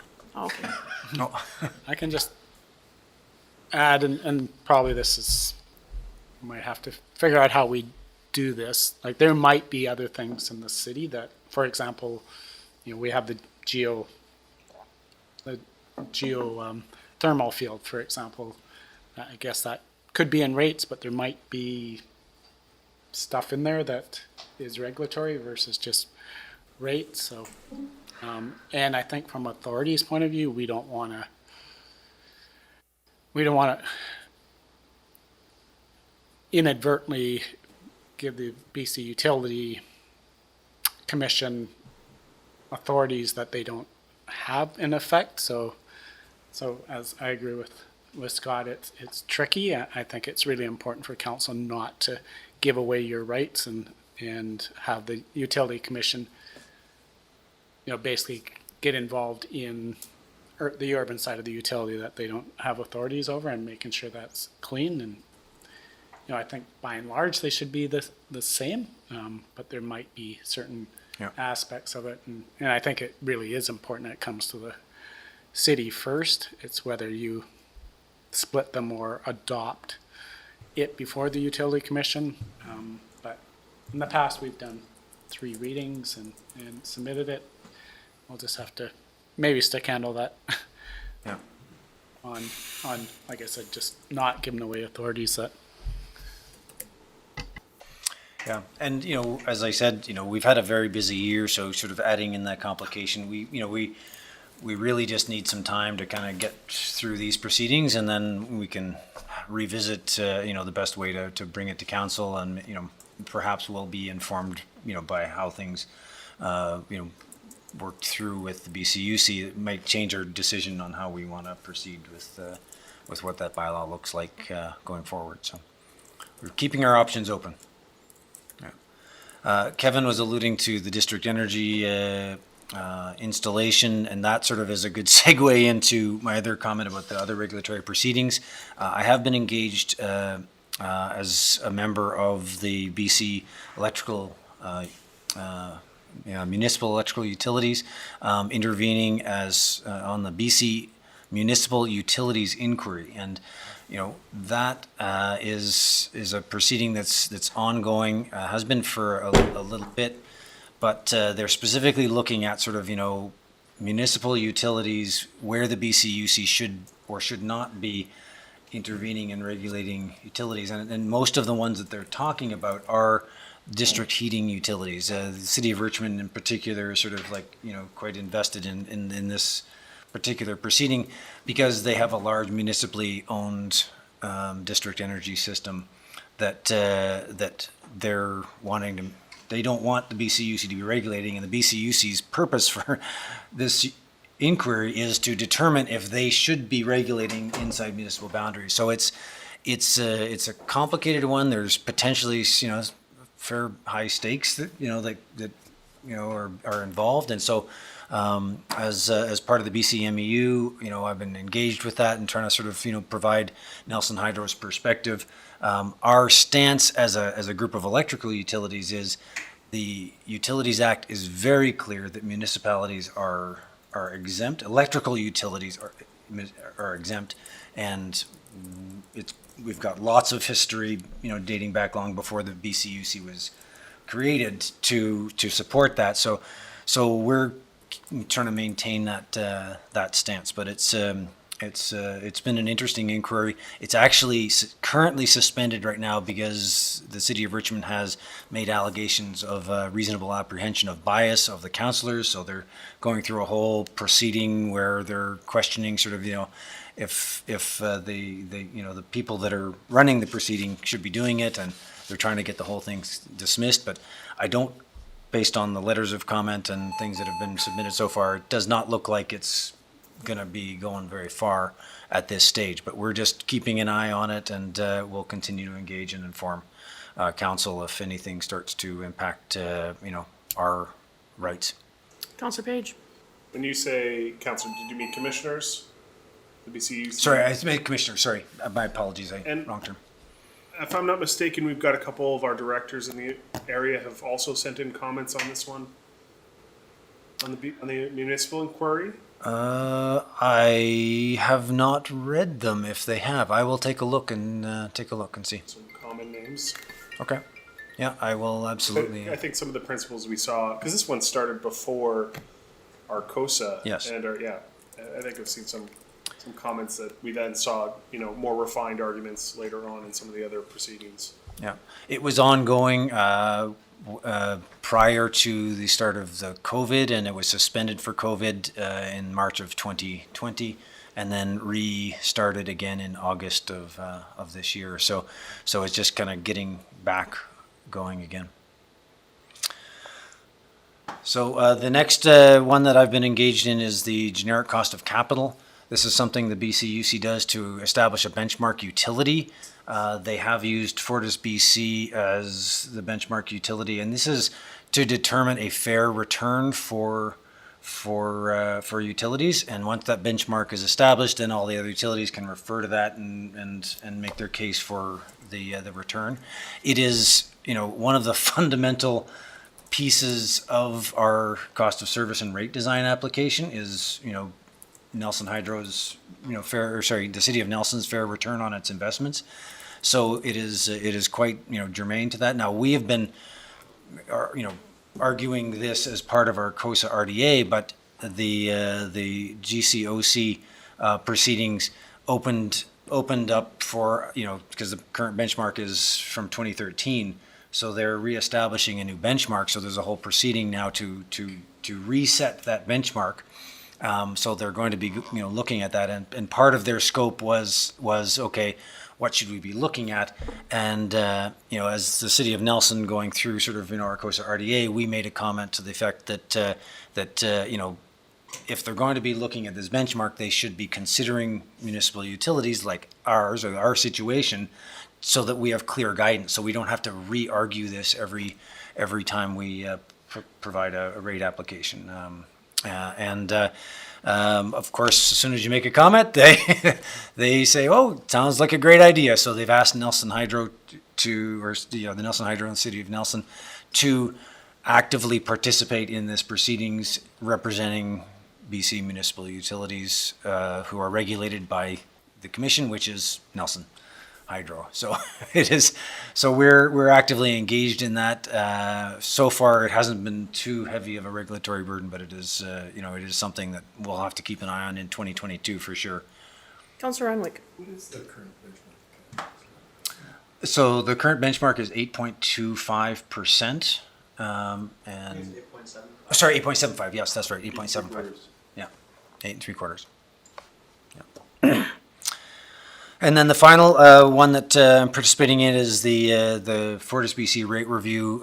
They have just, in August, provided their, they had a multi-year rate plan last year that was approved. So this is a rate review. So they're saying, okay, based on sort of, our multi-year rate plan, we said last year we were going to, it was likely going to be a 3.5% increase in 2022. So now they've applied for a 3.46% increase. So just slightly under what they had forecast. So they're going through the proceedings right now, and the BCMEU is actively engaged in that. At least the members that are wholesale customers of Fortis. As a block, we represent the largest, consumers of electricity for Fortis BC. So it's important for us to engage, and we have legal representation, sort of, sitting at those tables with, making sure that we're well represented there, and discussing on a regular basis, sort of, the details of their application and their arguments. So, and Wednesday they're having a workshop that I'm unable to attend because I have other commitments, but we'll have somebody there involved in that. So all in all, it's been a busy year for regulatory. We have met all of our deadlines and obligations, so I'm very proud of that, because that has been one of the areas that the BCUC has reprimanded us for in the past. So we're meeting all the deadlines, that have been put out for us. We feel we've been, reasonable in how we've approached everything, and I'm hoping that this is not going to be something that we have to do on a regular basis. Once we get through this, that we can establish some ground rules, and that it makes the applications in the future a whole lot easier, and we can move forward with confidence and start to put our focus in some of the other important areas that we have. As you've heard from my staff, we've got lots on the go, and absolutely would like to be able to spend more of my time and free up city staff time to be able to focus on the important workings of the city. So that's our regulatory. Thank you. So I'm just seeing that Councillor Charlwood has put her video back on, and I just want to make sure that I'm not following chat, Councillor, so were you interested in asking a question, or are you just looking in? Okay. So I just want to mention that it is 3:00. We did talk about going until 3. We've gone through the regulatory aspect of this. The next part would be the general management presentation by Scott. I'm wondering where people's comfort level is, or if we look at putting this over to Cal or another meeting. I just see Councillor Page had to leave to take a call. I'm wondering whether or not his work requires him. We do have, if Councillor Lautenberg is still with us, we still have quorum because there are 4 of us if Councillor Page has to leave. But I'm just wondering, it's been a full day so far. Does anybody have any comment on what they'd like to see going forward? Because it is 3 p.m. Are you okay with presenting another? Council Morrison is Council Lautenberg here. I'd be okay to end. In fact, it would help me out a lot if we could cut it now. That's what I'm sort of thinking. If people sort of plan their schedule around, we finish at 3 and we probably all booked now something perhaps for 3 or 3:15. So, other staff, do we see that we can? I would just know that there are, I believe, already 3 presentations for the 26th. We can squeeze this in, it would be a 4th presentation, so then you might go along on the 26th. I do think part of the purpose of this was that you would have this presentation before we submit our general rate application for 2022, which we are submitting on the 29th. I think staff would have more comfort if you saw the numbers in the budget and the more in-depth details before we submit that application. I can also let Scott speak to that, but I think that was some of the purpose of today. So I'll just throw that out there as another consideration. Yeah, certainly the timing was such that we wanted to be able to have the input of council before we finalized our submission. I am totally fine anytime this week to reschedule with council to finish this last half hour of the presentation.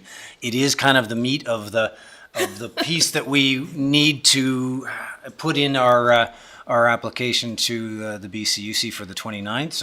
So you know, I don't know what council's schedules look like. I'm totally fine with rescheduling. I just would prefer to do it sometime this week.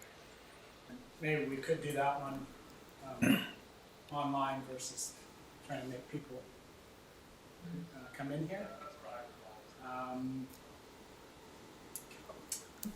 I'm just sort of thinking, Wait if there's any changes. Yeah, I'm thinking that we have seen, I mean, I know I've seen this last part in the presentation that you did previously, so I think a number of us as council have already seen this number, so I'm quite comfortable as to how you ended up at 2.5. I think obviously the general public can't, you know, the more they hear it, the better off it is, but it was presented. I attended 2 meetings last month there where you did the initial presentation, and then there was an evening presentation that was open to all, both urban and rural ratepayers. So I have confidence in the 2.5 and the reasons of it.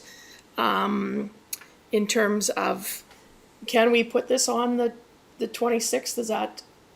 Does that really? It's a bit late. I think options we could do. You know, this isn't to make a decision right now, but it is certainly for us to have a good certainty that this is the way you're going. So we could circulate some times where we would present the rest of this, you know, maybe even outside of, you know, a constituted council meeting, more as a workshop or something. And if, you know, someone that hasn't seen it a few times like yourself, although we really do need, we really need to hear from council as a whole that you're okay with the 2.5% increase. So why don't you, well, maybe we can just ask around here at this stage, are people comfortable with that, or do you feel you need more information to, you know, to have that, make that decision? If you're comfortable, then I think we can still present this, and really it's your option to, you know, come get that additional information. But I guess that's Because we're not voting on 2.5% here today. not so right now. We just wasn't- want a pretty good indication that that's where you're going. Like last year, we followed a similar timeline, and we were comfortable in our application to say that the figure we were proposing had been shown to council. The direction that we had received was to move forward with the application. Later on, we did get a resolution when we bring the bylaw, which was after we submit the application. So I think where we're at right now is we'd like to be able to, when we submit that application on the 29th, make a similar statement and have it be obviously genuine that we ran the proposal by council and the direction was to move forward with the application. think that's what we'd like to Okay. walk away with. So, councillors, so I'm more as I keep looking up at the screen here, and I see Councillor Charlwood and Councillor Lautenberg. Can I have a comment from you? Have both of you participated in these other meetings, and do you have a comfort level with 2.5, or do we need to be arranging something for later this week? I can go first. I did not attend the additional meetings, so the additional information would be good for me, but I'm not feeling super uncomfortable either. Thank My you. level of trust is pretty high. Thank you. Councillor Lautenberg, you want to chime in there before you go off to your next meetings? Exactly my feelings too. Our staff, our Nelson Hydro staff, has demonstrated over and over again just such a degree of competence and ethical decision making, and that I would be shocked if there's something that came out of further information that would dissuade me from voting for the 2%. Thank you. So can I just finish off the room? Yeah. Councillor Renwick. I was not at the meeting either, but I did go through this, and I would echo Councillor Lautenberg's comments that I'm fine with this. Okay. And Councillor Page. I'm fine with it. Okay. So you got 5 fines. 5 fines. Oh, wow. That didn't come out quite right. So maybe a resolution of just giving staff direction to file the application with a 2.5% increase. Sure. Moved. Seconded. It's been moved, and it's been moved by Councillor Renwick, seconded by Councillor Page, for staff to go ahead with the submission with the 2.5 general rate increase for 2022, and that we will continue to disseminate information and be updated how that process is going. And the bylaw, we would see probably a bylaw come in November. Yeah. So, and then we'd be have this opportunity again to review this when we actually pass the bylaw, that the hydro bylaw. But we will, I think, having Scott back on the 26th, we could even, we can play with the start at the in-camera and start at the front end of it, or cut dinner down to half an hour or something, and because I still think this should be presented and be part of that public record. We just needed a strong sense that you're comfortable with this. Okay, that's good. Yeah, and there are some items that I would love to make sure that the council hears what we've been doing and what our plans are as well. So I want to make sure that you've got all the information. Perfect. So we'll welcome you back on October the 26th again. Okay. To finish off this part of the presentation, but for now, you have the confidence of the council, and I would like to ask for a motion to adjourn today's meeting. Did we want to vote? On this. We have to vote on this. So, didn't we vote? Oh, my apologies. So we've moved a second, and all those in favor, thank you, Councillor Charlwood, and we're all in favor. Okay, now, a motion to adjourn the meeting, moved by Councillor Renwick, seconded by Councillor Page. I'd like to thank everybody for attending and thank your staff. Scott, they did a great job as usual on the presentation of who knew that, it's kind of a bad pun. Who knew that you could get excited about electricity? Energized? Who knew you could get And energized? energized. Let's get jazzed. So thank you. Thank you, staff. Okay, thank you very much, council, for your time. I appreciate all the engaged questions, and it's interesting to hear the things that you're interested and excited about. Appreciate. Yeah, you betcha. Thank you, Scott. And if you can send us your campaign idea. We got it. Done. Finish that one. Send it to.